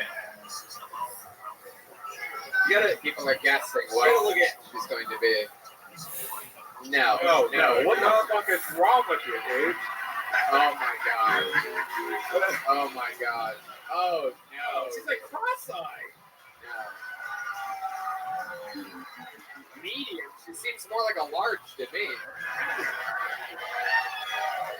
Oh, her butt's out. Wow. One of her photos is her naked yelling at a dog in the snow. Yeah. But it's not a reservoir dog. It's one of my. Oh, wait, everyone, we gotta hear what Mr. Orange is saying. Yeah, it was one of my favorite movies. We made it in Sacramento. It took us 3 years. Really exciting stuff. We shot most of it in a warehouse. That's true. That's absolutely true. All right, Ben. Well, I mean, Did you at least get a kiss from this girl? Yeah. That's good. There you go. All right. Well, that's It wasn't total waste. I got to see a movie I wanted to see and have food, but yeah, I'm not talking about her after this. right. Now the whole relationship. I'm gonna send her the link to this for sure, but after that. All right. Well, there he goes, Ben Horn, everybody. Ben, have you gotten a joke book from us before? Ben, you ever get a joke book on the show?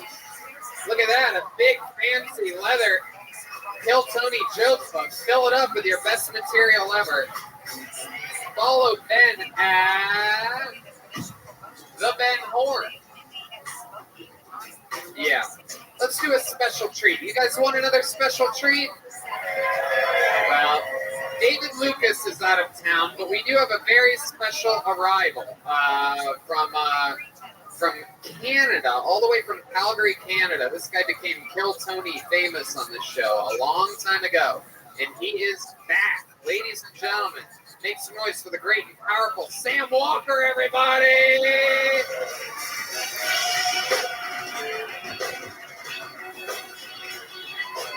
Here he is, everyone. Make some noise for Sam Walker.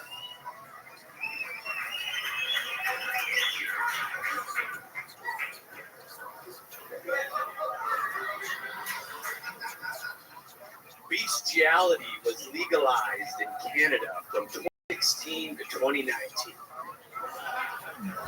The 3 greatest years of my life.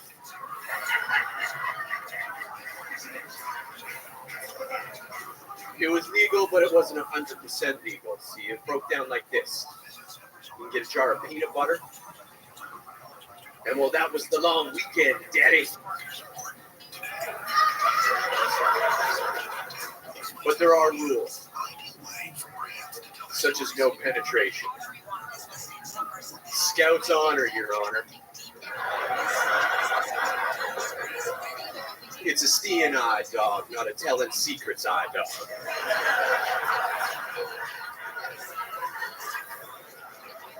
By round of applause, has anybody ever made love to a horse?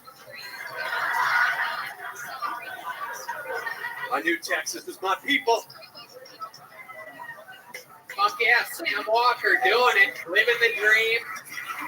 Up here, fucking animals. I love it. Welcome back to the show, Sam. You're a legend from Canada.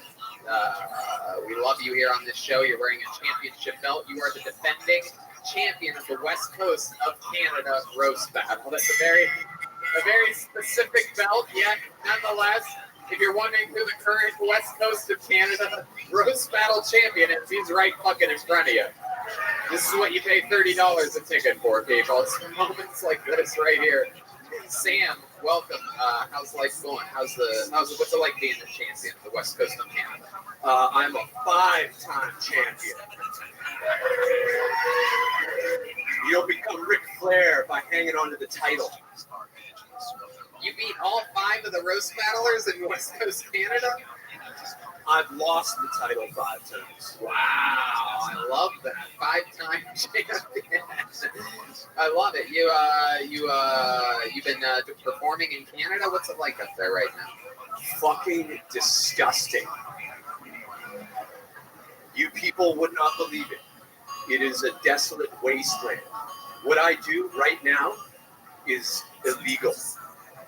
I tell outlawed jokes on outlawed mics. In Canada, because it's so locked up. You have to do illegal mics just to do comedy out there.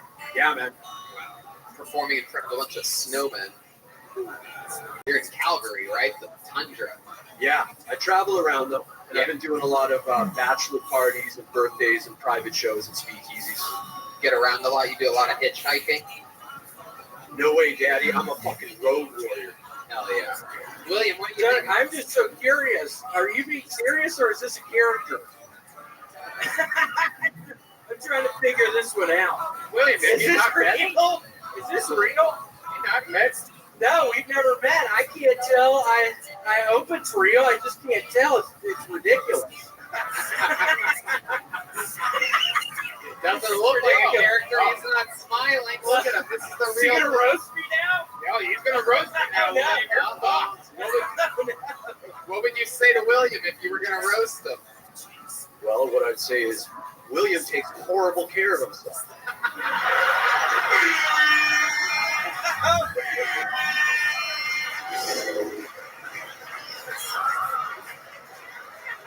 That's a little on the nose. Oh, man. We have another championship belt we can get this man right now. Does anybody have an extra championship belt? William, do you have a response to this roast? Yeah, William, trying to get him back. Sorry, I wasn't finished. Oh. Wow, that was great. You can tell that he doesn't take care of himself by looking at his fingernails. There's enough DNA under there to clone a junior high school. Oh my goodness. I don't understand that. What does that mean? It means you're a dirty little. What's under my fingernails? All right, William, what do you have? Yeah, William, get him back. Non-roast champion. This is a guy that famously has never roasted anything other than his breakfast potatoes. William Montgomery is going to roast Sam Walker back. You look like a painter that just got laid off.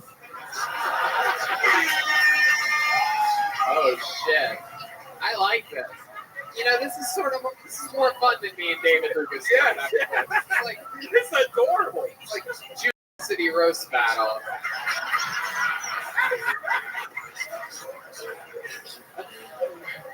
Whatever they're paying me, it fucking got me here.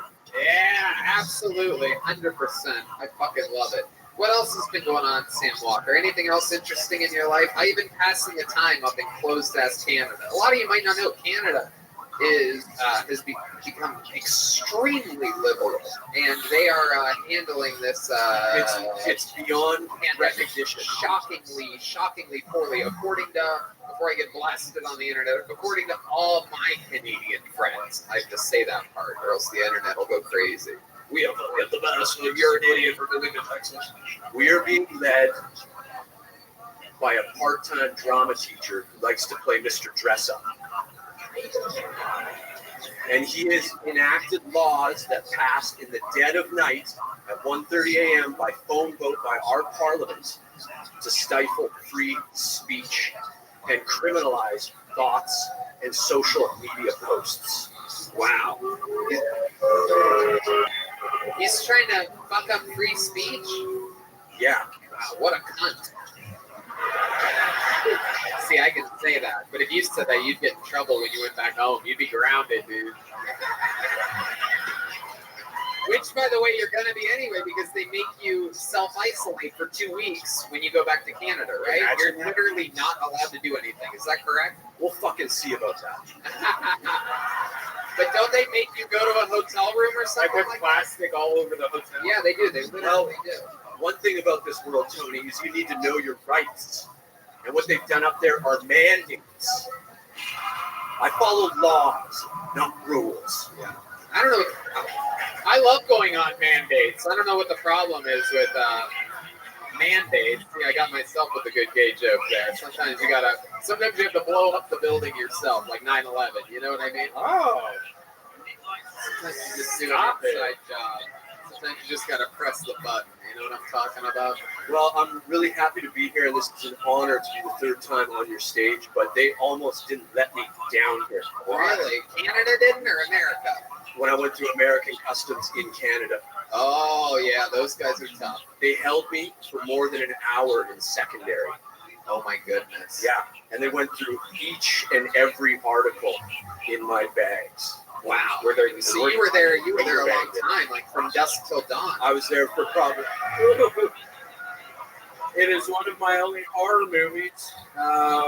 It features a bunch of vampires. You were just in it. It was a Robert Rodriguez. Oh, okay. But yeah, I told them that I'm a huge comedy fan, and I was fucking coming to Texas. Yeah, to see this fucking show. You're goddamn right. Absolutely. That's okay. Thank you, Red Band, for misplaced pistol shots. All right, Sam.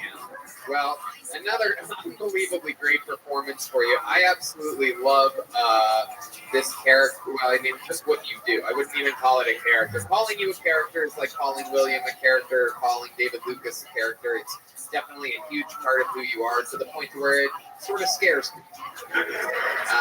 Then I'm doing my job. Absolutely. You're just as much of a character as the great Andrew Dice Clay or Cat Williams or anybody's a character, and we appreciate the hell out of you. I know it's really tough up there in Canada, and that they're being really hard on artists and really anybody that wants to do anything. So we're so happy that you were able to make it down. And he was up in the green room for a second earlier, and he's like, I haven't been in a room with people like this without masks on in forever. I mean, this is like a year and a half. Wow. And you can see Sam Thursday on the Secret Show, man. Like, he's fucking hilarious, man.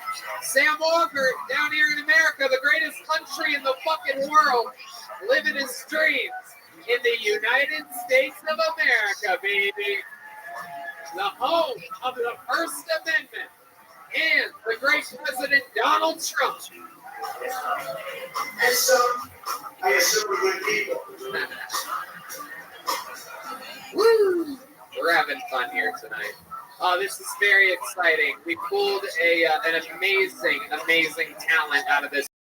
One of our favorite people to ever be on this show, a comic from New York City that moved here recently. Make some noise for the great Leonardo Joni, everyone! This is a cold-blooded assassin. Oh, this guy, there he goes.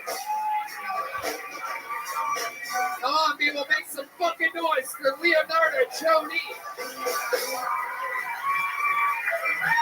What's up, guys? So, as you guys know, I'm from New York. New York got fucking crazy during the lockdown, dude. I was not prepared because I grew up in 90s New York, where you didn't look at somebody because they just fucking stabbed you. And sometimes that person was your uncle, okay? So I'm outside during the lockdown. I'm not wearing a mask, and this woman sees me from across the street, and she starts yelling, "Put a mask on!" So she's pushing the baby carriage. I'm like, this bitch ain't gonna do shit. So I said, make me. She leaves the baby, and she gets in my face and starts yelling in my face. So I shot her. And then I took the baby and I'm raising it as my own. Alright? And every day I show that baby a picture of its cunt mother, and I'm like, this bitch tried to take you from me, but I defended you with my life. Leonardo Joni, everyone. Cold-blooded assassin. Always an amazing performance on the show. How's life been going, Leonardo? Well, it's better without people yelling at me over there. Yeah, absolutely, right? Yeah. So you've been performing a lot in town. You just moved here recently to Austin from New York. From New York. Yeah, I'm getting booked a lot here. It's really nice. It's like really great. Yeah, yeah. Definitely. You are incredibly funny. What are you doing with this baby that you have now? I'm trying to dye it like half black so me and my boyfriend can attend the towers. Ooh, half black. Half black. So you mean sort of like a shade of like Jackie Brown?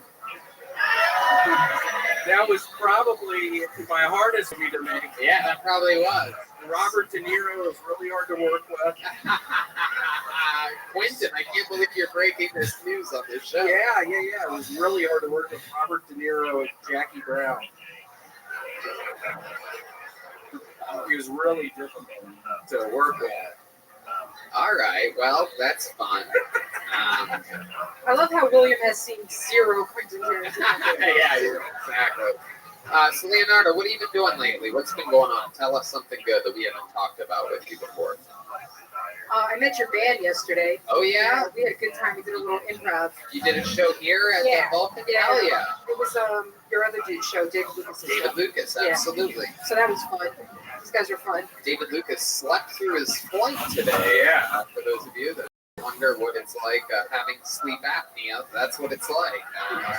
By the way, everyone Everyone tag David Lucas and go, man, Quentin Tarantino was there tonight giving out. Yeah, we're still fucking messing roles. with. We're gonna mess with David Lucas. He doesn't know because this episode doesn't come out for 2 weeks, but we're gonna mess with him real good and tell him. Hey, make sure you tag him and go. I can't believe you missed the episode. Yeah. Because, we're gonna fuck with him. We're gonna Photoshop a picture of Quentin Tarantino where William is. And say that he hired William for the next role for a movie or something like that. Yeah. William's gonna play a slave in the Django Unchained Part 2.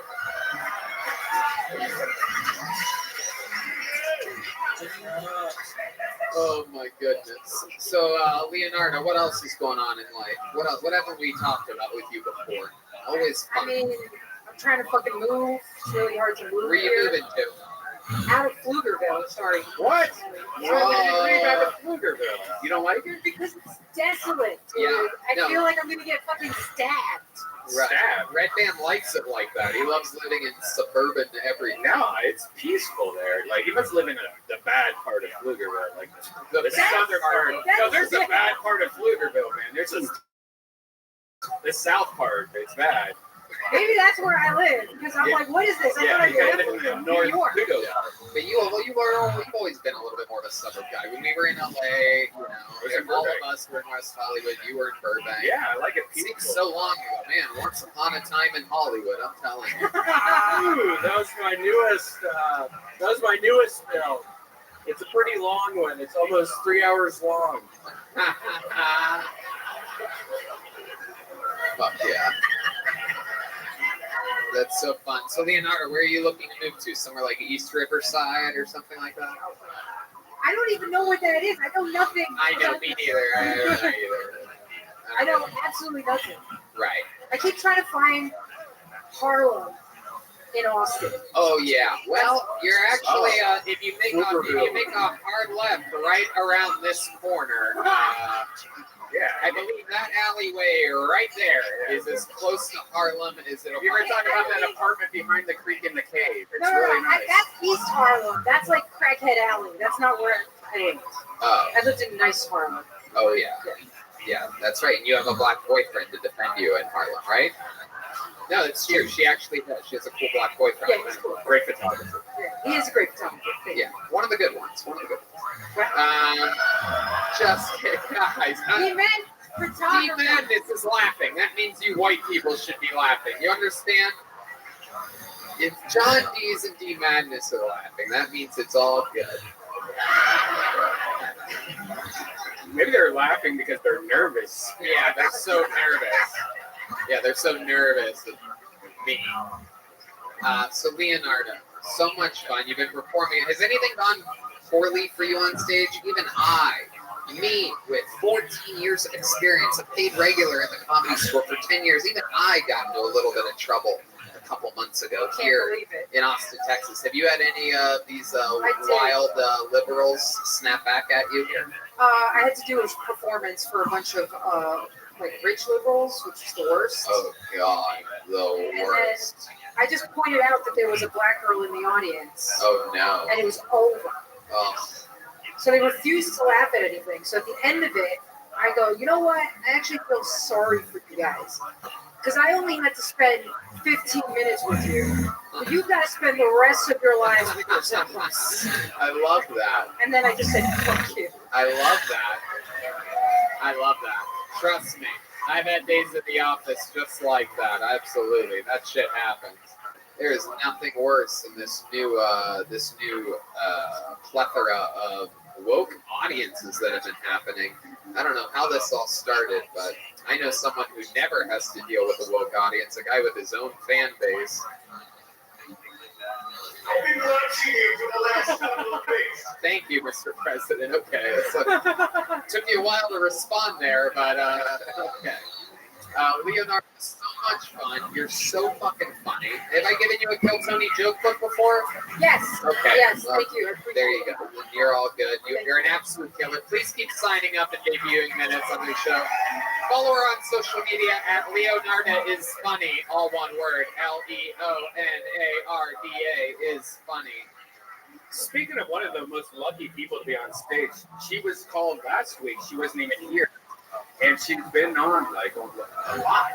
Really? Yeah. Okay. It's like our fourth time. Wow, ladies and gentlemen, you're not gonna believe this. Every once in a while, you strike gold pulling names out of a random bucket. You know this guy, even though we don't know this guy. Make some noise for Riley Gilmore, everybody. Holy shit. Holy shit.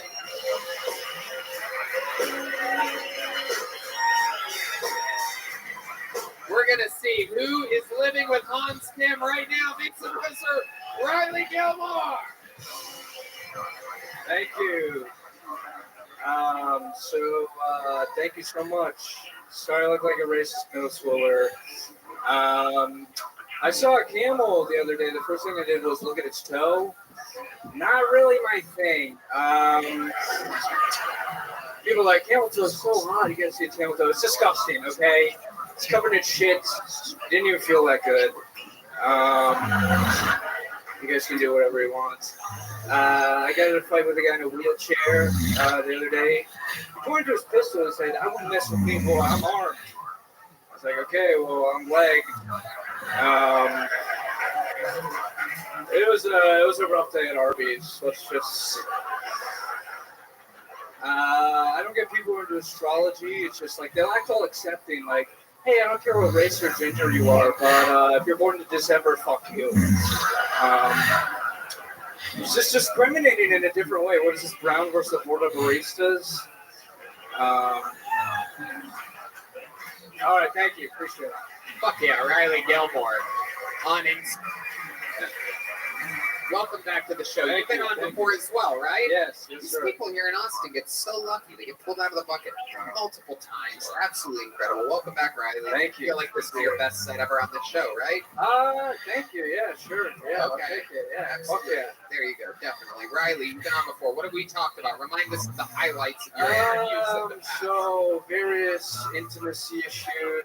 Like what? Coming. I have a problem with coming. Yeah, he doesn't come during sex. That's right. You have to jerk off separately to come, and you can't even do that in front of a girl, right? I know. It's more of a machine than man. Hell yeah. I don't know. Absolutely. Yeah. It's a thing. You know, I own it. It's mine. Whatever. Have you had sexual relations with a girl lately? Since the last time you were on? Virtually, yeah. What's virtually mean? Do you know porn? Oh wow! So you're just doing it online, so at least you can jerk off there, and it makes more sense. Yeah, I mean it's kind of like the live jerk off sessions that you've been doing with girls. It's $4.95 on Wednesdays. Wow. No, not recently. You know, taking a breather. Jesus Christ. My God. So you've only been hanging out with girls virtually? Not necessarily. I have some friends who are girls, and they, you know. How about for fun? What do you do for fun? I like to, you know, kind of just walk around and then look at. All right, people. Michael Myers, very exciting. Like, what did you do today? Like, you woke up today. And Yeah, what today I just got a job at Juice Land. Whoa! Juice Land. Yeah. Okay, Red Band. My God. For a guy that's never drank juice before in his life, you're really excited. He thinks he got Juice Land and Dairy Queen confused. He's just hitting every button on his soundboard. What do you think a strawberry milkshake is? It's not juice, Red Band. They don't have that at Juice Land. You fucking monstrosity. Juice Land. Red Band's like, ew, gross. I love it. What have you been? How long you been working there? Like a week. Oh Yeah. shit! I know. I'm the new guy. It's like just like washing dishes. Like I'm really. Hey. Wow. Can you tell us something? Can you tell us something about Hans Kim? You live with him. There has to be a Yeah. couple secrets that we don't know about. He doesn't want us to know. Yeah. What's up with Hans He Kim? makes a lot of ribs. Like Ribs? he makes a lot of like an insane amount of Like in the ribs. kitchen? Like short ribs. I mean, they're like this size. I don't know. I'm not sure. I don't know. I don't really rib that. How often does he make these giant ribs? Like pretty much every day. You know? Oh my God, really? I know, he loves it. He loves it. Wow. And does he share them with you guys, or is he like? I've had a bite, you know, it's a little like mushy, wet, but he likes it that way. He like, I don't know. Right. We know when you get around things that are mushy and wet, you go soft real quick. Does he have kimchi at your house? Does Yes, he pick up your he house? does. Yeah. Yes. I mean, he gets really like sensitive about the smells. Like he's just like, oh, like I don't want to like smell. And I'm like, well, okay, but is he talking about the ribs or what? Like, yeah, like him and the ribs and just them combined. And does he use the bathroom a lot? Give us some real dirt on him. The fact that he makes giant ribs every day isn't really like.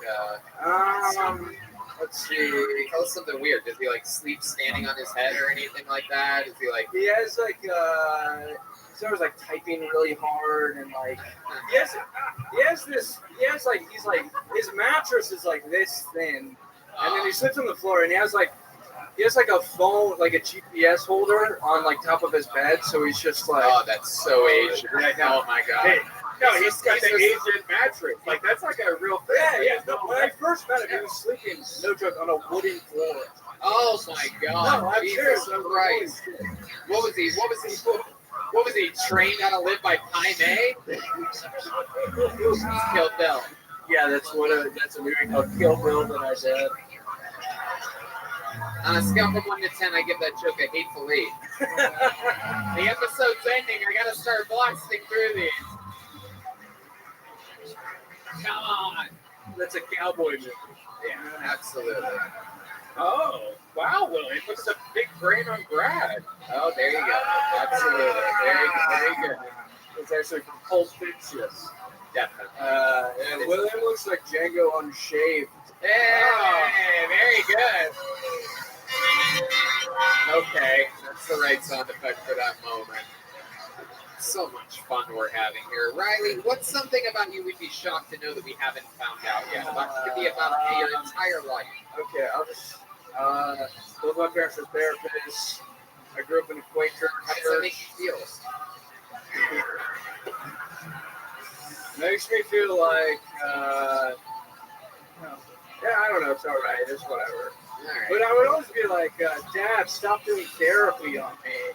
You're just like trying to be a dad. I don't know, it's a whole big thing. Right. What else were you going to say? Okay, I interrupted you there. Go ahead. That's my mom's husband, Pat. That's a sound effect from 4 years ago. It's so stupid. We're literally doing things just to make ourselves laugh right now. That's good. What else were you going to say? Both of your parents are therapists. I went to a Quaker. Go ahead. You went to a Quaker church, you know.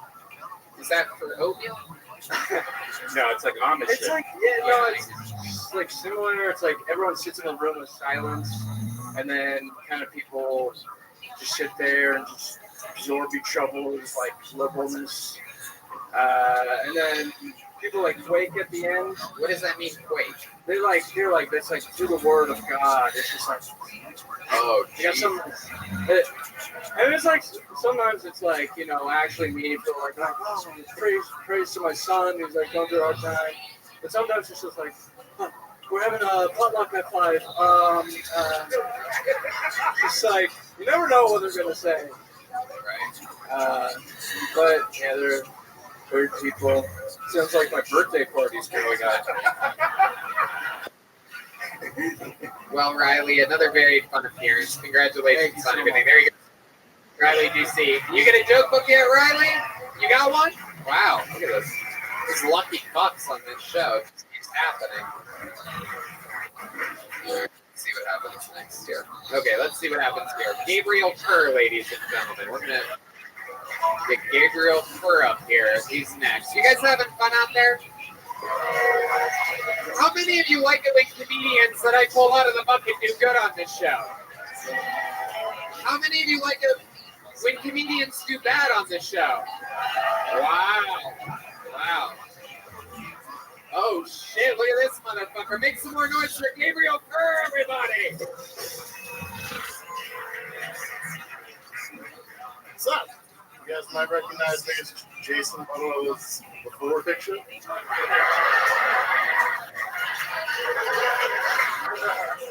Don't like when that joke does that. I don't know if you guys remember this, but a few weeks ago, there was a comic who got in trouble for using a racial slur on stage in town here. And they said he was racist, that he was punching down at the other comic. I thought that was a weird thing, right? Like, Tony's a racist for using a racial slur, right? But it's totally okay for them to shorter than Tony, punching down, 5'2". The only comic he could punch down at is Brad Williams. And before anybody gets upset that I made a midget joke, mathematically, they're less than 3/5 of a person. So, according to the Constitution, they don't have any rights in this country. Gabriel Kerr. Okay, thank you so much, Redman. Thank you. It's over his minute. Thank you. I'm 5'9", but thank you so much. How tall are you, Gabriel? I'm 6'4". 6'4". So you do shorter than jokes a lot because that's your advantage over a lot of people. Show Jason, the audience. The breaking glasses in the back. How long have you been doing stand-up, Gabriel? A year and a half. Sweet. All of it here in Austin, Texas? No, I started in California. I shut that. California. San Jose. Okay. And you moved here? How long ago? About 2 months. Sweet. Do you love it? Yeah. What do you like about Austin, Texas? Being able to go places and do shit. Yeah. What do you like to do here? This. I've been doing 3, 4, 5 nights a night. It's amazing. You can go all over the place in the city. Love it. Hell yeah. All right. Awesome. What do you do for fun? Not much. I have 2 kids. Oh, shit. Really? I'm a stay-at-home dad. So. Oh, damn. What does the wife do for work? She's an engineer for Google. Wow. Look at that. That's what affords me being able to tell dick jokes for free. Man, look at that. What a living. Hell yeah. She works at Google. Huh? Yeah. That's cool. So she brings home the bacon. Clearly, you eat it all. You should have her bring home some of that Google fiber so you could pass more of those meals to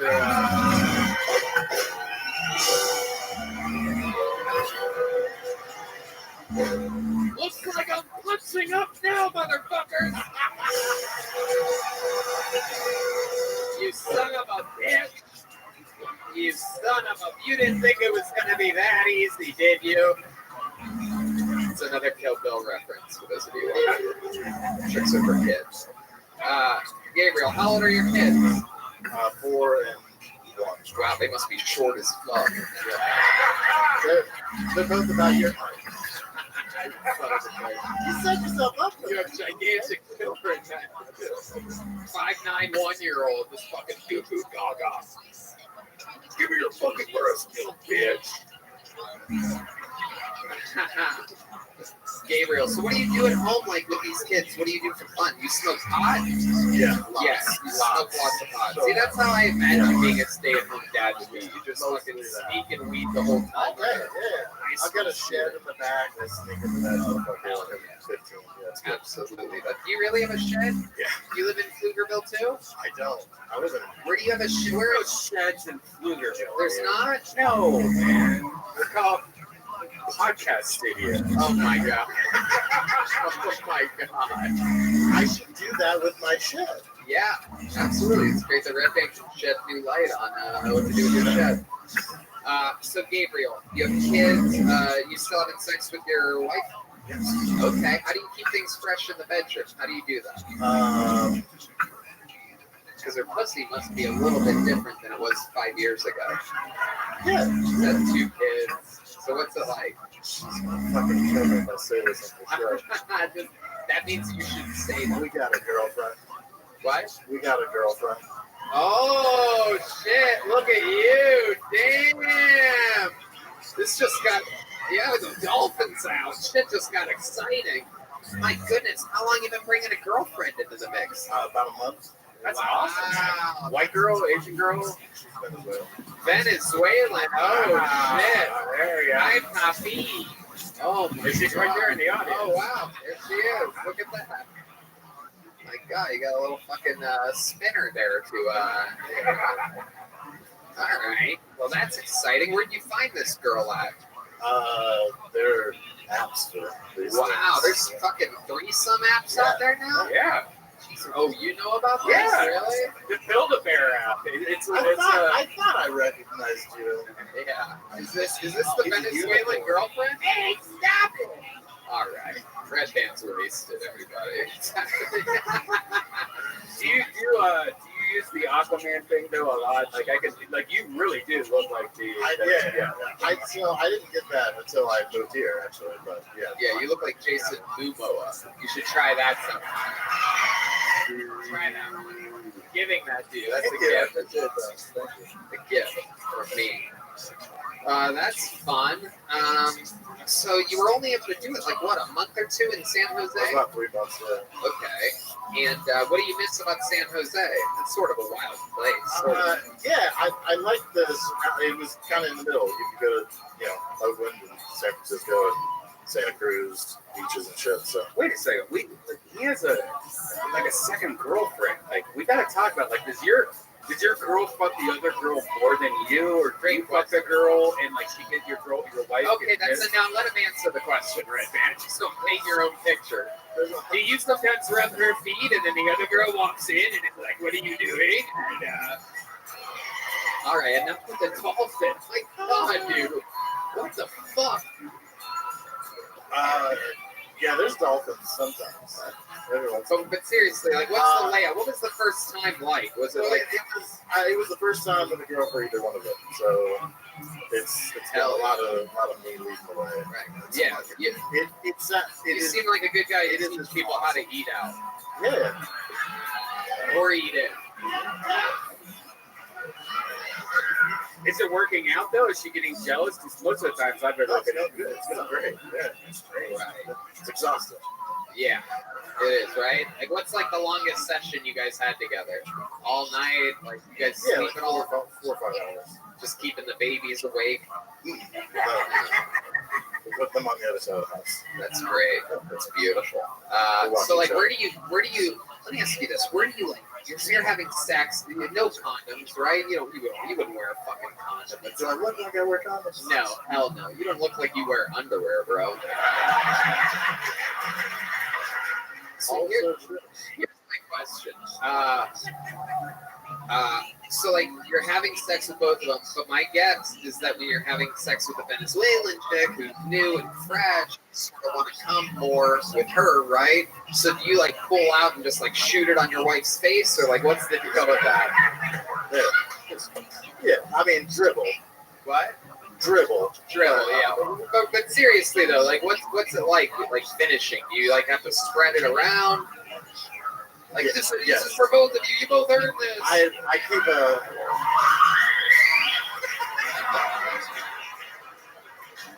keep a chart. There's no stars, just eggplant emojis. I love it. I don't know what that means, but I love it. Penis. It means penis. Does the Venezuelan do anything that your wife doesn't do? Not anymore. Now that that's right. She's teaching her. It's like having a puppy with a trained dog, and the puppy picks up on things. It's Venezuelans are wild. Yeah, agreed. What would happen if you got the Venezuelan pregnant? I'd sue the IUD guy. Oh, IUD! Fuck yeah, dude. You look more like a DUI kind of guy, but I guess IUDs apply here as well. I fucking love it, man. That is so cool. You should send us a video of you guys having a threesome sometime. Just Red Band and I. We know how to keep it secret. I've been in those situations before, and it always starts off great. But No, it's always the other girl. It makes your girl jealous. It always ends wrong, but it seems like it's going good for you. Like What do you mean it ends wrong? How have you? I've been in a few threesomes before, and it's always been. Are you counting yourself as two people? No.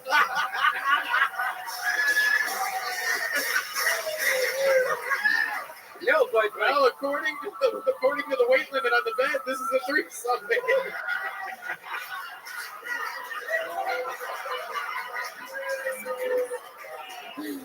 Oh my god, I can't believe we still have new jokes after doing this for 8 years together. Like it's like every week there's always something. But usually, when you're in a relationship with somebody and you invite another girl in, it might start off great, but it ends up being where the girl, your original girl, gets like angry and jealous about it, and it ruins everything.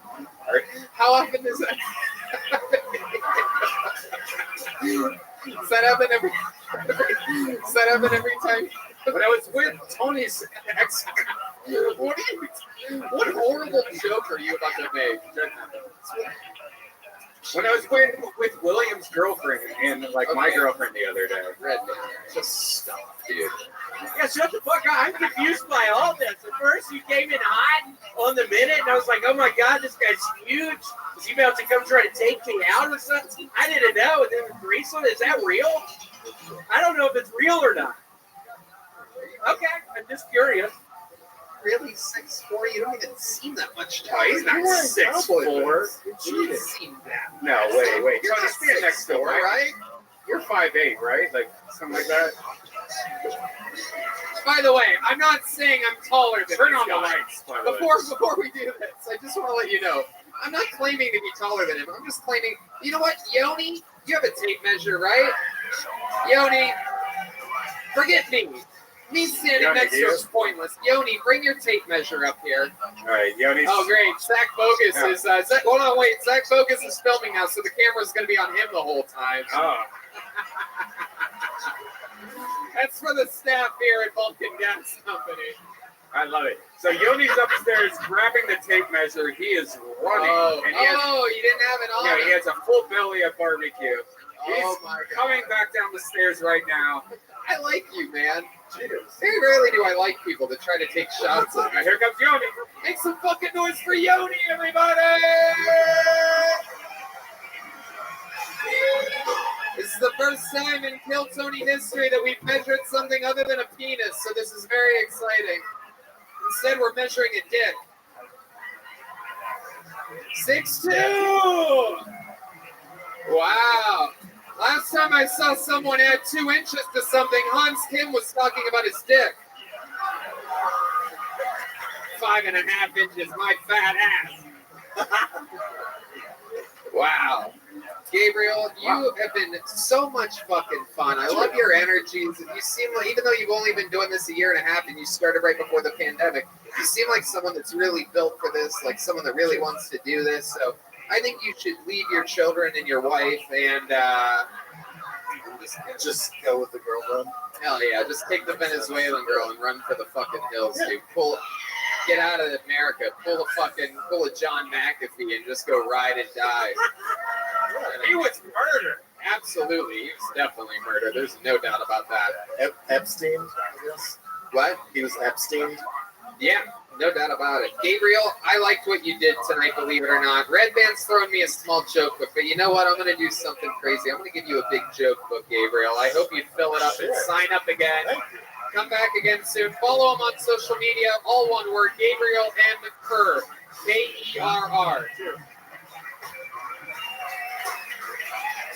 I don't know. Should we go to the bucket one more time? What do you guys think? Let's go one more female. You guys think one more? No, let's not do one more female, you psycho. If a female gets pulled out, that's all right. Here we go. Your final bucket full of the night will go by the name of Audrey Scott. Audrey Scott. Let's see what happens here. It would be comedies. Make some noise for Audrey Scott, everybody! Hey, thank you so much. Thank you. So, I've had the runs for over 3 weeks. But don't worry about me, because as of today, my diarrhea is gonorrhea. I found out what diddling meant yesterday. Before that, I thought it was when a reggaeton song goes, "Bop diddly dot diddly diddly diddly," and then I found out my friend was molested. So that was cool. I saw a billboard with a baby on it, and it said that I could kick. Is that a threat? Because I promise I could kick your ass, baby. I'll make you wish that it was a rusty coat hanger pulling you out of your mother's uterus. Oh dear. Yeah. I've gotten in a D&D recently. Drinking and driving. I guess you could say I like to roll the dice. Fuck yeah, Thank you so Audrey's much. mom. Keep that microphone on. Yeah, I We're forgot. gonna Thank talk you. for a little bit. Cool. Excellent. Audrey, Yes. how long you been doing stand-up comedy? In 2 months it'll be 2 years. Okay, you hate babies, huh? You really just threatened a baby from the billboard's life. Some babies are gonna be bad. Hell yeah. What ethnicity are you? I'm having trouble Dude, figuring it out. You people look like ask you me look like shit. a white Ali Wong or something. Yeah. No, Hans asked if I was Mexican and Asian. Yeah. Yeah, no, I don't know. I got some Cherokee. I got some Scottish, Irish. So it's just a whole hybrid of something. Cherokee, huh? Yeah. It's been like one long Jeep commercial this whole episode. I love it. What do you, 2 years, what do you do for work, Audrey? I'm unemployed. I do open mics for work. How do you survive? Your parents give you money? You see... That sounds like, let me just take a guess here. From the pause, I'm going to guess yes. Because I know, it wasn't my parents. Someone died. Wait, what? Someone died. Someone died? Someone died. You're not going to tell me which one? It might not be a family member. I might have just robbed someone. Audrey, let's just stick with good, honest answers here. How do you survive? How do you have enough money to just do open mics? No, I just moved here 3 days ago. And, From where? I came from Roanoke, Virginia. Oh, wow. Roanoke, Virginia. Yeah. One of the homes of the Constitution or some shit like that. Yeah, something like that. Probably. I don't Yeah, who think gets a that's fuck right. anyway? It's 2021. But what was Roanoke like for you? Dude, I mean, I lived like 30 minutes outside of Roanoke, and I lived on a farm. And so I would drive 30 minutes, and I was running one of the only mics in Roanoke for over a year, because COVID before that was just a lot of old dudes that were terrified to get sick, so no one came out. So a lot of new people started showing up in the scene. I really miss, that mic was my baby, so I miss all the people. You hate babies, so it doesn't matter. It was a good baby. It was one of the good ones. All right. Yeah, I raised it. So now it's you okay. moved here 3 days ago. Yeah. Wow. Yeah. Jeez Louise, what's your living situation like? I'm actually in a very nice Airbnb right now, and I'm touring some apartments tomorrow. So Okay. I'm pretty stoked about that. All right, Yeah. cool. Apartments in the city? There's some off Speedway, which is not a speedway, it's just a road called Speedway. Yeah.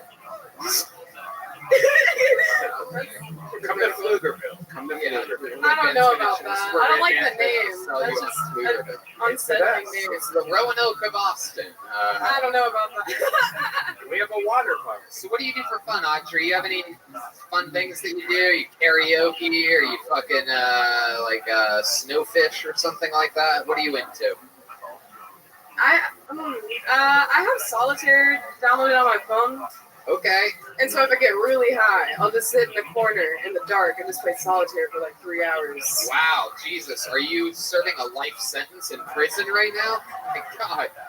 Just play solitaire, man. That's the fucking life. God.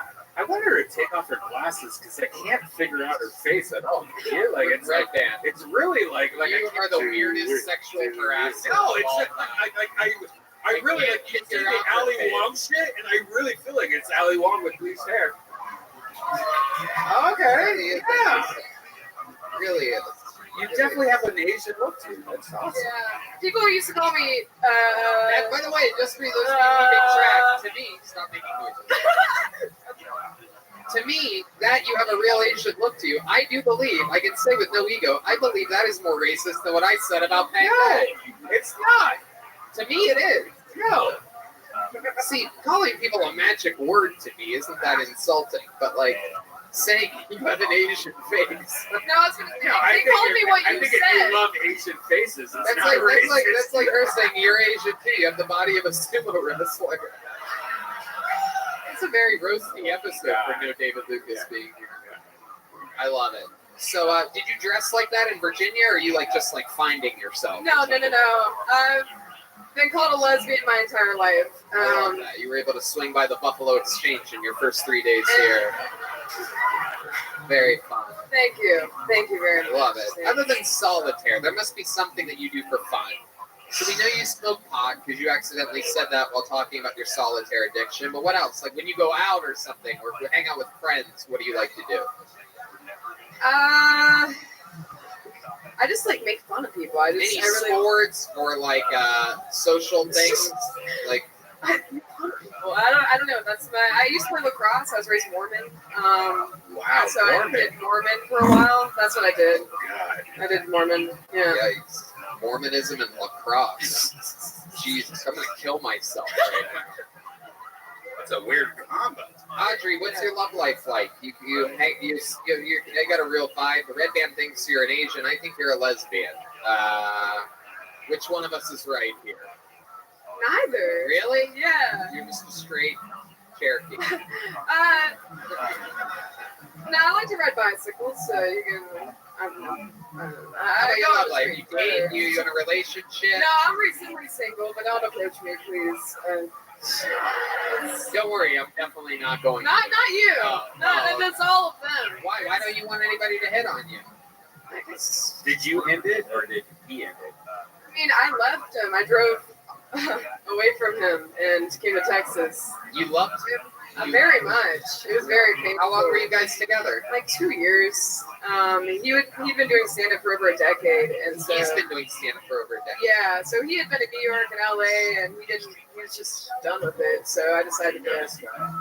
He quit? He quit doing stand-up? Yeah, I mean he does like stuff locally in like Roanoke. Maybe go to Richmond with me, but other than that, he quit stand-up. yeah. Doing stuff locally in Roanoke. I mean, that is like. That's Dunsky. Right. So now you're doing it. So very, very interesting. When's the last time you talked to him? This morning. So you're not over it. You're gonna get. No, that's what. Yeah. Do you think there's any chance he's gonna move out here? Hell no. He's got 10 acres of land, like big ass house. Oh, he's happy. he's living like, off his chilling. parents' money too. Yeah. Yeah, we have so much in common. Right. What was your favorite thing about him? I don't know. He was actually smart and knew movies and shit like that. I dated a lot of stupid men, and he was smart. So that was cool. That was enjoyable. Really? Yeah. He knew movies, huh? Yeah, he knew movies. I'm actually a movie director.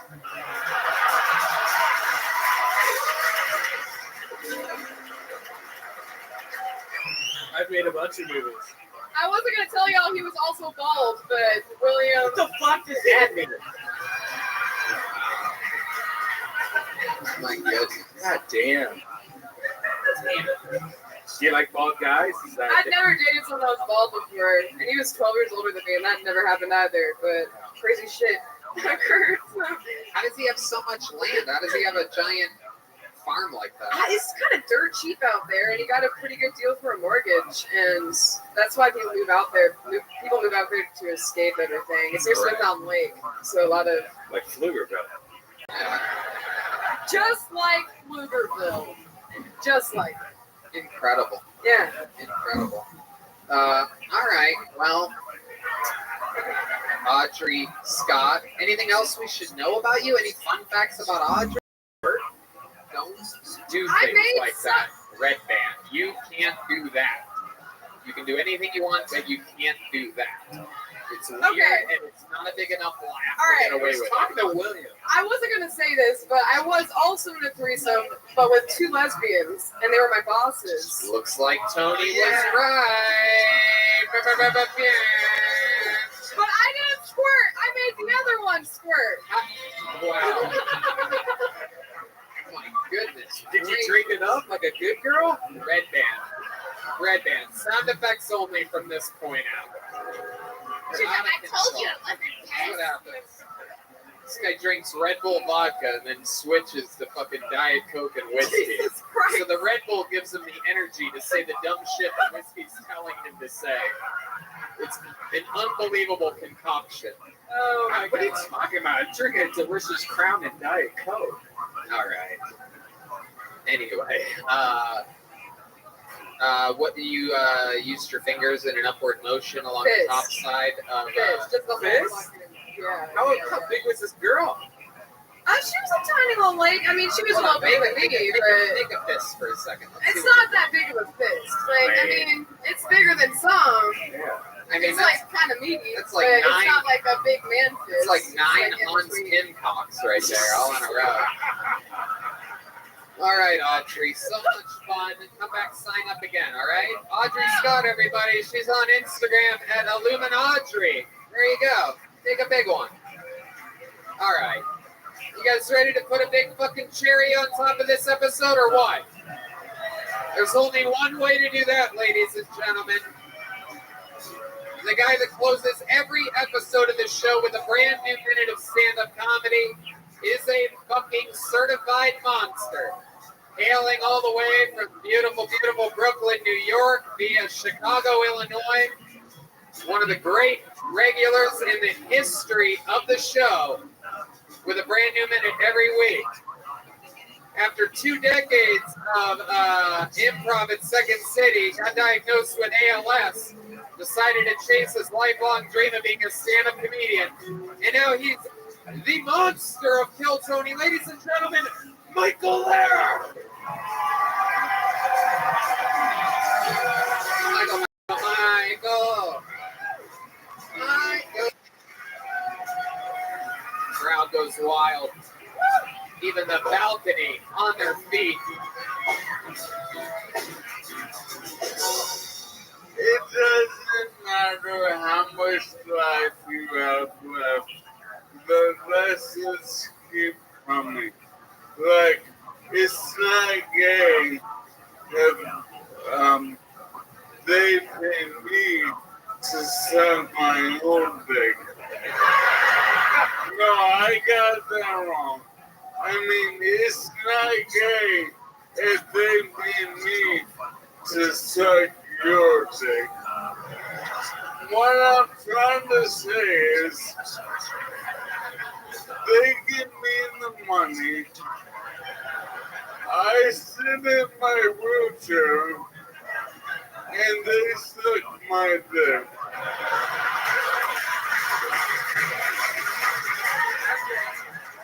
And that's not gay, they promise. I'm sure the best thing about being sick is no more auditions, no more Hollywood bullshit, right? I mean, acting is not a real profession, nor is any profession where a little fucking kid can be better than me. Alright? Well, you know what? When you get sick, you learn what's important in life. And it ain't the shiny things, honey child. Alright? Besides, if I get something shiny, the bank inside the supermarket on the Indian reservation repossesses it anyway. Oh man. I'm a dying young man, like a black.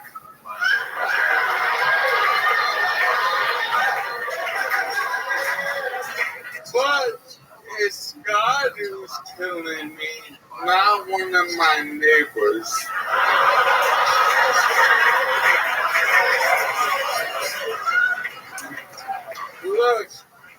Look, there's a thin line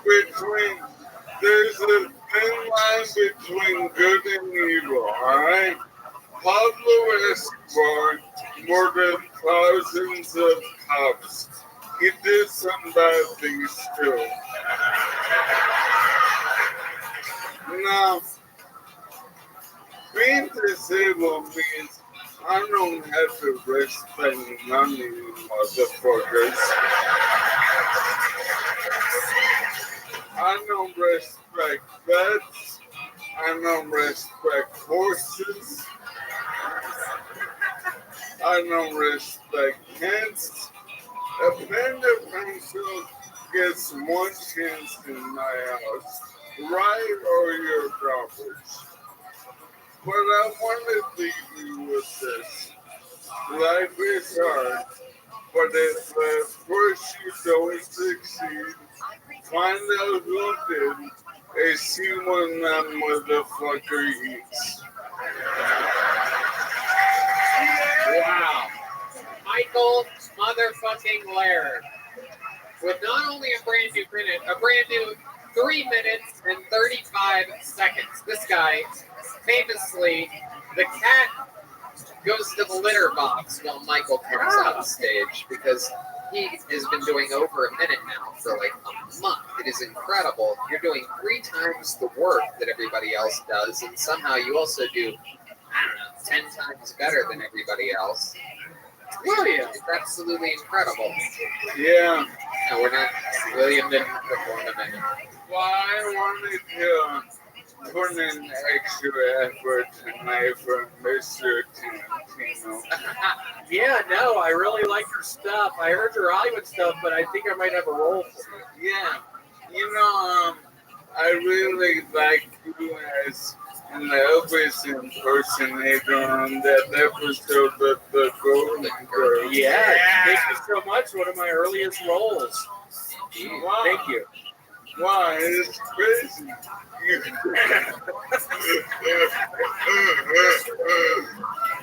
That was hard to get that gig. Yeah. And it was sort of the start of everything y'all see now. Y'all know what I've done now. It was sort of the start of everything here in writing.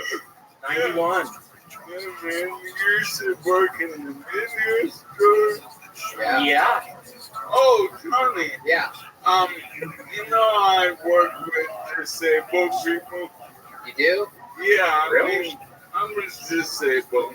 You are? So, yeah. Yeah. My tail has a seatbelt. Oh my God, it does have a seatbelt. That's a new chair. Wow. And that's a real fucking seatbelt. Oh my God. Yeah, but now I talked about before the difficulty people with disabilities face, like how cocaine comes in such small bags, and like you know, like my I can't even write my own name, so I'm like, you know, trying to get a.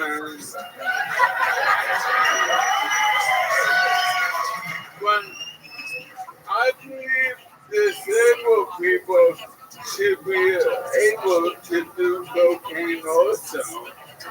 So just like my porno project for the disabled, it's like the plane bus, but the hard drive safely secured to the back of the van.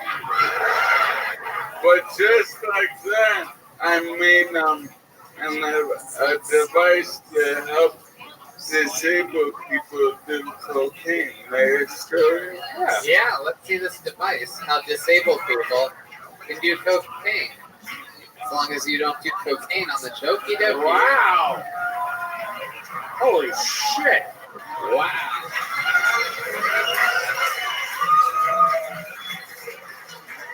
Michael, can you do the secret show on Thursday?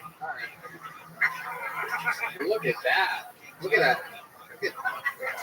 It's like John Benet Ramsey's body bag right there. That's incredible. Oh, wow. Look at the size of that straw. Oh, yes. He's also a pirate, everybody. Oh, my goodness. Wow. Oh. Let's see it. Let's do it. How do you Let's see it too. Okay. My goodness gracious. All right, everybody. Scott's not gonna snort flour on the show. Absolutely incredible. You've been gambling a lot. Have you had any updates on the gambling? You played poker at the Red Rose Yellow Rose the other day, right? Yeah, I did on Sundays. They have a really friendly, like, low stakes poker. And I play in 3 roses around town. Low stakes poker.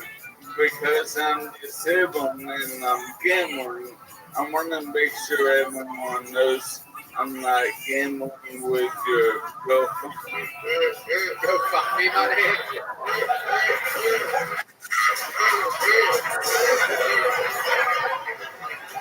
You have a GoFundMe? You don't have a GoFundMe. Yeah, it's Hans Kim's GoFundMe. He's Hans Kim win?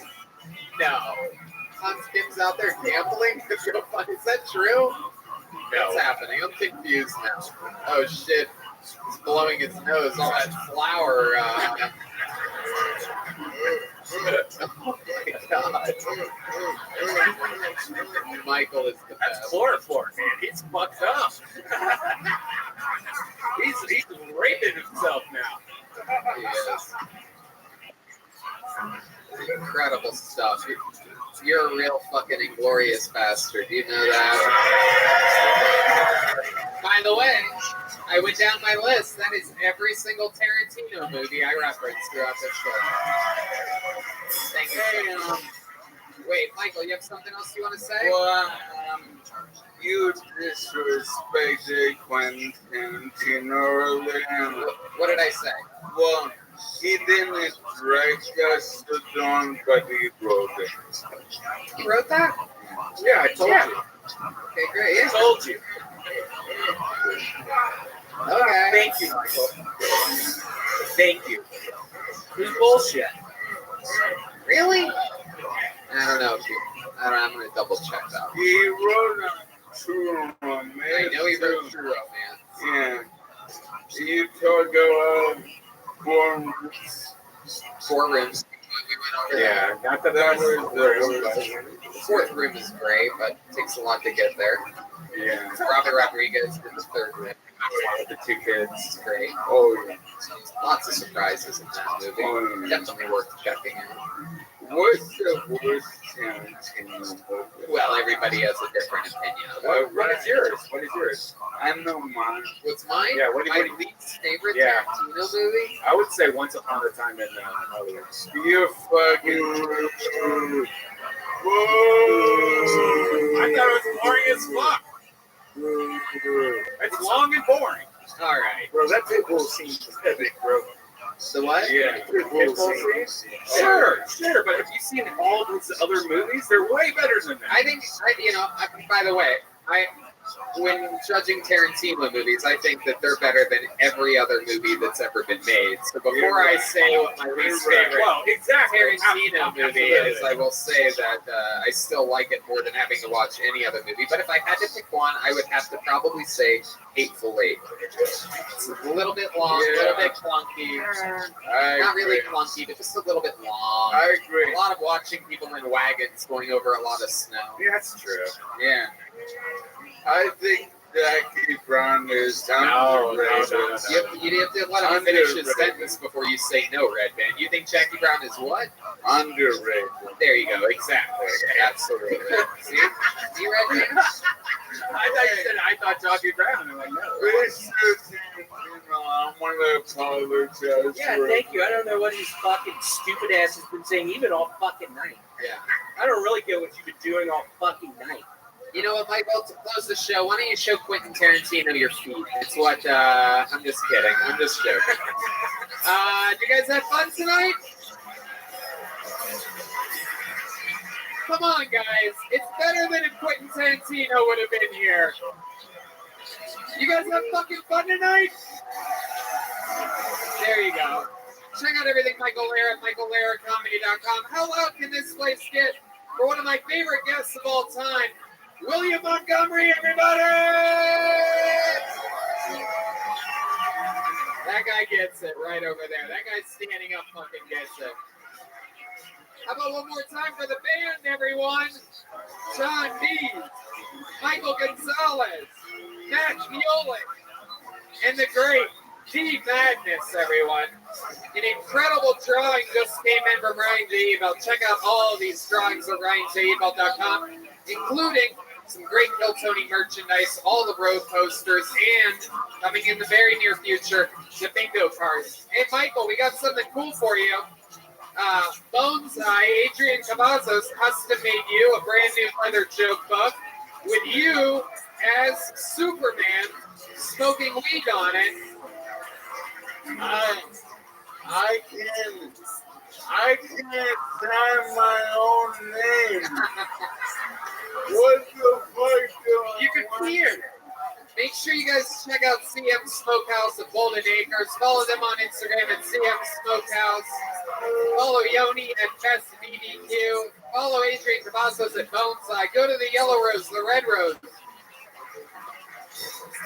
Bunch of other fun stuff happening. We'll see you guys next week for another episode of Kill Tony. Thank you guys so much for coming out, Austin, Texas. We love you so much. Good night, everybody. Thank you. Oh, yeah. Look. Wait. We forgot to look at the art from Chris Rogers. Look at that. Heath Ledger Joker while you all sat there doing nothing. That's your Chris Rogers art drew that. Look at that. The great Heath Ledger's Joker. Absolutely incredible. We'll see you guys again soon for another live taping of Kill Tony. Quentin Tarantino was almost here tonight, so who knows what will happen next week. Ron White, Danny Brown, fucking Alex Jones, Duncan Trussell, Joe Rogan, and that's just here at Vulcan Gas Company. So come back again. We'll see you guys soon. Thank you. Good night, everybody. Thank you so much.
Hey, this is Rabbi coming live from Vulcan Gas Company in Austin, Texas, for a brand new episode of Kill Tony. Give it up for Tony.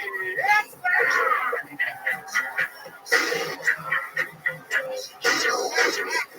Austin, Texas. Come on, guys. Make some fucking noise. It's Monday night.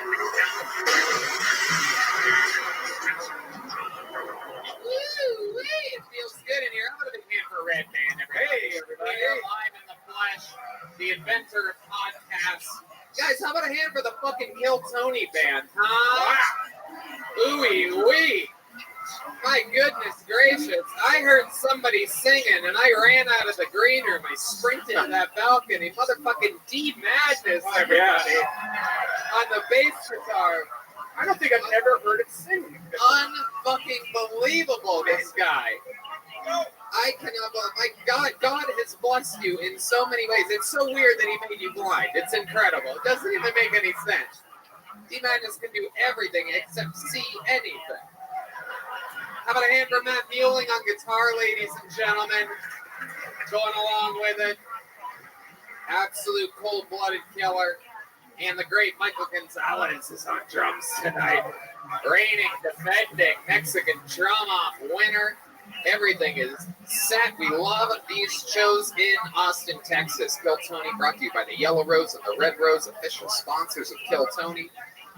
And a lot of fun stuff happening. Ryan J. Ebel drawing tonight's episode as we speak from Los Angeles, California. He does every single episode. And I can officially announce that the Kill Tony bingo cards are for sale, everybody! Breaking news! The new Kill Tony bingo cards. For $25, you get fucking 6 bingo cards, all with different things that happen on Kill Tony. Maybe a bad sound effect. Maybe Tony says okie dokie. Maybe Tony says I love it. There's certain things that can happen. You put your bingo chip on there, you can play bingo with your friends as the episode happens. Comedian bombs, put a little marker on it. That's a drinking game right there. No doubt about it. Everything Kill Tony's drinking games, right? You guys have drinks out there? How about a hand for the staff here at Vulcan Gas Company? A place with fucking balls. A real rug venue.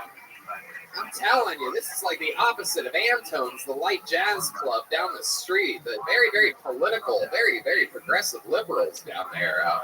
Thanks for Eddie, please. That's what I call pussies. You know what I'm saying, Texas? We got the great local artist Chris Rogers right behind us drawing something. We're going to find out what that is later. But before we start tonight's incredible episode, let's find out more about the amazing sponsors that made tonight's episode available for you right now.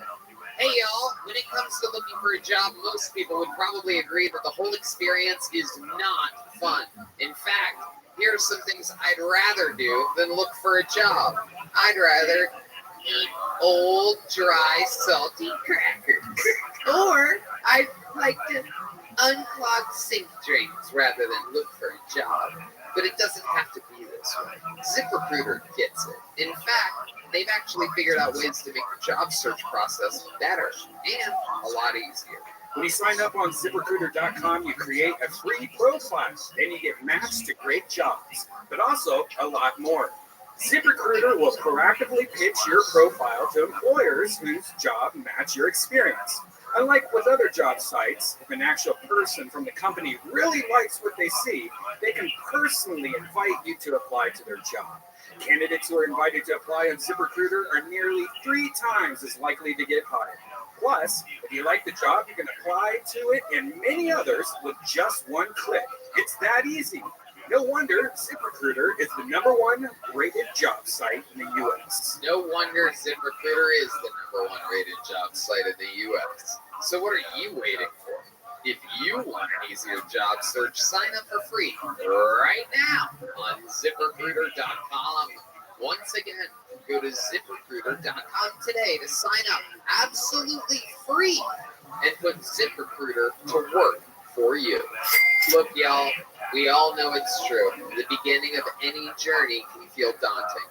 You're not sure you're heading in the right direction, and maybe you don't know exactly what to prepare for.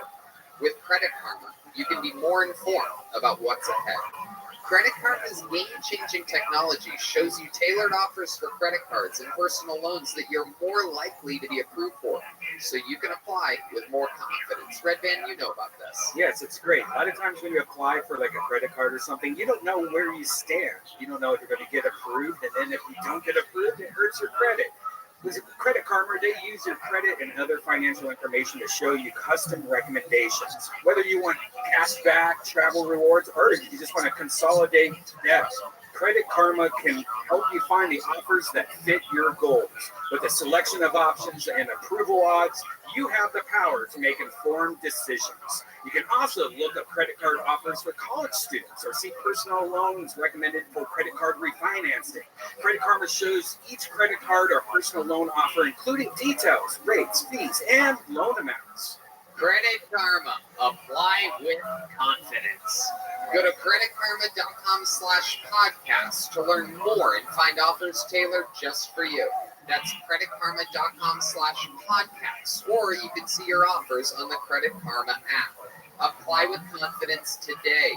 Go to creditkarma.com/podcast or the Credit Karma app. You guys ready? Are you guys ready to start tonight's episode? Austin, Texas. I'm going to ask one more time. Are you guys fucking ready to start this show tonight? All right. Every single week, we have always an unbelievable guest or two joining us. Last week, we did something really cool. We upgraded our regular, the great William Montgomery, to the guest chair. And this week is something very, very... How many of you are diehard Kill Tony fans? Have been for a while. How many of you, this is your first time at a Kill Tony and you don't know where you're at? Wow, that's a lot of people. I feel like a lot of people clap twice. I know for a fact that neither of our boys have seen the show before, but that's marijuana for you right there. It's my first time, dude. I don't fucking know, bro. Never seen the show. I've never seen it. D-Man, man, absolutely killing it. Fuck that bullshit. I ain't never seen that show. Well, whether you know the show or not, you're in for a very special treat tonight because this guy is going to destroy, he always does, with a brand new minute every single week. This is, last month was Asian Heritage Month. We found that out the hard way. This month, Gay Pride Month. But, here at Kill Tony, we decided to make a Kill Tony Regular Appreciation Month. This guy, how many of you like it when we're mean to comedians up here? A roast god on the panel for the first time in the show's history. Ladies and gentlemen, tonight's guest is David Lucas. Oh, shit. Oh, my goodness. David Lucas is here. Double-fisted. Single-fisted, actually. You can fit, I'm surprised with your stubby fingers, you can fit 2 drinks in between. Welcome to the show. I love this look that you have. This is like the Life Aquatic or something like that. If you could swim. I can swim. I'm one of the very few black people that can swim. Yeah, I know. I've seen you in SeaWorld and stuff like that. Swims around, let scuba divers ride his back and whatnot. We started early. There it is. Red, man, get the fuck out of here. You don't know how the dead man float. David Lucas, that's his podcast, The Fat Pessimist, available everywhere. That's not a joke. That's the actual name of his podcast, The Fat Pessimist. We're going to have a lot of fun tonight, David. I'm excited you're joining us. You know the show. You guys probably know the show as well. A bunch of people signed up for the opportunity to do 60 seconds uninterrupted on this stage. It's crazy. Every week, I can't believe it. People really, sometimes they do so good. Sometimes it's like they've never seen anything live before in their lives. Sometimes it's like their first day out in public. But if I pull their name out of the bucket, they get 60 seconds. You know their time is up when you hear the sound of a kitten. That means wrap it up there. I'm sure going to bring out the angry West Hollywood bear. There it is. There it is. That's what it sounds like. You guys ready to start tonight's show? Yeah, nah, we're gonna do something special. Let's start off with a regular. You guys like it when we do that. These guys write a brand new minute every single week. There's only a couple here today and a couple special treats for you. It's going to be a very fun episode, and we're going to start it off with our brand newest regular. This guy, an immediate local legend, everybody. Ladies and gentlemen, I'm just going to say his name. It's the great, powerful Hans Kim, everyone. Here we go. Yeah. Those kicks were fast as lightning. One more time for Hans Kim, everybody. Thank you, guys. Good to be here. I hope you had a good 4th of July. I actually didn't get to see the fireworks. Does anyone have any pictures on their phone that I can take a look at? I feel like the scale and magnitude of fireworks is really captured by an iPhone 6. So just like to take a gander at that. I think it's funny that Tanner is a white person's name. I mean, Tanner than what?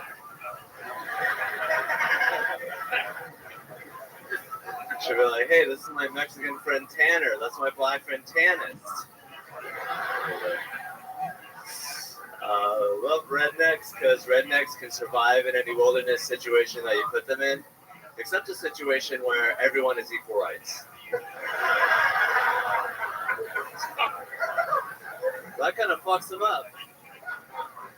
You can live in a swamp with an alligator. Why can't you live in a cul-de-sac with a minority? Wow, that's it. 60 seconds in and out. Oh shit, the newest member of the assassination squad, the great Hans Kim. Look at you. Dude, what is that, a soccer jersey you're wearing? Yeah, it's a South Korean jersey for the national team. Okay, all right. Is that what place they were in? Like, are they good at soccer? Yeah, they're bad at soccer. Thanks for reminding me, Brian. Hans, a very fun set. Fireworks, Tanner. I loved all of it. Absolutely fucking fantastic. I love that you spread it around. I saw you looking up at the balcony, or like at least looking like you were looking at the balcony. Look at you. You're absolutely adorable. Balcony, how you guys doing up there? Everybody comfortable? We have a giant balcony here in Vulcan that doesn't really translate to the video portion of the show. So what's going on? Did you like ball that up and step on it a bunch? Like, how wrinkled that shirt is. It's quite incredible, Hans. I thought you people were good at dry cleaning. I didn't realize you were coming just raw dogging it like that. He's back living in the van. Oh, you're back in the van? The van's Got my fixed? van back. I Okay. fixed it up. Okay, van back. Is that one of your cousins or something? Got it. Another one. I love it. Van back. Get over here, van back. What else is going on in life, Hans Kim? I visited the illustrious Red Rose recently. Oh, fuck. I always took you for more of a Yellow Rose kind of guy. How was the Red Rose? How was that? It was sexually appealing. Oh, shit. Really? Any of those girls get you up to your full 3.5 inches? What was your favorite part of the evening? My favorite part was the beautiful Kaylee giving me a lap dance. Whoa, you got the actual Kaylee? Wow. Dean Stanfield paid for it. Who did? Dean Stanfield. Okay. All right, you always shout out people that do favors for you. It's always interesting. Hey, man, can I borrow $20? I swear I'll say your full name on Kill Tony on my bed. Dean Stanfield. I love it. Okay. That's the biggest thing Dean's ever done in his comedy career. That's pretty exciting. He bought you a lap dance. So what are we talking? Were you wearing jeans? Were you creepy like Redman? Did you wear sweatpants or something? Like, no, you wear the silky pants. You put Vaseline in it. Oh, God. Oh, you are a monster. No, I went with a girl that I was interested in, and then I accidentally touched the stripper too long or something, and she got mad at me. Wait a second. Hold on. You're interested in a girl, and you decided to take her to a strip club? Hans, come on, dude. Hans, I thought you guys were smarter than that. So is this girl a comedian that you're interested in? Yeah. Oh my God, is she here tonight? You want to ask her out on a date live on the show? I don't think she's here. Oh, okay. Well, that was pretty anticlimactic. But yeah, I mean, like, I put a $1 bill in her thong, and then I sort of whoops. Wow. You did? It's Yeah. a little George Washington, that's it? A fucking $1 bill? How many nickels did you throw at her? Jesus Christ, Hans, cheap fuck. My God, did you get was that out in the open, or did you go to a private room for that? It was in the main stage. Everyone saw it. Okay. My goodness. Where'd you get the $1 bill from? Was that from Dean Stanfield as well? It was actually from the girls. Oh my goodness. Oh, you took one of the dollars and just picked it up. No, she paid me. Oh, you had the date. The date. Wow. Yeah. Did she put any money in any of the girls' clothes? I think she just made it rain. Oh, okay. But I gave her a lap dance, and so she paid me. It's great that she made it rain. This is a Native American girl you're into, huh? You got one guy really like that one. Thank you, sir. It's hard to pull off a Native American joke in 2021. It's just not many of them left, you know what I mean? But ooh, it's a naughty show. All right, Hans. I mean, you are fucking doing your job better than just anybody possibly could right now. David, anything for Hans? What do you think about Hans? Hey man, that's a killer set, bro. You funny as hell. Yeah, you go. Look at that. David's got nothing but nice things to say. Hans Kim, everybody, getting us started tonight. And to the bucket we will go. This is where shit gets crazy. The people I bring up now, those are consistently, these are real fucking comedians. Anything can happen out of this bucket right now. You're about to find that out immediately, most likely. Let's see what happens. Getting us started tonight, we're going to meet a gentleman named Justin Essenmacher, everybody. Justin Essenmacher is getting us started here. Kill Tony, live. It was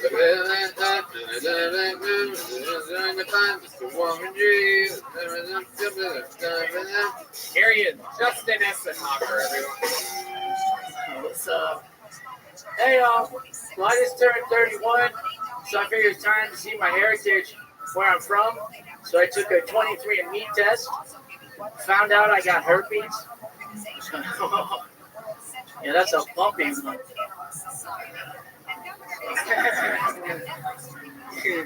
Right? White trash people. Why did they start all their projects in their front yard? And halfway through it, they're like, fuck it.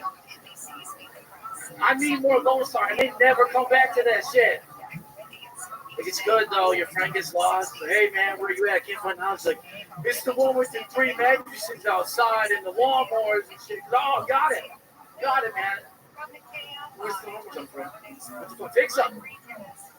Harley Davidson owners. Anybody? Yeah. See, I don't like them either. I'm sick and tired of them. Harley Davidson owners like, we get it. We get it. We know you have a fat wife.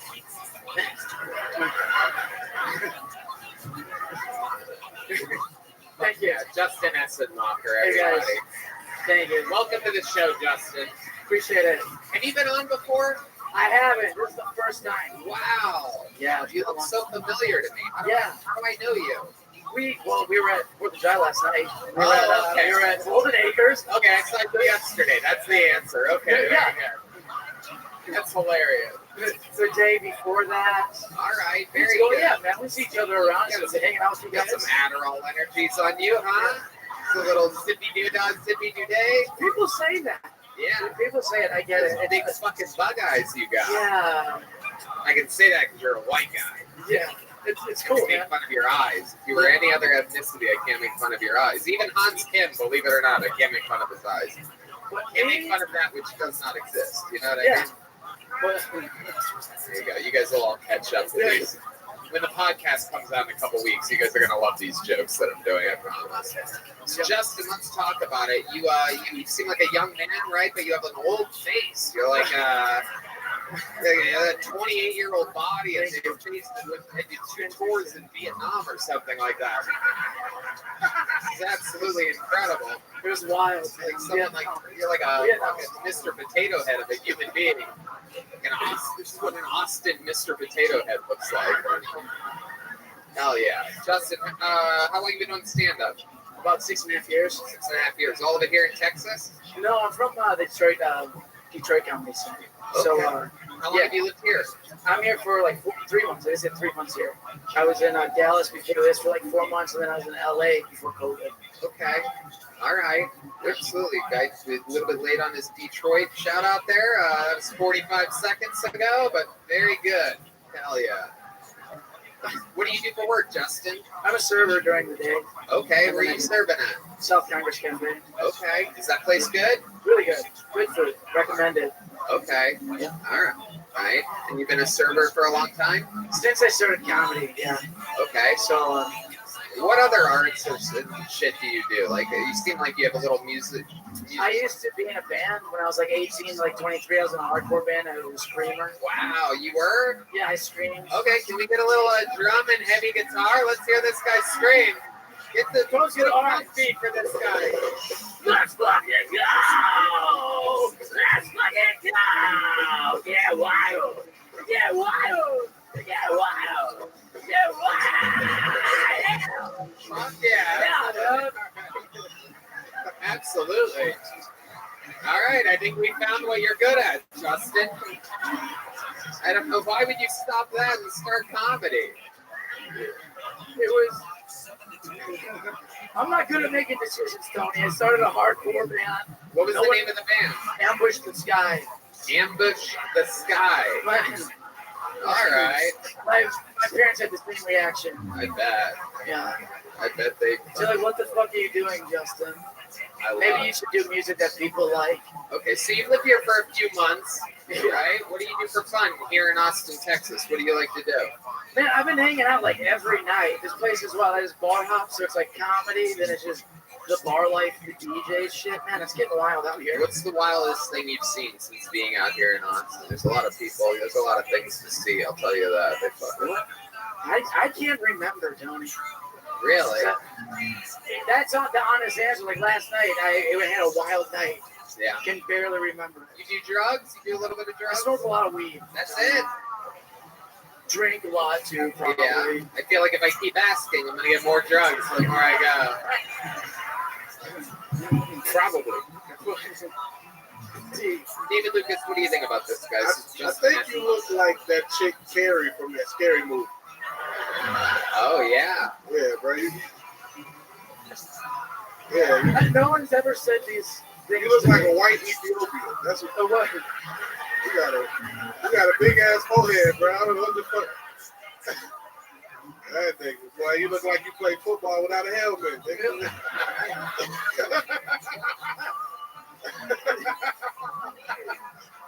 None of the helmets fit. Yeah, bro, I can tell, boy. Yeah. Justin, I love it. What's your love life like? Do girls find you attractive? We told you what we think you look like. I'm interested to know. You guys really changed the whole game. I'm going to change my whole look tomorrow. But I don't know. I thought I looked good. I don't know what women think about it. I mean, it's not like... You have a girlfriend? Single. Yeah, when's the last time you got laid? Tell us about it.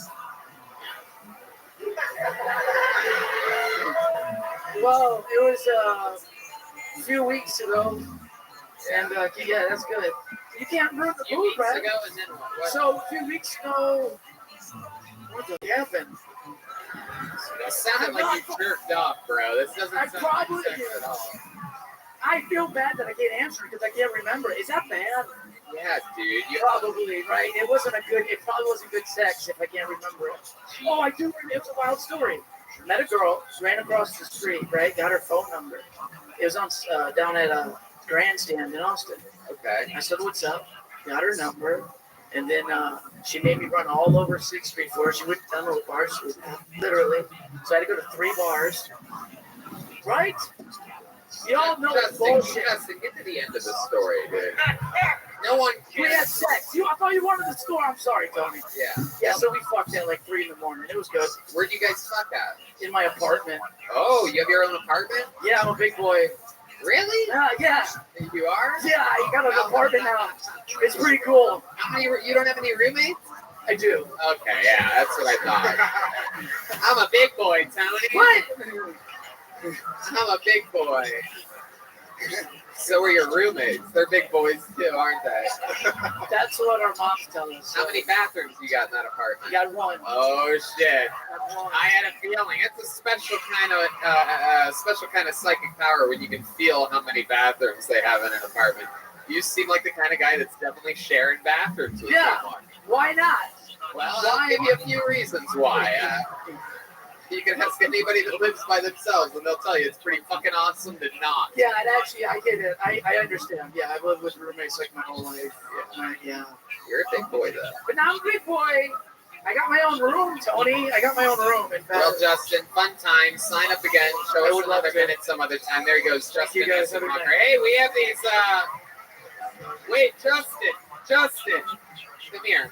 We have these joke books made from the great Bonsai, ladies and gentlemen. We have big ones for the good comedians and small ones for the guys that struggle. But you know what, Justin?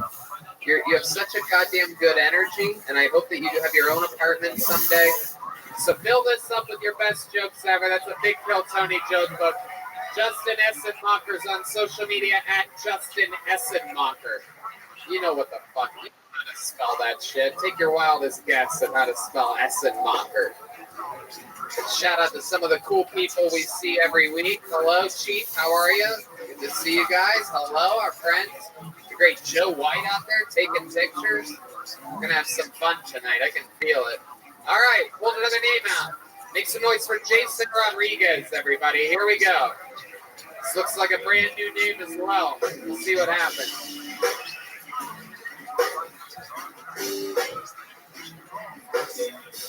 Come on, guys, make some noise for Jason Rodriguez. Hey, what's up? I'm a Mexican. I don't mind it. It's cool. I'm not that Mexican though. I get quizzed on it a lot. People are always like, "Are you really Mexican? Can you speak Spanish? Do you like spicy food? Do you do drywall?" Shit like that. Yeah, I feel like white people don't go through that. No one's ever like, "Are you sure you're Irish? Name 5 potatoes right now." Yeah. You don't know Yukon, you poser? Nah, dude. Yeah. I got a girlfriend. She's great. I try to be a good boyfriend. I'm trying to gaslight her. So that's bad. If you don't know what gaslighting is, that's when women are confused about how right I am. That's what it is. Yeah. If you disagree, you're crazy. Okay. I'm not yelling. What? Look you. Okay, this feels good. I took CBD 2 years ago. I think it just kicked in. All right, I'm done. Jason Rodriguez. Very good, my friend. Look at you. Thank Hell you. yeah. Look at you. What a little fucking stud you are, huh? It's like a young James Franco before all the rapes and whatnot. Very exciting. Yeah. An innocent James Franco. Okay, a guy that doesn't have to pay $2 million in fucking whatevers. Welcome to the show, Jason Rodriguez. How long have you been doing stand-up? Like 3 years. Awesome. All of it here in Austin? No, I'm from Orange County. Okay. You live here now? I live here. Got here like a month ago. Sweet. What do you love about Austin? You've been here a month? I mean, just like the stage time. That's comedy. great. Absolutely. I completely agree with you there. How long have you been with this girlfriend? She came with you? No, she's still in California right now. Ooh. Yeah, I know. It's and all these, look at all these dirty fucking, these girls are all nasty out here, dude. These chicks, it gets hot during the day. They start fucking sweating bullets. They get excited. They're looking for a little fucking half lesbian like you, dude. Yeah. You look like you eat pussy for fun, dude. I like take no taco over here. Take no taco? Did you hear that? Why didn't she come with you, or is she coming? The lease isn't up, but she's on her way. She's gonna be here like in September. Okay. Yeah, Is she Latina? No, she's mixed. She's Black and Polynesian. Whoa! Look at you. God. Is that Deep Madness making that noise? Does Deep Madness just turn into Predator whenever he wants? What the fuck is going on back there? What is this wacky ass noise he's doing?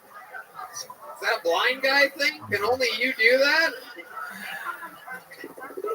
Wow, gee. Man of many talents. So I love it. So Jason, where'd you meet this girl? Black and Polynesian. Yeah, I met her back in Orange County. Yeah, we actually went to high school together, and we like never saw each other ever. I think we met 10 years after. Yeah, and then we're in love. It's cool. Oh, that's so awesome. Yeah. I love it. How do you survive, Jason? What do you do for money? Right now I'm unemployed. I just got a job. I don't know if I say the company. They make coolers. They have a big store on Congress. It's like, Okay. Yeah. Absolutely. Yeah, so I should start there next week or something. Yeah, you'll be able to mention it soon. Not quite yet. Yeah. So Jason, what do you like to do for fun? For fun, I ride bird scooters a lot. Whoa, look at that. You are a real little Latino way. Yeah. Look at you. Out here riding bird scooters for fun. What else? What else do you do for fun? I don't really have a lot of. I do comedy. Yeah. Other than that, there must be something you do to like clear your mind or something. You go fishing or? No, I like to just get really high, watch like Hulu and stuff. And okay. Hulu. It's very weird. It's good. Hulu. Dave season 2. It's a really good show. It's good. All right. We have some friends that are on that thing. Yeah, I love that. It's so cool. You have any special skills or talents? Do you ever do anything other than stand-up comedy? I can. No, I don't. Come on, what were you gonna say there? We gotta know. What were you gonna say? There must be something. I'm pretty good at like putting together furniture. Like. All right. Well, I got good news for you. We had a feeling this would happen. We put it in order with IKEA. How many of you guys want to see Jason put together a coffee table right now? Let's go. All right. Well, that would be hilarious. Unfortunately. If we were at the Paramount Theater again, like we were for 500, we'd have enough space for that. But we just have to keep the show rolling. And we could literally buy furniture, just bring it. Yeah, I actually have a coffee table that's not yet put together. We could bring it next week. We could bring our coffee table. And if Jason do that, it'd be awesome. I have an Allen wrench. I can put it together. You don't need one. Wow. I love it. Well, Jason, such a fun set. Really, really great work. 3 years. I mean, an absolute killer. You're getting a big jump with Jason. You did it, dude. Congratulations. Very fun set. Follow him on Instagram at Jason_Smaytion. Everyone. Smaytion. All right, bye. Smaytion? Smaytion. Welcome to Austin, man.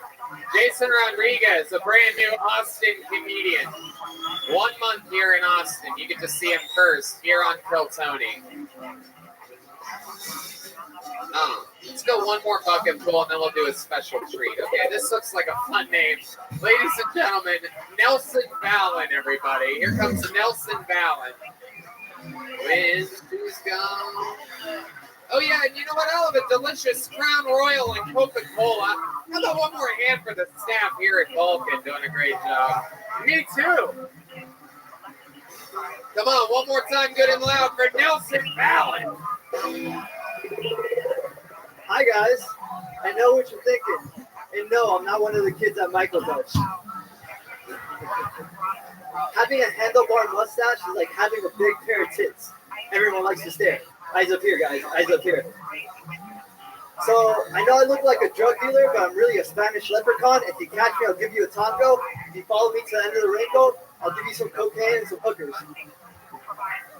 So, do you guys know how much the average accountant makes after 10 years of experience? $120,000. You know how much the average comedian makes after 10 years of experience? Enough to have a second job, guys. And that's how I got into cocaine distribution. Thank you.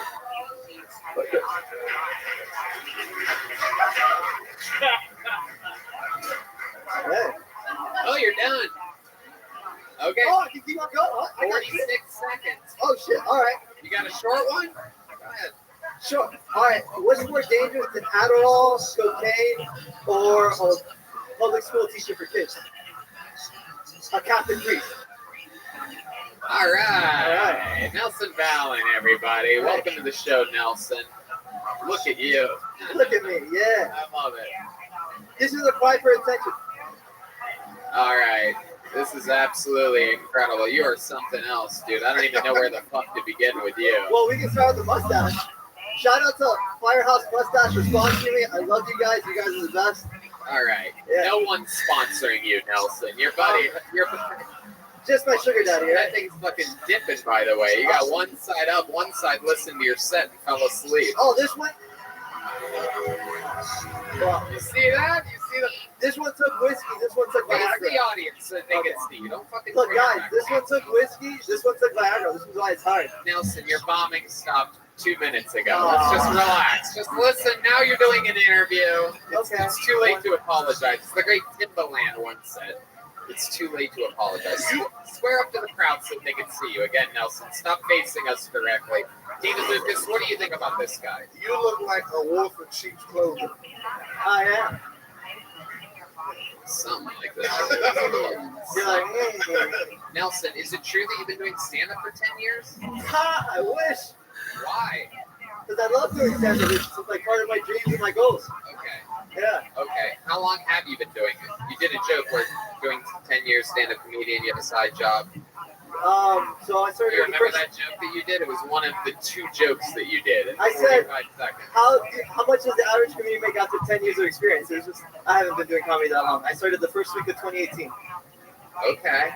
All of it here in Texas? No, I'm from Miami. I've been here for 24 hours. Oh, now it makes sense. I'm like, how has this guy not gotten thrown into a locker yet here in Texas? It's because you're literally 24 hours. This is the first place out in public you've been. We actually have a locker here that we just got it. Jason Rodriguez is putting it together right now. Oh, perfect. And we're going to shove you in the locker. It's a new Kill Tony tradition. Some people get their big joke books. Some people get the little one. I'm going to help. Some people get thrown in a fucking locker. My blind ass is going to help too. Even D. Madness is making fun of the way you look right now. I'm gonna help you. Incredible. Lord have mercy.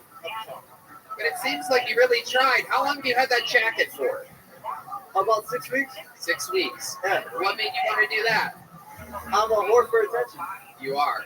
Yeah. What else? What have you been doing for attention before you started stand-up a couple years ago? I dance. Well, we absolutely, positively have got to see that. You better let it rip up here, dude. Come on. You guys want to fill this in a little bit?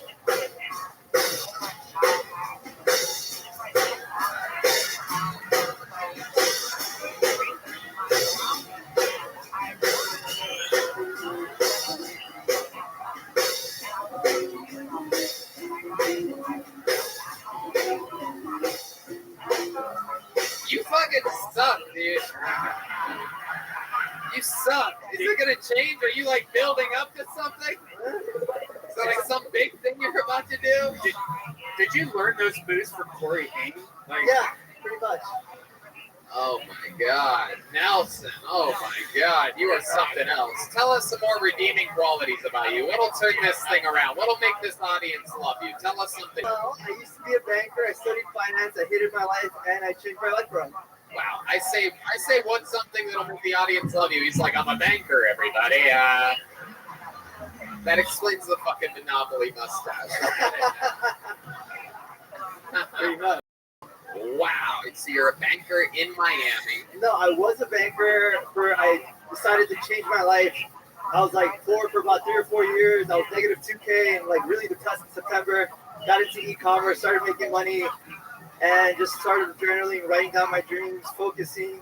I hate you more and more every second that you speak. It's incredible. It's absolutely shocking. Did you have like friends that told you you're funny or something like that? No, just random girls on dates. Girls on dates told you you're funny? Yeah. They're like, you're so funny, Nelson. I have to go, by the way, but you're so funny. I have my friend and she's sick, and like I have to go take care of her. All right, Deep Madness, I love you. You gotta stop making that fucking noise though. And this average, at the pace we're going, you would have done that sound 300 times this episode. Well, no, that's what I'm trying to do. You know, trying to spread it out. I'm trying to do like how an ass from. You know, sometimes it's a does, but oh my goodness. The only thing spreading out in here is Nelson's butt cheeks when he gets So Nelson, how about you? What have dates gone good for you? You have a girlfriend, or you just keep dating? Yeah, just Miss Palmer. What? Just Miss Palmer. Oh boy. Swing and a miss. How about lately? Have you gotten like laid lately? Have you gotten lucky with a girl? Yeah, I've had a few ex-girlfriends hit me up for some big appointments. Okay. What does that go down like? Well, you know, the What does that ex-girlfriend. look like? What does a dick appointment with Nelson Fallon look like? Well, They walk into your Miami apartment. well, I live with my grandfather. No, I was broke. This is new money. This is not old money. You This live is with like, your now this is all making sense. Yeah. You're like fucking Cuban Willy Wonka shit going on yes, over here. exactly. This guy's sleeping head to feet with his grandfather in fucking Yes. Florida. Just Exactly. humidity banging, just sweating bullets. Sweater balls. Coming up with bad ideas. Like, I think I should get like a Michael Jackson jacket. Yeah. Hold on, let me think about it. Yes. Oh, yes. Jesus Christ. What's the deal with your grandfather? I love him to death, man. We get along. When I quit the job, I moved in with him, and we cook, and we get along. I love him. I take care of him, and he takes care of me, and it's great. Love it. How does he take care of you? He cooks. He used to be a chef. He makes steaks sometimes, just randomly. You want a T-bone steak? I'm like, fuck yeah, I want a T-bone steak. Yeah, that's actually pretty I love my wise. grandfather. Hell yeah. See, I like this part of you, Nelson. Aw. It's a part that seems like human. For those of you just listening to the podcast, this guy, absolutely filled with accessories. Yes, I'm a stylist. I'm the gayest straight guy you know. You have a chain holding your hat on, like a gold chain. Is that connected to the glasses or the hat? It's The all hat. confusing. I feel like if he takes the hat off, everything comes off. The beard, the mustache, the glasses. That was a good one. Fuck yeah, Nelson. Well, I'll tell you what, man. We have people that come up here. This bucket's crazy, all different shapes and sizes. You are a wild fucking creature. What do you got for this guy, David Lucas? Yeah, nigga, you all bad. By the way, if you need J's or Yeezys, I got you, dog. I'm a plug. Fuck that. You got roses on your jeans, nigga. Dog, I'm a feminine motherfucker. I let girls know. I listen to them. Like, The roses are to make up for the fact that his jokes stink. Your ass really need to be committed, bro. Cool. You see this, motherfucker? Yeah. You see this right here? It's going all the way back to Miami with you, my friend. How about a big hand for Nelson Fallon, everybody? Come on. Come back. Do it again sometime. Get your fucking redemption, dude. All right. Let's do a little fucking palate cleanser, okay? Ladies and gentlemen, we have a special treat for you that I cannot begin to fathom how big of a deal it actually is. One more time, how many of you are longtime Kill Tony fans? All right. Now, you know you have a couple regulars coming up, but this special treat is fucking crazy. This lady that I'm about to bring up, not only is she one of the very few golden ticket winners in the history of the show, she's probably literally the hardest hitting killer ever pulled out of the bucket in the history of Kill Tony. Does that sound exciting to you guys at all? She flew all the way from San Jose just for this. Ladies and gentlemen, Nicole Tran.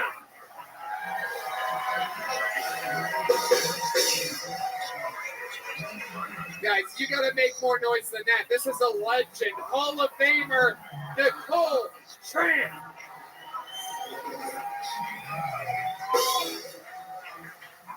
Trời ơi thằng thi một tuần ta không gặp mày mà bụng mày vẫn tù lù.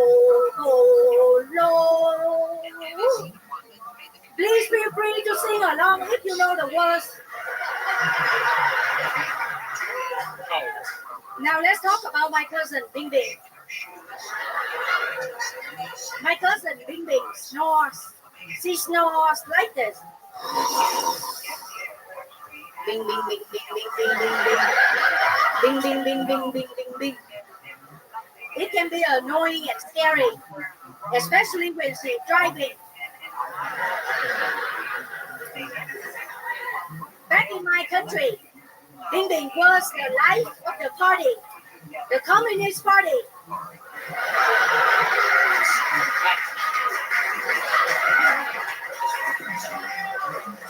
Bing Bing always dream of winning a lottery so she can go back to Vietnam, buy our entire village, and raise the rent.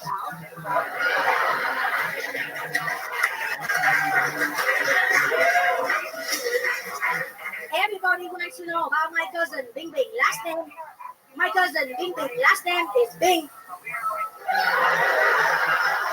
but she never uses it because Bing Bing Bing is too much. Bing Bing Bing sounds like a slot machine. You can keep going if you have more. You can do whatever you want right now. You can literally light the room on fire if you want. Nicole Tran, ladies and gentlemen.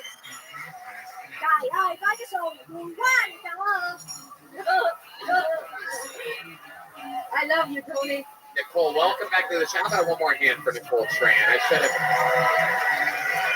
I should have told the cat to stay away while you're up here. Absolute Kill Tony royalty, a 100% batting average on the show. Historically, very famously sang the national anthem at Kill Tony Mania in San Francisco, our global event that we've had every year, except for the old pandemic year. And here you are. You're back again. Is this your first time in Austin, Texas? My very first time, Tony. All right. Just for you. Absolutely. I love you, Tony.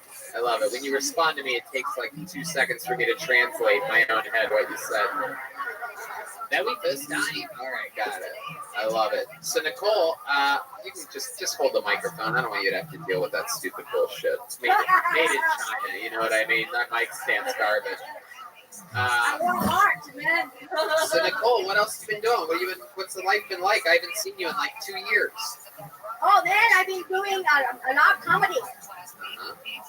I've been busy dating, man. Oh shit. I love dating blue-eyed white guys. Oh. But he must have 2 of them. You got 2 blue-eyed white guys? I like to date white guys. I think the robot's running low on batteries right now, everybody. But he must have 2 of them, Tony. Yeah. I don't date Australian separate. Ooh, you like Australians as well, huh? No, Australian separate. It's a dog. He has 1 green eye, 1 blue eye, man.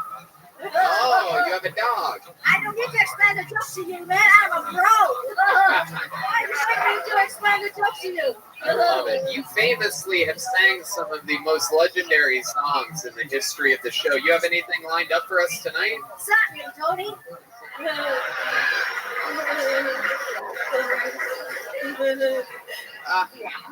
You're the best. You are the opposite of Nelson Ballin. Has anyone ever told you that? I told you. I love white guys. This is the song? That's the name of the song? And nobody said I'm a racist.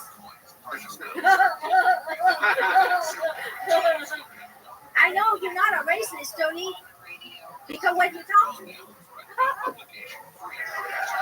you don't do like it. Oh my goodness. You didn't even have to do that. That didn't change anything.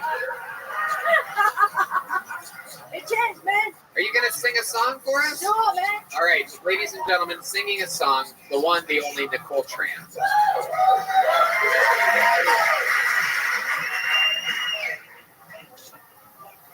Somewhere way down in Texas,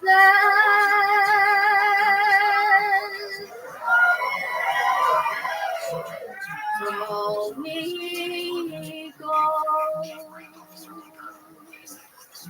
He promised no Asian tour. So I said, I do the show.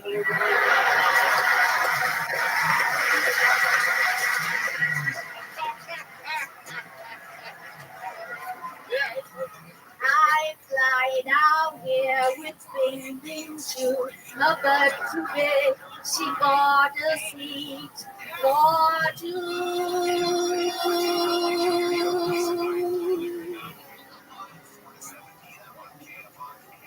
I tell her that don't be so nice. I love him, but he got a wife or 2. Could be true.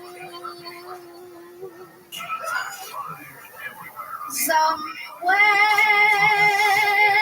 right here in Texas, my beautiful come. They know how to catch shrimp better than Forrest Gump. Wow. Nicole motherfucking Tran. Unbelievable. What else, Nicole? What else? I could spend the rest of this episode with you up here. I feel like we could go all night with this motherfucker. What else? You got any other tricks up your sleeve? Sure. What else? I love music from the 1980s, even to this day. I still answer the phone like this. Hello, is it me you're looking for?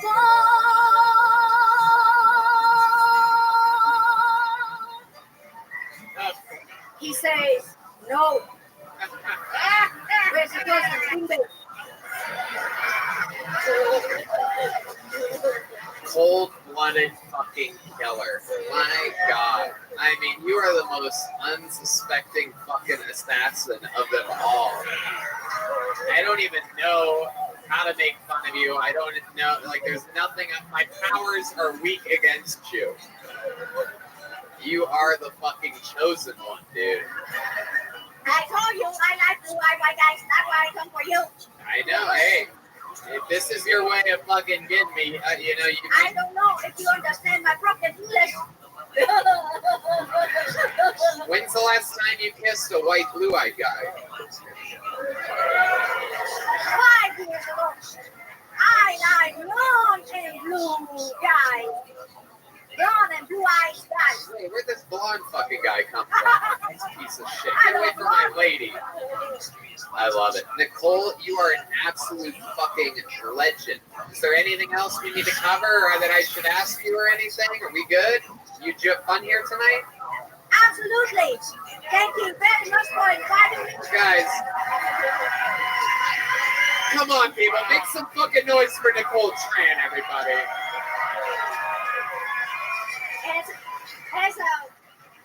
As a professional comics and a true dear friend of Tony, I have a very sincere personality. I think Tony shows. Tony has invited a lot of comedians, artists, singers, people from diverse cultures. So I really respect Tony. Thank you. Thank you so much. I really wish you would have said that on Twitter about 2 months ago, but I'll take it here. I'll take it now. Sure. Okay. I didn't have the money to buy airplane ticket, man. And by the way, I don't have a green pass. So please do not tell anybody that you saw me here tonight. Come on, it's Nicole Tran, everybody. Nicole, you are the very best. If I could give you 1,000 of those, I would. You're unbelievable. Come on, people. One more time for Nicole Tran. She flew all the way here from San Jose for this. God, I love her, Tony. She is unbelievable. I have a real eye for talent. And she drew me and Tony beautiful pictures. She's incredible at drawing. Make sure you follow her at Nicole. What's your social media? Where'd she go? She's gone. Just type in Tran. I'm sure there's not hitting. She just fell to her death, everybody. She's gone. All right, let's see who can follow that. Make some noise for your next comedian out of the bucket. Anything can happen. You guys having fun out there? All right. Make some noise for Zach Silverman, everybody. Zach Silverman is next on Kill Tony, live in Austin, Texas. We're having fun here tonight. It's a beautiful evening. The weather's nice and calm. Here he is one more time for Zach Silverman, everyone. I saw a meme on Facebook the other day. It said, "Fight like a girl." And I had a big picture of Wonder Woman, Supergirl, and Arya Stark. And I was like, hell yeah, nothing says feminism quite like 3 badass chicks invented by men. Which I don't think that's fair, right? Because women have real problems, so they should have real heroes. Women have real problems, like they only make 77% as much money as men make. So they should have real heroes, like Amelia Earhart, who flew 77% of the Atlantic Ocean. Good boy. See?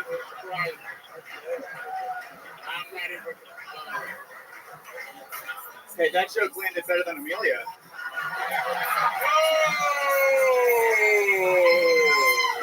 Wow. He said too soon. You don't even know what year that happened. Like, it could have been before World War II. You have no idea. It's really hard. All right. Yeah, Zach Silverman coming in, laying it down. Meetings are doing good tonight. Welcome to the show, Zach. It's your first time here, right? Second. Okay, you were at Antone's? Yeah, Shane Gillis was the host. Okay, yeah. very cool. Awesome. What did we figure out there? What did we find out about you? My dad's a Jew. No, we know that. Yeah, we can tell. Either you're Jewish or you just got electrocuted before coming on stage tonight. The last name is Silverman. Also. Yeah, That's a good hint. Good hint. Learned to play rugby in college. Okay. Yeah. All right, Zach. What else? How long have you been doing stand-up? About 2.5 years. What do you do for work? I do digital marketing. Oh, wow. I know, yeah. Still Jewish, huh? Yeah. All right. Very cool. So, Zach, what's been going on since the last time we saw you? What's been happening in life? I wrote a bull a couple weeks ago. You wrote a what? A bull. A real bull? A real bull. Oh, my God. A Jewish guy on a bull. Was I it know. the one on Wall Street? Yeah, all right. That's great. Yeah. That's a quick fucking great joke right there. Sometimes even I'm like, whoa, you're really good at this, dude. Holy shit. That's hilarious. All right, where do you ride this bull at? It's like about an hour north. We'll catch Georgetown. All right, right around Fredericksburg. Very cool. Yeah. I know the area very well here. All I do is drive around in my brand new Chevy Silverado, you know. All right. So you rode a bull. How'd that go for you? It was good. It was, he practiced on the mechanical bull and they teach you how to do it. And I was like pretty good at that. So I got a little cocky and then I lasted like 2 seconds on the real bull. Right. This is a real bull. Right. Right. Okay. Yeah, it was a real bull. We get it. Yeah. Okay. What's your love life like? Broke up with my girlfriend before I moved to Austin. Ooh. Been on a bunch of dates. Yeah. How are the dates going? Shitty. I had a date 2 weeks ago. Lady, I recommended Hot Dotties. Great place. She recommended this soup and salad place. I'm like, whatever. It's like $25 salads. And, She's talking about the price already. Yeah. Right. Yeah. Brian, have you ever eaten a salad? I don't know. Oh, look at that. Zach Silverman taking shots at Red Man. Yeah, and I paid for it, bitch. Yeah. Oh, shit. Well, this lady didn't, and I didn't even get thanks. It was $100 bill for 4 drinks and 2 salads. I didn't get a thanks for dinner. Oh, that was it? Yeah. She didn't even give you a kiss or anything? No, not even a Have you verbal kissed a hello. Texas girl since being here? Yeah. Okay, perfect. My goodness. How about sex? Have you had sex with a Texas girl? Yeah. Oh, wow. Did that last 2 seconds as well? Yeah. Is it 4? Okay. Very good. Do you have any special moves in the bedroom? You seem like a little shy guy. I can't really picture you going in there and taking control. Throwing somebody up against the wall and teaching them who's the fucking boss, right? You seem like the kind of guy that would be missionary position and be like, God, I can't believe how much those salads were. Am I right about that? Yeah, I got a little strength, What's your special move in the bedroom? Is there anything you do? Having a giant cock, that helps. Really? Is that true? No, not really. It's like average. Yeah. Okay. All right. You have any special skills or talents? You good at anything other than comedy? I mean, comedy's kind of the thing I do most time with. But I'm really good at riding bulls, I guess. That's What else? What do you like to do for fun? I go to the gym a lot and lift weights. What do you do at the gym? You lift weights Yeah. at the gym? Really? Yeah. How many of you want Zach to take off his shirt and show us his body? This guy's bragging. He could have said anything in the world. You, Tony. Oh shit, dude. That's sort of what I thought was gonna happen there. Not bad. How often do you go to the gym and lift weights? Yeah, 4 or 5 times a week. You get your money's worth in that gym membership. What's the scar underneath your belly button? I got a hernia from deadlifting 400 pounds. Wow. Yeah. Wow, you deadlifted David Lucas? I That's deadlifted incredible. David Lucas.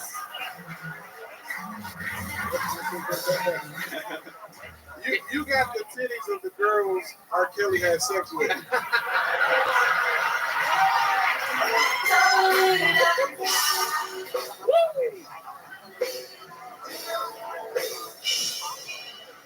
you think about it every night? No, you have to leave it off, man. Yeah, bro, You look like you have a tattoo of chest hair on your chest. Yeah. he looks like the original Incredible Hulk. That's pretty good. Hey, we gotta be older. Yeah, Lou Ferrigno, man. The credible Hulk. He has good credit. I do. I have great credit. I bet you do, Zach Silver. What else? You can put your shirt back on. Oh, thank Sure. you. Yeah. There you go. Put it back on. Are you sure? No belt wearing, fucking names. This guy dresses like a giant 7-year-old over here.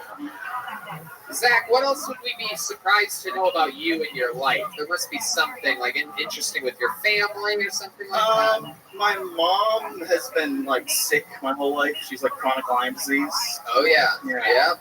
Okay. So I'm kind of when life gives you lines. Yeah. Make limeade. You know what I mean? Limeades, everybody. Keeping it on disease. Places in a scurry right now. There's some gargle. We brought Vulcan to a complete garble. I love it. See, your mom's got Lyme disease. Yeah. All right. So, what are most of her symptoms like? Well, it's like she's had like a really bad flu and like achy joints for like 15 years. Jeez. Yeah. So she had like very sour. Yeah. She's a very sweet lady. She's a very nice lady, David. She goes good with a margarita. Yeah. All right. Lyme jokes, everybody. For those of you that forgot, the disease is anatomy Lyme disease. So she got bit by a tick? What's up? She got bit by a tick? Yeah. Really? Yeah. Oh dear. My goodness. Jokes. It's just jokes, people. You gotta write that down? No, I don't need to. I just get rid of them. Yeah. They're disposable to me. You can have it, though. Oh, thanks. You can do that. You can do all these Lyme jokes about your mother. Yeah. You make fun of all the other women in the world. Why not make All fun right. of your mother? Amelia Earhart, innocent victim of the aviation industry.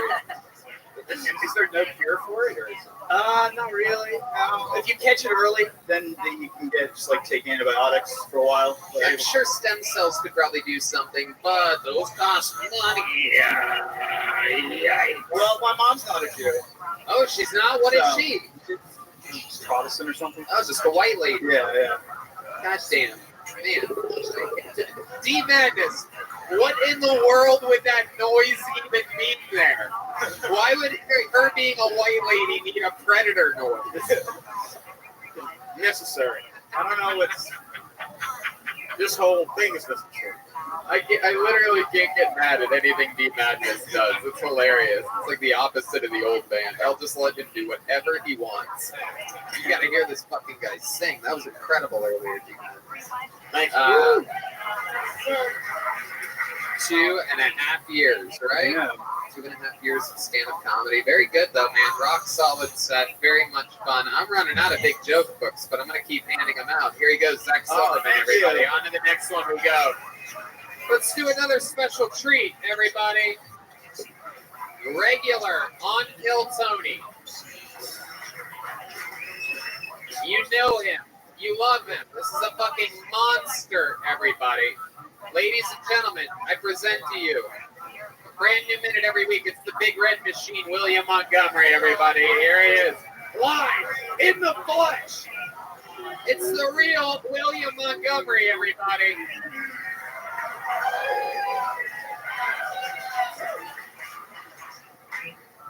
Hell no, I ain't getting on that damn boat. That's an impression of a movie I'm working on about the only black lady on the Titanic.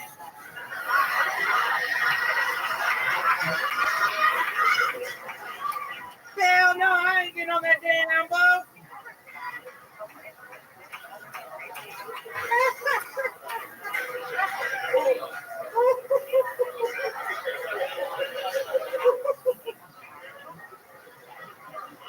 I feel like Pepsi comes out with a new flavor every month. Maybe they should come out with one called Coke.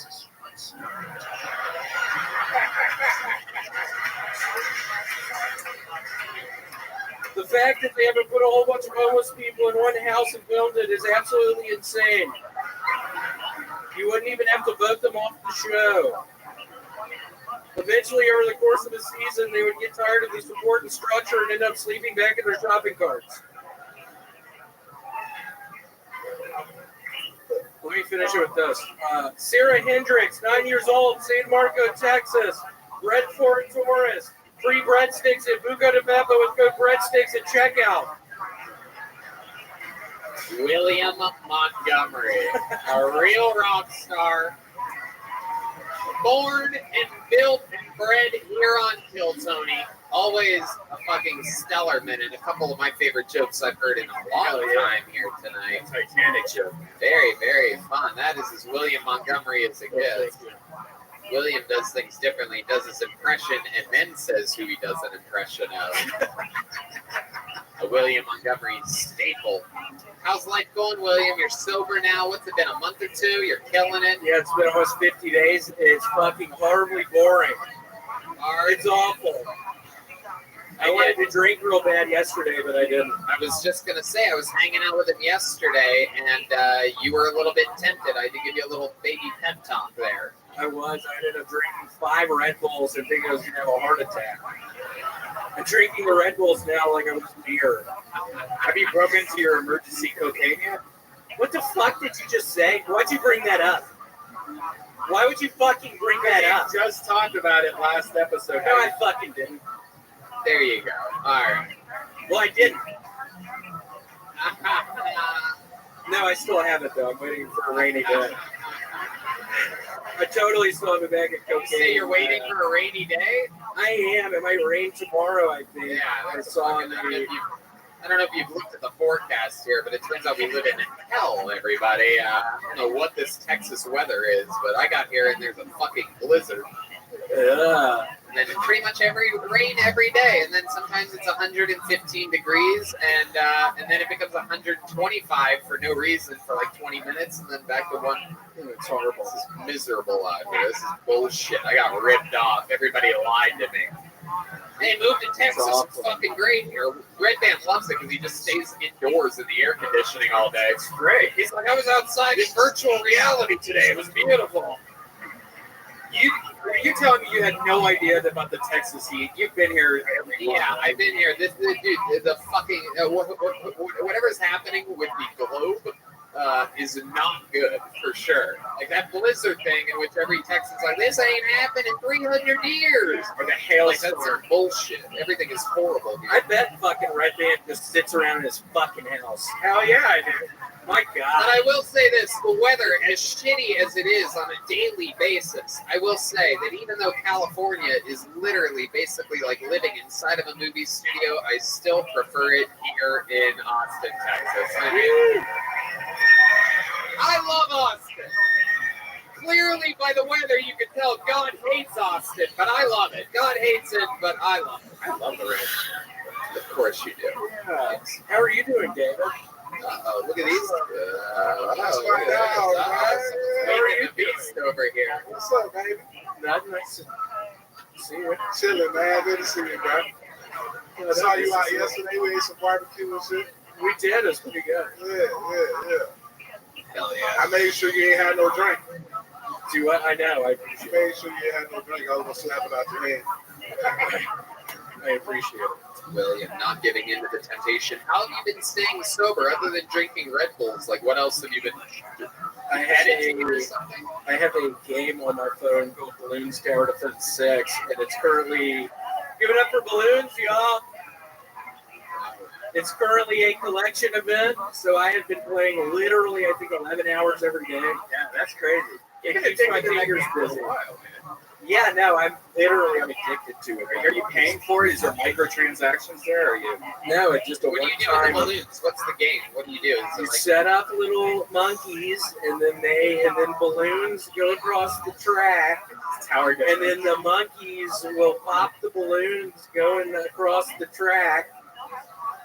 Holy shit, dude! It's exciting. It is like very a fucking zookeeper out there. By the way, I went to the Austin Zoo for the first time ever. What? There's a zoo here? By the way, yeah, I'm working. It's definitely going to end up in my stand-up act for sure. I don't know if you guys have visited this Austin Zoo before, but it's basically like Tiger King live, but with like the saddest, thirstiest animals you've ever seen in your entire life. If you just want to see, is it like sad, LA? if you want to see a sad, no, it's nothing like LA. LA Zoo is pretty bad though. No, the LA Zoo is fucking heaven compared to what these animals are dealing with. These animals are all sweating. Like I've never seen a lion sweat until I went to the Austin Zoo. It is literally the saddest thing you've ever seen in your life. But you know how zoos are. You're daydreaming a sweating lion, and you're like, oh, this is so sad. And the next thing you know, you're like, oh, look, a bear, and then you just run away. So by the end, you're like just ADD distracted enough to think that you had a good time, but it's really depressing.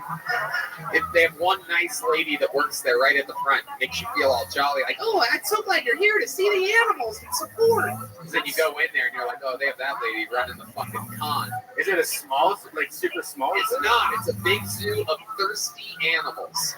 Literally, like the parrots were like, water, water, water. Dying of thirst. Wow. Every animal knows how to say water in some way. The first thing we saw, I swear to God, there was a monkey with a cold rag on its head. I'm not kidding. It took the rag, it dipped it in water, and it put, like, the monkeys know that they're in hell. No way. It's unbelievable. It's unbelievable. You gotta go check out this zoo. It's like fucking $5. It's nothing. They're not doing anything with the money.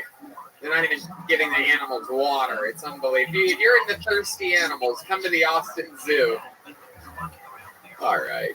Speaking of which, got this fucking orangutan up here. So look at this fucking guy.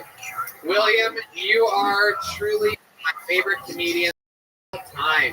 Kill Tony or non-Kill Tony related, I absolutely love you. It's so much fun to watch you perform a new minute every week. Thank you. Ladies and gentlemen, there he goes, William Montgomery. 2, 3, 4. Yeah. How many of you like it when comedians do good on this show? How many of you like it when comedians do bad on this show? Wow. Oh, wow. You guys are in for a very special treat right now, ladies and gentlemen. This guy all the way from Canada was here last week, and he's going to perform again straight out of the bucket. Look at this. Ladies and gentlemen, this is the current Canadian West Coast Roast Battle Champion and another Kill Tony legend. Ladies and gentlemen, I present you the one and only Sam Walker, everybody. Come on. Yeah, make some noise for Sam, everybody.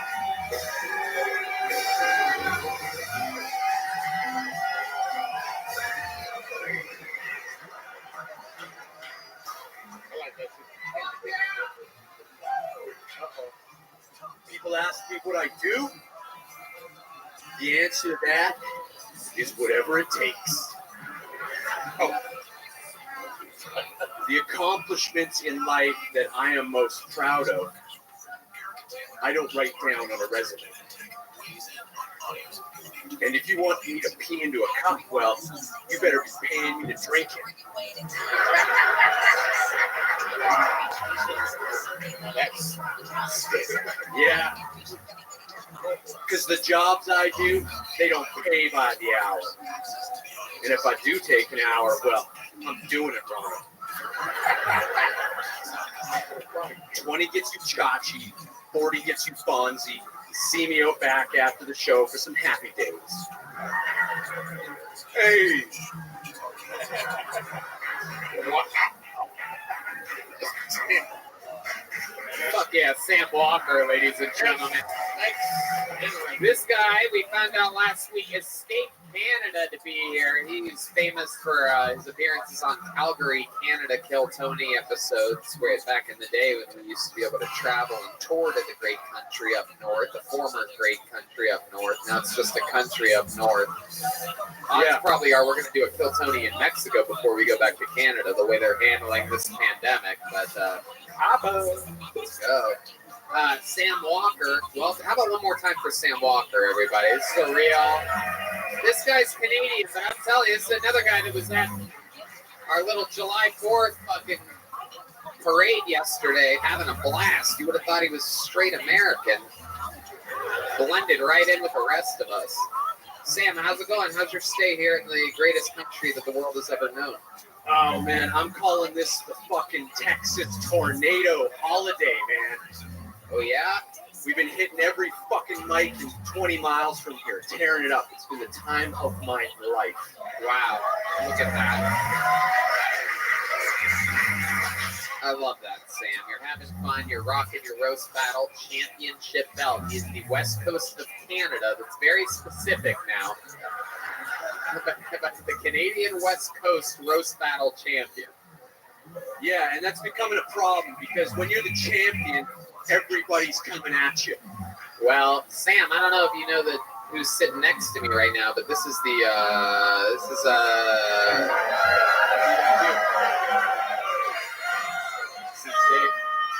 David. What do you think about Sam? This is David's first time ever seeing Sam Walker. Yeah, hit me with a roast joke, dog. Let's see what you got.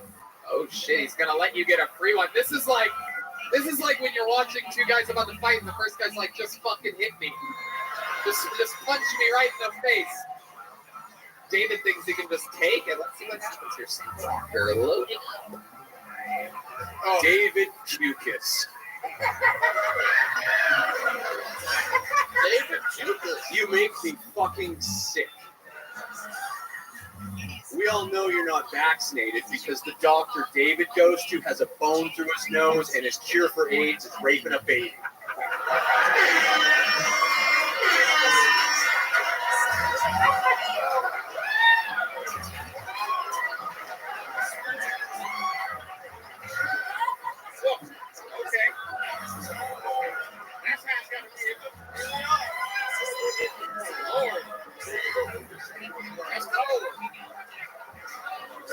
It's a different type of style on the west coast of Canada. Fucking long setups and fucking deep follow through right there. Yeah.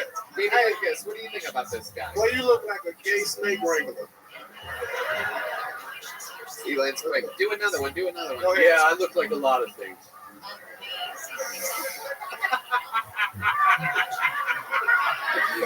Oh shit. He takes the air right out of that shit. Look at this guy. It's cold fucking blooded. This guy's used to the snowy tundra. These guys north of the wall are scary. This is like Game of Thrones. These guys come. Winter is coming.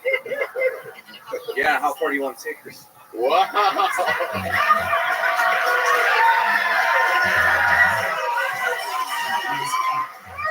Oh shit, dude. Oh my god. Hell yeah. It's tricky to roast a guy that dresses like all the village people mixed together. It is. It gets tricky. He owns it. He never even cracks a smile. I don't know if he's ever smiled his entire life. Some people say that when he was a baby, he would just not smile. Stupid. Hanging out with that suit. They're not all home runs, you know what I mean? I love this stuff. Where do you get something like that for your arm, for your bicep? I may need one of those for the bedroom. You know what I'm talking about? I had this custom made for my leather guy up in Canada, Crowtown. Fucking made my glove, walker, and a fucking replica Freddie Mercury Wembley Stadium motherfucking armband. Wow.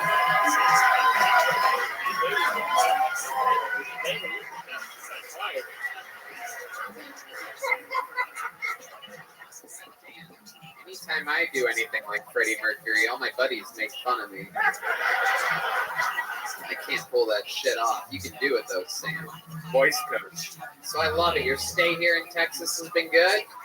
Yeah, man, it's life is but a dream here, man, and it's only a day at a time, and I'm soaking in every second, and it's so nice to see real fucking people.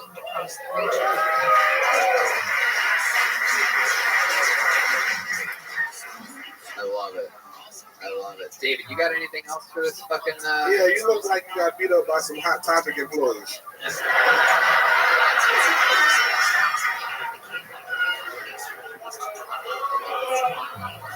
This is a one-of-a-kind shirt from Comedy Monday Night, the premier open mic in Canada. Longest running of all time, where I did my very first 5-minute set that got me fucking here. And here's the receipt, David.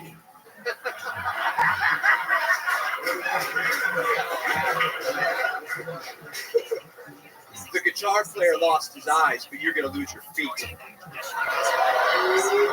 Wait a second. Wait a second. D Madness did not lose his eyes, Sam. He didn't like leave them somewhere or anything like that. They just don't work. They're still here. They just don't fucking work. But the rest of me works just fine. Thanks. Goddamn right. Goddamn right. The voice, the fingers, sure the cock works. I'm positive. That's a good time for the noise. That's a good callback right there. Hey, you look like Joe Exotic Side Nigga. David Lucas. Look at it, just getting started. So weak, so weak. Hit me with the fucking you look like. It's That's roast. how I roast. That's a roast style. Yeah, but get your Marvel cigarette smoking ass up out of here. I only smoke fucking menthols because they're illegal in Canada, so I'm chaining them like a motherfucker. Yeah. You look like an unemployed plumber. An unemployed what? Plumber. That's true. He does. He literally. That's not even a roast joke. That's just an actual fact. He does look like an unemployed plumber. You know how much a fucking plumber makes?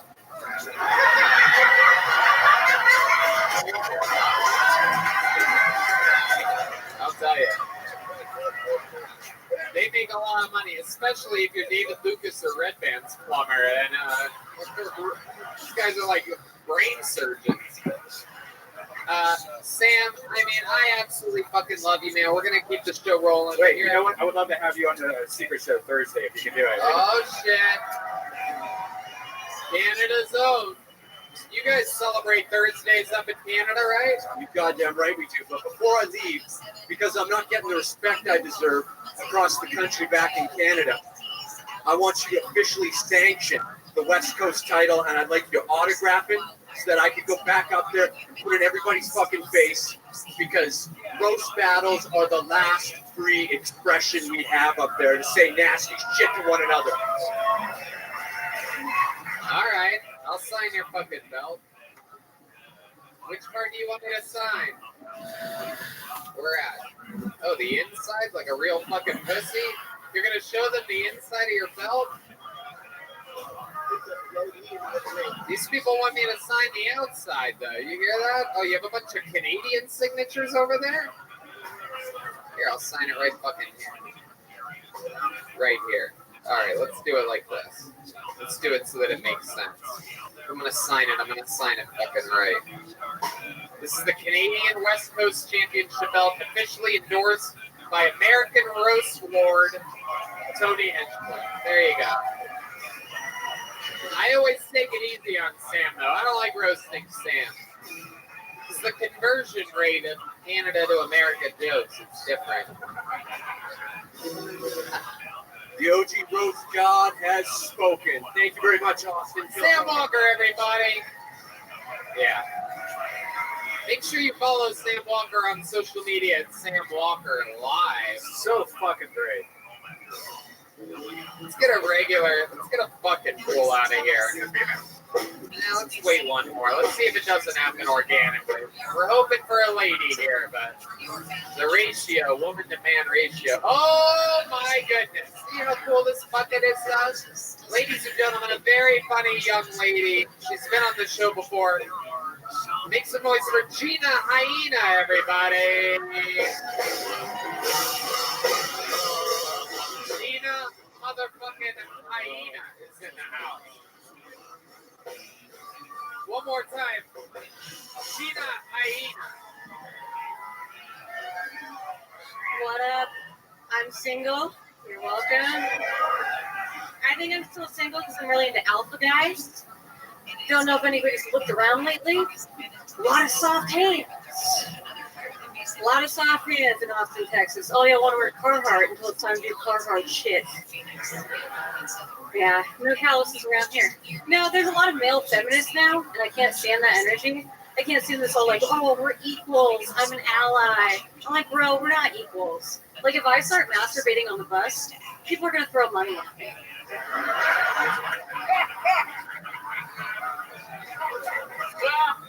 You try it. It's going to be handcuffs for you. No, I just can't date nerds in Austin. It's like, listen, I'm not going to be ashamed if you come on my face. I'm going to be pretty fucking embarrassed if you come on my face and then you leave on a bird scooter. Thank you. Boom. Gina Hyena with a minute. Welcome back to the show, Gina. Hey, thanks. Hell yeah. Welcome. You have been on the show before. Yes, sir. How long have you been on stand-up? About 18 months. What do you do for work? Pharmaceutical sales. Okay. All right. Antidepressants. Okay. Selling like hotcakes this year. Absolutely. They really are. Definitely, Gina. How's stand-up been going in town? Great. It's been awesome here. I love the crowds here. Y'all are fucking great. Yeah. I get away with more here. They're much more laid back. New York, it's very like clutch their pearls, like very fucking nervous about shit. Yeah. For sure. They don't even have girls to clutch down here in Texas. They fucking clutch their little rosaries or whatever it is. So Gina, what else? What have you been doing for fun? You've lived in Austin now for a few months, right? No, so I'm in New York. So I come back every 6 weeks, like a fucking cold sore. But no, we kind of talked about this. I lived here for 3 years. I was here before y'all. Saw that coming, and then lost my job because I used to work at Med Device. I was also a webcam girl at night. Yeah. Red Band. Just put the microphone down. Focus on sound effects for a few minutes here. Your input, your verbal input doesn't really help the show in the last hour ever, historically. Disgusting. Yeah, so no, the only job offer I had was back in New York during like the middle of the fucking pandemic, which is okay. Well, hold on a second. Let's just talk about this camp girl situation. Yeah. Like, what kind of stuff would you do on the camp? Honestly, I was really fucking annoying because I'd work out gigs, which I'm sure guys actually were so lonely that they were into. Oh, but if I had like a tip menu, so I was on Chatterbait, so it was like half the webcam. I love that Red Band's like, yes. Just ignore Red Band through this talk, or else we're never going to get anywhere. There's a lot he's going to be doing over here. Yeah, and the other half was like a chat room. So like I would just like work out bits, but then like if I had a tip menu, if you like paid me enough, I would like flash it or like maybe. Okay, a little flash. Like what's the wildest thing you ever did? Anybody ever tip you like? Me and my friend did a live show. Yeah. You like a guy? Yeah. You guys did like a former UT player. Whoa. Did he have a long horn? Yeah. Sure did. Yeah. So what you guys do? You like gave him a BJ or something like that? Sure did. And then you guys had natural, organic American sex? No, we just the BJ. Wow. Yeah. Just guessed it. Red Band loves that. Red Band pays extra for DJs only. As long as there's a dick in it, you'll fucking make it rain. Your videos, man. I hate DJ videos. So I also love, like, my dad, like, me and my dad's thing was watching comedy when I was younger. And so, like, the last time I was on this, like, I had to explain what Kill Tony was, and I was like, don't watch it. Because he has no idea about the whole why I got fired thing. I was like, I just moved to New York. So. Oh, you got fired because you were on the webcam? Yeah. Oh, my goodness. Yeah, it wasn't like I was, like, masturbating in the OR. Look at that. One blowjob, you lose your actual job. Yeah. It's incredible. How much money were you making doing it? I'm so fucking stupid. I just blew it all on sneakers. Like, you blew it all right. I love it. So Gina, do it? Well, I got spooked because like everything people recorded my stuff, so it like kind of spiderwebbed and it went all over. And now I'm telling y'all that you can find videos of me on it. Uh-oh. Hey, It very looks good like show. Red Band's going to be busy for the next 7 minutes, everybody. What was your surname when you did it? Gina Hyena. Wow. Doing by your actual name, everyone. Very, very exciting. I love it. So, Gina, how's how's dating life been here in Austin, Texas? For you? Do you not do it, or do you do it? I don't do it here a lot because I just like I said, alpha guys. But You like alpha Talk guys. about. I'm bad with dating, so I just have a guy I fuck on Tuesdays. Wait, what? You're bad at dating, so you have a I guy? just fuck a guy on Tuesdays.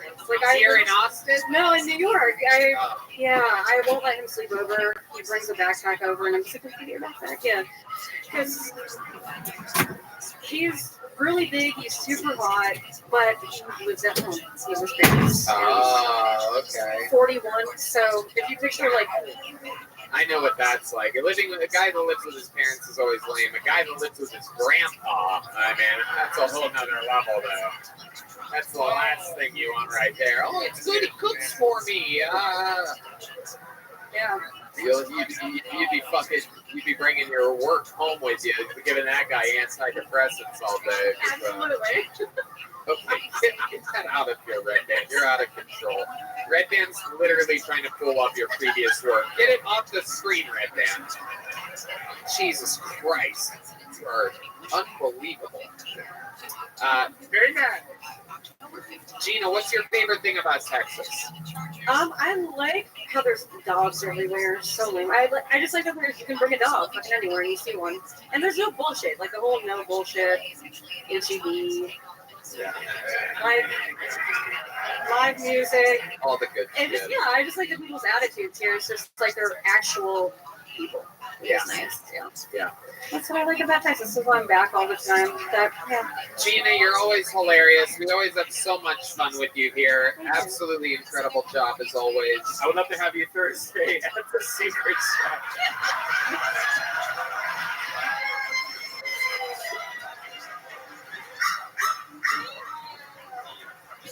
I can't see it, but she smells good. Yeah, say your Instagram. That's her favorite thing to say. Some blind person. Even D Madness wants to fuck you, Gina. It's incredible. He has no idea what a webcam is. He has no idea what a chatterbait is. But D Madness says that you smell good. He can literally smell you. They have strong senses over there. I got the worst eyes. If I could make the noise that he makes right now, I would. But that is absolutely incredible. Gina, what's your Instagram? Eggs and hot sauce. Eggs. The letter N. I see it here. Eggs and hot sauce. All one word. Eggs and hot sauce. Why is it eggs and hot sauce? Why is that? I eat it every damn day. Wow. Look at that. Absolutely. Well, Gina, here's a big joke book for you to take back to New York City. Gina Hyena, everybody. Thank you. All right. We're having fun here.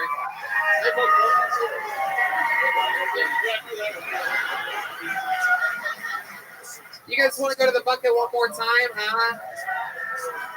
All right, let's see what happens here. Let's see if we can't figure out something chaotic to fucking bring us home to. Let's get someone out of here. Let's figure this out. All right, make some noise for Camden Pace, ladies and gentlemen. Camden Pace. Camden Pace. All right, this guy looks like he has a good spirit. Come on, make some noise for Camden Pace, everybody. Hey, everybody. You know, I'm an old man. I'm at that age where, let's say I got chest pains, that gets people's attention. I got admitted to a hospital last month. No joke. I had to drive myself to the emergency room for a small bowel blockage. I don't know if anybody's ever had that, but imagine your worst stomach cramps on volcanic fire. It's the most god-awful feeling in the world. And I'm running red lights, just praying to everybody good luck. And I get to the hospital, I pull up on the curb, and I get out, and I'm holding my guts, not knowing what's going on with me. I mean, I'm spitting up junk. It's worse than being waterboarded by dirty pussy. It's horrible. And I am burning. I'm on fire. And I see this other guy. He comes up and he's screaming and crying and holding his back. He said, I got a kidney stone. I got a kidney stone. He runs in there and we're in there and we look at each other and we had that understanding. It's a death race. And we're swapping pain. We're swapping pain going down through the whole thing. The lady says, you need mask. We said, fuck that. He says, I got a kidney stone. And I upstage and went, I got chest pains. They put me in the wheelchair and wheeled me out. I was like, nah. Hell yeah, Camden Pace up here working it out. Camden, welcome to the show. How long have you been doing stand-up? Stand-up, 2 years now. 2 years. Here in Austin, Texas? No, out in LA. Okay. Yeah. Did we meet you there? I've been on your show twice out at the comedy In Los Angeles, right? Okay, I remember that. Fuck yeah. We did it once. The first time is I just moved out there, and you were telling me, you were asking me if I'd fuck you. If I had what? Yeah. If I asked you asked me, I was wearing a nice little denim outfit. And you said, you were a cute country Georgia boy. Would you fuck me? And I said, I would make you squeal like a pig. Really? I asked, are you gay? Huh? You're gay? No. But I just randomly asked you if you would fuck me. You literally did that. It's on. Man, It's always been hilarious. It's on episode 375 with Dane Cook. Dane Cook was the guest. Okay. Episode 375. No, I love you, Tony. I've had a great experience out there on the show. Remind us more of what's interesting about you. You have any special skills or talents or anything like that? You ever sing or dance or fucking, you know how to like jump rope or something like that? We, let's see. Well, I know a little bit about, well, last time we spoke, I think you told me to maybe concentrate on what a dumbass criminal I was. Oh, that's right. You were a big criminal. I remember. I did 10 years in federal prison for armed bank robbery. Oh my God. Armed bank robbery, ladies and gentlemen. These are the type of people that get pulled out of the bucket here on Tell Tony. 10 years. 10 years in the feds. And let me tell you how humbling it is to go into a bank and say, give me the money. And a little old lady goes, no. And, you don't really want to hurt anybody. You just want to get the money and get the fuck out, right? And you know how that is. And it's like, yeah. I'm not tough. That was 10 years. Did you smack her? No, I didn't do anything. She scared me. That's incredible. 10 years. I never would have guessed that about you. You look like you did 10 years as the head coach of the Green Bay Packers or something like that. Not federal prison. What are we at here with this? But yeah, I was a dumbass when I was younger. Yeah. Really? What do you do for fun now? Do you have any new hobbies? You seem like the kind of guy that builds like small locomotive things, right? Like you have a little. No, I'm losing my ass trading cryptocurrency. If you want to know the truth. Oh, really? Yeah. Oh shit. Yeah, I actually reported the Winklevi to the Security and Exchange Commission. For those of you who don't know, Cameron Tyler Winklevoss, they got the Gemini Trade and Exchange. And they're cheap. They're cheating fucking bastards. What the fuck are you talking about right now? I'm putting it out there now. The Winklevi are fucking criminals. They're Camden, how big's your belly button? I want to see if I can make this small joke book inside of here. Lift up your shirt a little bit. I want to see if I can. You seem like you have a big belly button. Yeah. Lift it up. You don't? Yeah, Are you nervous about your belly button? Are you shy about your belly button? What a faggot you are. Man, that's a word I can say, you pieces of shit. I can say that word because I get called it all the time. Camden, very, very interesting stuff, man. Come back, tell us a new minute sometime. You're going to figure this shit out. How old are you? I am 52 years young. And you just started stand-up a couple years ago. Do you love doing it? I really love doing stand-up. You love the camaraderie? You love performing? You feel like you're getting better sometimes? I feel like I'm not pissing as many people off as I was in the beginning. There you go. And I didn't fall for that. I didn't say the word. You didn't say the word, and you didn't let me shoot a joke book into your belly button. You did a good job tonight. There he goes, Camden Pace, everybody. He's on social media. And real Camden Pace. There you go. Absolutely. Always a pleasure. Camden Pace, everybody.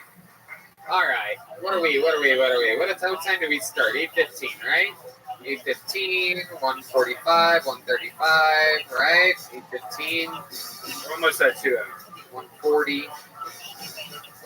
All right, ladies and gentlemen, here to close out tonight's show, we have a regular, everybody, who is a monster. Over 2 decades of experience in Second City in Chicago. Found out that he got ALS, so decided to chase his lifelong dream of being a stand-up comedian. Ever since then, he literally kills harder than everybody every single week with Lou Gehrig's disease. This man is killing and dying at the same damn time. I present to you one of the greatest things to ever grace a Kill Tony stage. This is the regular that everyone loves, the undeniable, the great Michael Lehrer, ladies and gentlemen. Here we go.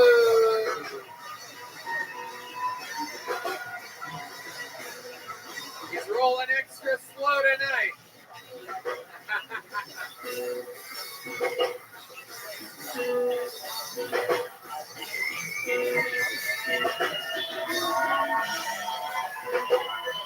The great and powerful Michael Lehrer.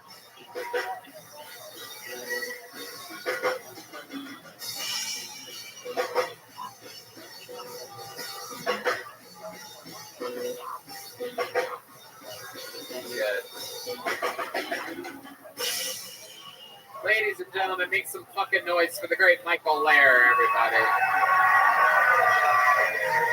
Whoa, whoa, whoa. Okay, someone let Michael drink before the show, everybody. How exciting. Hand him the microphone. David, just hand him the mic.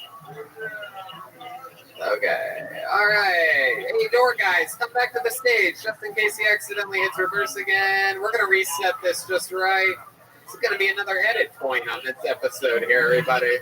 No one's going to see the part where Michael almost backs up off the stage. Oh, shit. Fuck yeah. Got a leg stuck in a wheel.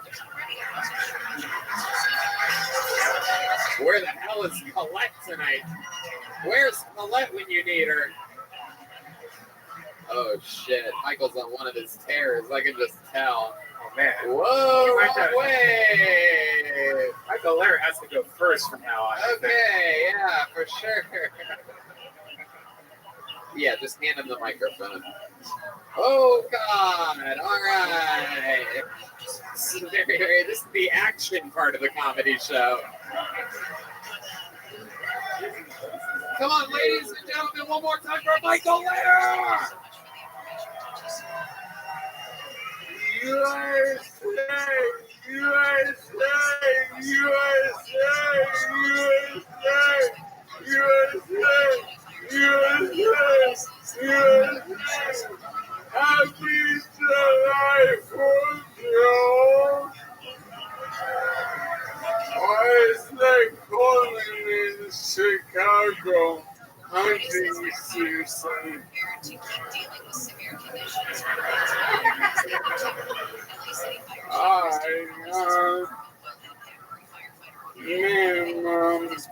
You know what we learned on the birth in America is that all people are created equal. That's why the person bringing you your drink, they're not your server. Haley is not your waitress. She's your conversation arsonist or pretend friend. Now, I took this shit last night that was so good. This morning I scented roses. Seriously, this shit changed my life so much that before I flushed it, I had to agree to alimony. For real. If there is what butt fucking feels like, I can only imagine what it feels like to have a pussy. Now, on the 4th of America, and we had our first transgender athlete in the Olympics. And also our first Miss America contestant was transgender, obviously from Nevada, because Las Vegas is where Chicks with Dicks was founded. But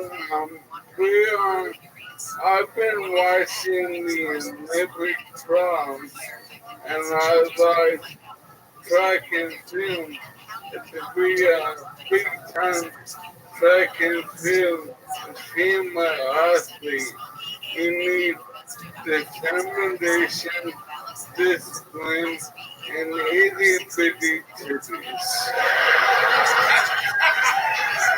No, fuck you, Brian. We're in Texas, where there is not one chain of restaurants like Hooters. There are at least 3 chains of restaurants. There are Hooters, Twin Peaks, and Bombshells. This is the most athletic state in the Union. It takes girls helping markers. We need a separate track and field event for ladies with picking markers. Fuck yeah, Michael Lair, ladies and gentlemen. Half a standing ovation in this room. Look at this shit. Michael, you seem like you're not happy with that performance, but it was great. Oh, thank you. Well, I hold myself to a very high bar. And then when... it seems like the only bar you were holding yourself to tonight is the one here in Pumpkin Gas Company. Set me up for that one. This guy, the cops almost came in here and gave you a DUI for your performance before your set. I've never seen anyone stage dive in a wheelchair before, but that shit was about to be baller as fuck, dude. But no, Michael, you're an absolute killer, an absolute assassin. It's always so much fun. Thank you. Well, have you really been watching the Olympics? Yeah. What's going on right now? Yeah. Oh, I have a joke I forgot. May I? Yeah, of course. My favorite event, I don't know the name, but there's a bunch of Amy Schumer impersonators, and they pretend to be humans. They pretend to be what? It's what? I don't even know what you're saying, and it's still hilarious. I believe you're talking about discus or something like that, right? They look like... No, like, I talked about the Olympians with the itty-bitty titties, but in another realm of track and field, it's all boys. Badass white girls. Oh, yeah. The Amy Schumer looking like him. Oh, yeah. So, I don't know if I'd really consider Amy Schumer a hog. I think she's more of a hog. You know what I mean? Like, it's a different thing. You gotta have, like, different... There's a difference between hog and just being a fucking... Yeah. Thank you. I don't even have to say the word. Sometimes the sound effects help us all. I love it. So, Michael, what else is going on? Anything else? You're living on Rainy Street, living your best life? I stopped partying so much. You stopped partying so much? It really doesn't seem like it what tonight. the fuck are you talking about? The funny thing about Michael's disease is you can't tell where the disease starts and his alcoholism ends. He's a real rock star, this fucking guy. This could be anything. Is Colette here with you tonight? Yeah. She is. You've been drinking a little bit, right? Why, buddy? Oh, really? Have you been back into the fucking the party drugs? Well, I'll tell you this. My disease is progressing fast. Oh, this is a yes. I already know the answer to this. Anytime he starts boo-hooing about how horrible the disease he has, that means he's been doing cocaine, ladies and gentlemen. Let me tell you something. You'll never understand how horrible this disease is. All I've been doing is blow and playing poker for the last 3 days straight.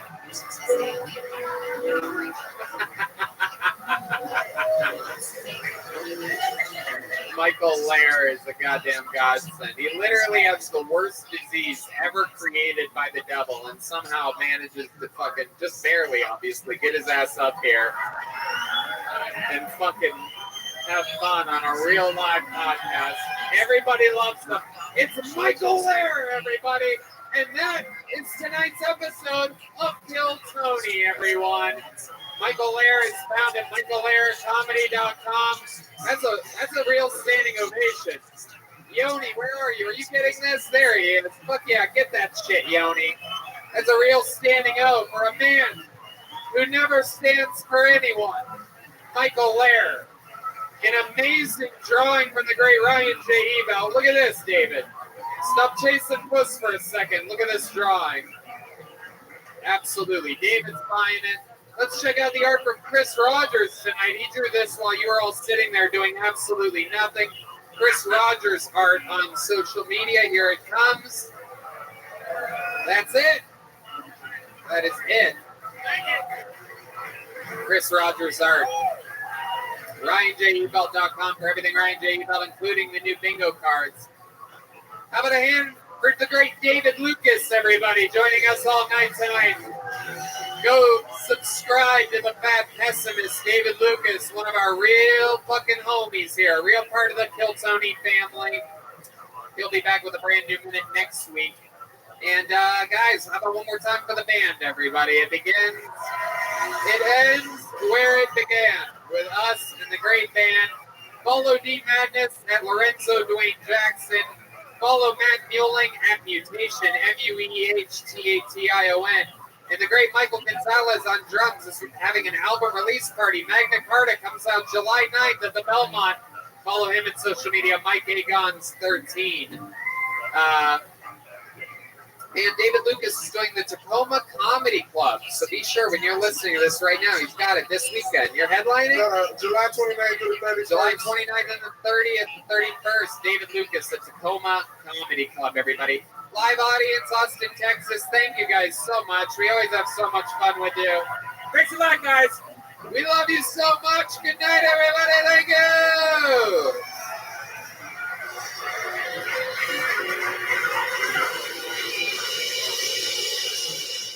After this, everybody can stick around if you want. Have some more drinks. The Nether Hour is playing immediately after this. You came to a very special episode that has an immediate after party. Congratulations, everyone.